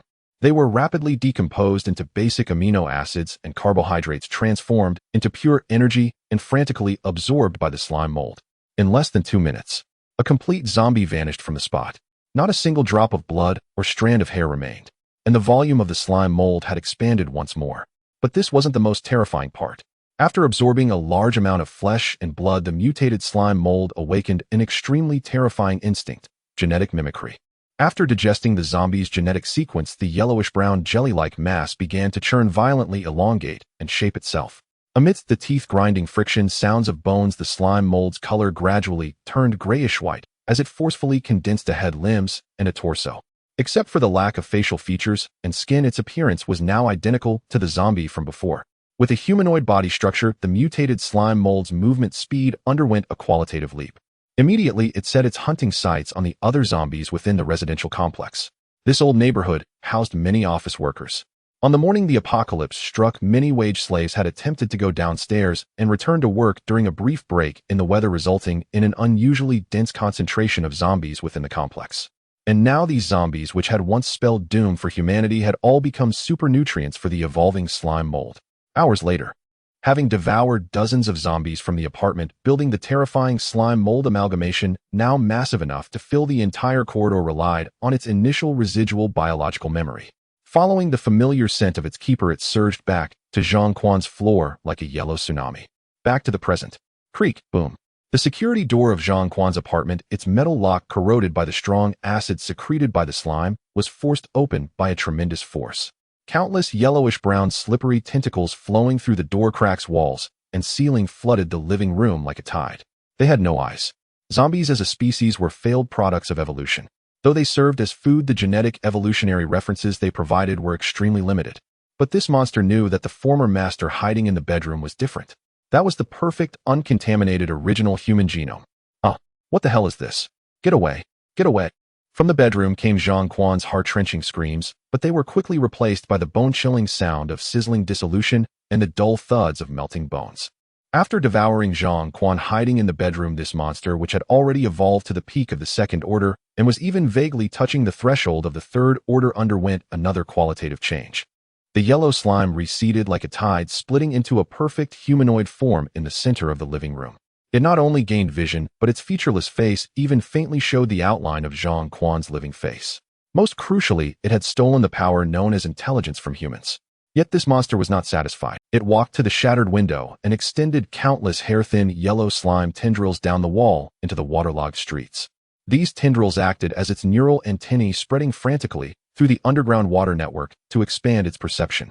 Suddenly, this mimic monster whipped its head around, staring intently at a certain direction in the distant city. With its extremely acute energy perception, it detected an aura billions of times more delicious than Zhang Quan or all other creatures in the city combined. It was located at the Wanqing Appliance City Square, just a few kilometers from the old district. Its newly born barren mind could not comprehend what it was. But its cells, its genes, its instincts were all screaming and roaring in a frenzy, telling it yearned to possess. It must possess it. This was the most primal greed and covetousness of a lower life form for a higher dimensional law. SSS tier ordered ability. Eat. Eat him. Possess. His power. A spine-chilling hoarse voice rasped from the lipless face. This terrifying peak second-order mimic slime mold melted into a yellow torrent and surged rapidly through the sewers towards the Appliance City Square. At 2 in the morning, the night rain was slightly cold. The zombies, which were relatively active during the day, had entered a brief period of silence, and the pitch-black urban ruins had completely become a hunting ground for mutated creatures. However, few mutated creatures dared to approach the area where the Armadillo Conqueror was parked. Although Lin Ye had already collected the corpse and blood essence of the second-order mutated lizard, the lingering high-level creature's blood aura in the accumulated water and the residual ink shadows pressure in the air still fiercely intimidated those low-level mutated monsters. The area around the RV was exceptionally quiet, with only the soft rustling sound of fine raindrops tapping against the armored shell. Yet on a flooded street a few blocks away from the Appliance City Square, a massive yellow-brown torrent was spreading wildly across the ground at a spine-chilling speed. It was a mutated slime mold that had evolved to the peak of the second order and gained rudimentary intelligence after devouring a shock blogger. After consuming all the zombies in an entire apartment building, it considered itself the apex predator of these ruins. Sensing that fatal attraction ahead, it greedily desired to completely digest the steel behemoth and the However, in its newly born and extremely barren intelligence, it could not comprehend how terrifying the product of cutting-edge technological civilization combined with high-dimensional supernatural power truly was. What the mutated slime mold saw as a stealthy and rapid approach was as conspicuous to Yueli's radar matrix as running naked with a torch in the snow on a dark night. Inside the RV, after the carrier vessel underwent a 1.5 strength enhancement and transformed into a dark silver micro-quantum server, a steady flow of ethereal blue data light rippled across Yueli's surface. Alert: high-density unknown biological entity detected. Distance 2 kilometers. Energy level assessment second order extreme value. Threat assessment low to medium. Initiating silent defense protocol. Sensing that Lin Ye was in the golden recovery period of deep sleep, Yueli did not emit a piercing alarm to wake her master. As a super AI with immense computing power and autonomous logic, she had full authority to independently eliminate potential threats. At the periphery of the square, the mutated slime mold did not act rashly. Despite the craving from the depths of its genes driving it nearly mad, it did not commit its entire body to the assault. This thing called intelligence had instilled in it a measure of cunning and caution. It halted in a dark alley a few hundred meters away, its yellow-brown slime writhing violently as it forcibly split off a second-order mimicry clone disguised as an ordinary zombie. This mimicry clone shuffled with stiff steps, staggering into the square in an attempt to probe the firepower of the black RV. It was no longer the single-celled organism that once relied solely on instinct to wriggle. Unfortunately, it couldn't even cross the 50-meter perimeter around the RV. A faint hum of air disturbance sounded in the night sky. A hummingbird hunter drone mounted on the roof's charging dock glided down silently, like a ghost under Yueli's precise control. The alloy crystal rotors enhanced by Lin Ye transformed at ultra-high speed into the sharpest, deathly circular saw in this world. Whoosh, whoosh, whoosh. The drone traced an almost imperceptible black afterimage in midair, crossing at an extremely tricky angle directly through the mimicry zombie's neck, torso, and legs. Thud. Before the mimicry zombie could even make a defensive move, its body was instantly sliced into dozens of smooth pieces. Foul-smelling yellow slime splattered across the ground, and the severed chunks, deprived of the main bonus energy supply, writhed briefly before dissolving into a puddle of pungent, steaming white liquid. The slime mold's main body in the dark alley shuddered violently. It hadn't even seen what had annihilated. That physical cutting speed, surpassing the limits of its dynamic vision, shattered the budding arrogance of invincibility within it. In its expectations, perhaps its main body could still risk a desperate fight, using its strong acid and damage immunity. But it wasn't necessary. Having gained rudimentary intelligence, the slime mold decisively backed down. Its massive body rapidly dispersed like a mollusk retreating into the sewers, frantically shrinking back into the city's underground pipes, planning to wait until it grew stronger. To ensure absolute safety, it left a fist-sized observer eye clone perfectly disguised as a yellow-brown cement brick on the edge of a high-rise ruin rooftop 2 kilometers away. In its view, 1 kilometer was a forbidden zone, 2 kilometers was absolute safety. Yet inside the carriage, Yueli's quantum light merely flickered. Residual biological heat source detected. Coordinate locked, distance 1.9 kilometers, elevation 45 degrees. Calculating trajectory and wind speed. Assessment result: eradicate root and branch. On the RV roof, another fully charged hummingbird drone silently rose, vanishing into the night. 2 minutes later, that yellow-brown cement brick on the ruined rooftop 2 kilometers away was instantly shredded into a cloud of yellow powder by a shadow descending from the sky. A hiss. The mutated slime mold's main body, hiding in the deepest part of the sewer, let out an extremely pained and terrified psychic scream. It was truly afraid. It seemed that obtaining that incredibly delicious divine food was far more difficult than its barren brain had imagined. But it had plenty of time. The slime mold, now endowed with intelligence, made the most cautious decision. It resolved to lurk deep beneath the city, frantically devouring zombies to grow while seeking a single fatal opportunity. Squeak, squeak. In the dark, damp sewer, a group of mutated rats drawn by the scent approached. Their meager brain capacity mistook this yellow jelly for an easy midnight snack. Soon they realized their grave mistake. The slime mold wasn't their food. They themselves were merely a palate-cleansing dessert for this abyssal monster. Yellow acid surged, and the sewer was filled only with the bone-chilling sound of dissolving skeletons. The night passed without further incident. As a former web novel author who often stayed up late typing and waking at noon, Lin Ye had gradually adapted to this extremely regular news schedule in the apocalypse. At 7:30 in the morning, after a full night of undisturbed deep sleep, the mental energy consumed from yesterday's intense enhancement had fully recovered, even more vigorous than before, with unprecedented clarity in his mind. Just as he was about to move, he felt a slight pressure and astonishing softness on his chest. Looking down, Su Tang was clinging to him like a ragdoll cat, severely lacking a sense of security, her limbs wrapped around him, her entire body pressed tightly against his chest. The woman's usually cool and distant beautiful face appeared exceptionally soft and serene in the morning. A few stray strands of black hair lay scattered on her fair, slender collarbone, rising and falling gently with her steady breaths. Through the slightly open collar of her nightgown, faint red marks from the previous night were still visible. Perhaps sensing Lin Ye's muscles tensing, Su Tang's long eyelashes fluttered twice before she slowly opened her moist, sleepy eyes. Their eyes met. In the early morning bedroom, the air seemed to thicken with their body heat. Awake. Lin Ye's voice carried the uniquely deep magnetic quality of just waking up, incredibly alluring. A faint, unnatural blush crept across Su Tang's cheeks. But instead of shyly retreating like a young girl, she gently rubbed her cheek against Lin Ye's warm, solid chest, her voice languid, like freshly fermented sweet wine. "You're lying on my hair." Lin Ye chuckled softly, slightly lifting his arm and naturally reaching out to smooth her cascading hair pinned beneath him. His rough fingertips inadvertently brushed against the woman's delicate, sensitive nape, causing Su Tang's body to tremble slightly, her breath hitching for a moment. An indescribable thrill spread through her heart. She wrapped her arms around Lin Ye's neck, lifting her fair chin slightly. The temperature in the bedroom was rising rapidly. Yet a second before their lips touched, Su Tang nervously turned her head away. She hadn't brushed her teeth. As a doctor with mild mysophobia, she absolutely refused to show any imperfection or even any hint of odor to this man. Lin Ye instantly saw through her little thoughts. He didn't press, merely lowering his head to gently press a kiss on her smooth forehead. "Get up." Lin Ye threw off the covers thick with a strong pheromone scent and prepared to get out of bed. Today is a big project. The overall enhancement of the RV and the external carriage must be completed today. Wait. Su Tang suddenly reached out, gently tugging at the hem of his pajamas. Lin Ye turned to look at her. Su Tang said nothing. Blushing, she sat up, the strap of her silk nightgown slipping halfway down her rounded shoulder. She naturally turned and picked up the black hair tie from the bedside table.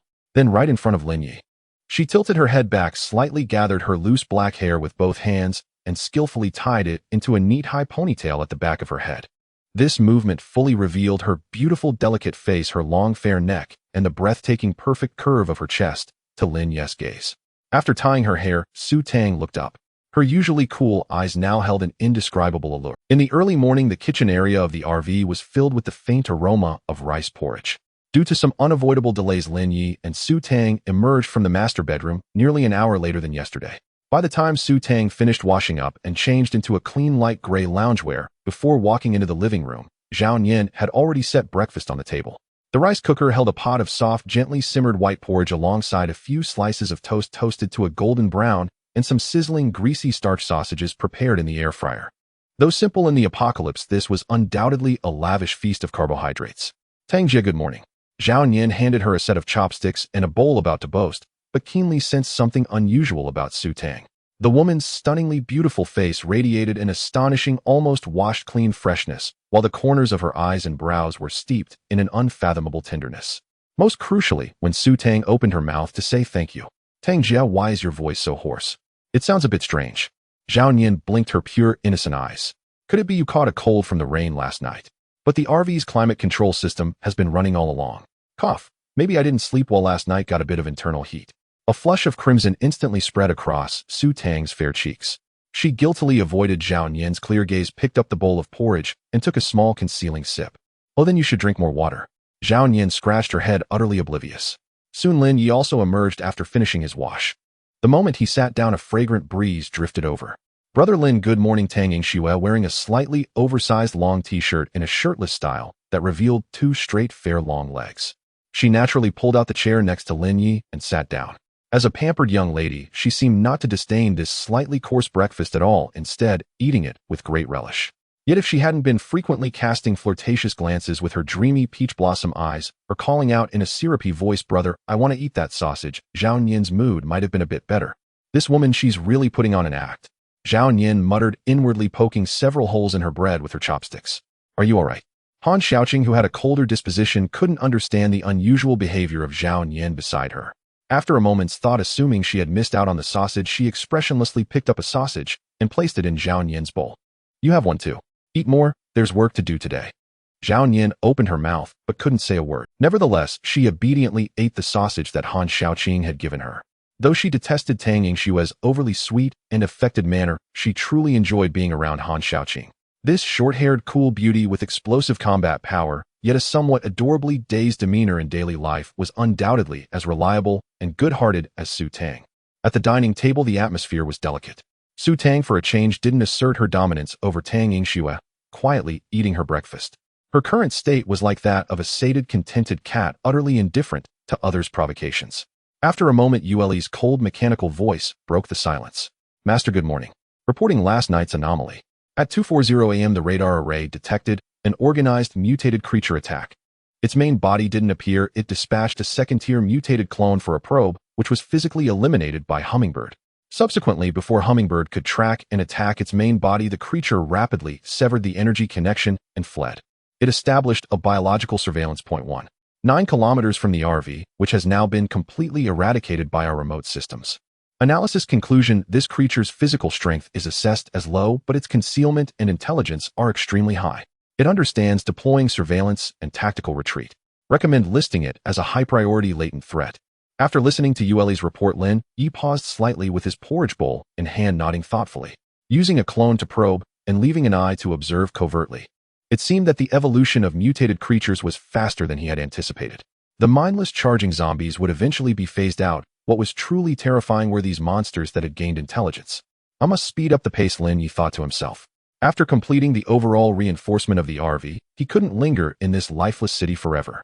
He planned to drive to Modu.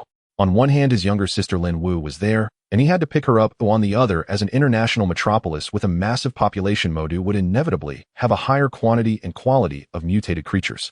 Moreover, Modu was coastal, and perhaps legendary marine mutated behemoths had already appeared.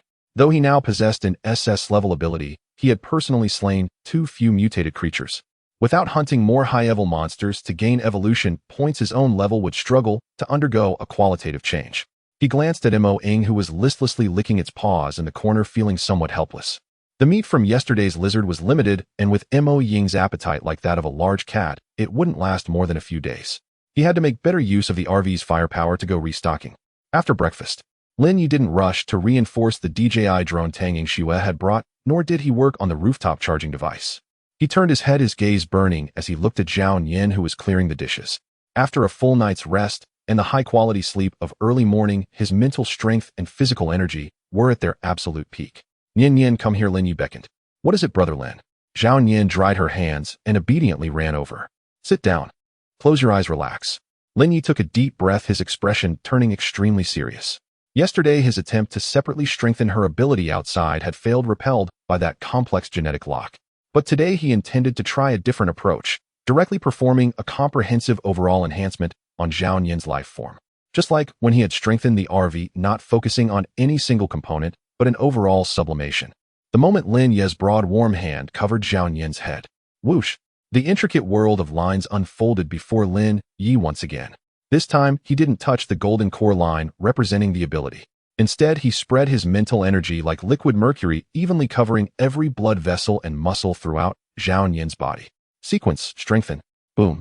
A dark golden radiance erupted like a volcanic explosion, instantly engulfing them both. For a moment, Lin Ye felt as if his brain was thrown into a high-pressure juicer. The genetic blueprint of a human awakened was far too vast. The terrifying consumption of mental energy and power was even several times more extreme than when he had cross-ranked strengthened the second-tier mutated beast Moing. Ugh. Lin Ye gritted his teeth fiercely, veins bulging on his forehead, almost draining the last trace of energy reserves within him to forcibly maintain the reorganization of the rules. Oh. Zhao Nian let out a low cry, both pained and exhilarating, feeling as if a dormant volcano within her had been completely ignited. Her blood boiled, her bones reshaped, and her own source of ability surged wildly like a tsunami. A full 20 minutes later, the golden light finally dissipated slowly. Huff. Lin Ye collapsed onto the sofa, drenched in sweat, his face as pale as paper, his breathing heavy and labored as if he had just finished a marathon. And before him, Zhao Nian's eyes snapped open. An extremely sharp metallic aura, as if it could cut through the air, surged outward with her at the center. Buzz, buzz, buzz. Even the stainless steel tableware on the coffee table and the kitchen knives began to tremble, faintly resonating in harmony. Brother Lin, I feel different. Zhao Nian looked at her hands excitedly. The translucent panel that popped up on her retina plunged her into ecstasy. Name Zhao Nian, level 2nd tier, evolver ability, a grade extreme metal manipulation, manipulates metals within range. Can perform molecular level deconstruction and recombination on high density alloys. Her ability had not only leaped from a grade to a grade infinitely close to grade, but her physical fitness and previously depleted energy capacity had also experienced explosive growth, directly stepping into the threshold of the 2nd tier. Excellent. Lin Ye leaned back on the sofa. Though extremely weak, his eyes were full of satisfaction. He had confirmed something astonishing. At this moment, he could clearly sense that a faint, intangible, rule-based connection had formed between himself and Zhao Nian. It seemed that the domineering characteristic of ownership of the reinforced object in sequence strengthening also applied to humans. However, this characteristic was more like a form of authority. Logically, Zhao Nian's consciousness should be able to perceive this connection with him. She should also understand the current situation now. In special moments, Lin Ye could take control of her body. Although under normal circumstances her consciousness would be unaffected and she wouldn't experience any discomfort or strange sensations, Lin Ye had the authority to take control of her body in critical moments. However, Lin Ye saw no trace of humiliation or dissatisfaction on Zhao Nian's face. On the contrary, when Zhao Nian looked at him, her big eyes were filled not only with admiration, but also with a very obvious, secret delight. Though somewhat surprised, since Zhao Nian had no objections, he would let it be for now. Lin Ye had never been particularly adept at understanding girls' thoughts. He was cold to outsiders, but always treated his own people well. Since this girl's ability was so useful, and she trusted him so much, Lin Ye decided to treat her even better.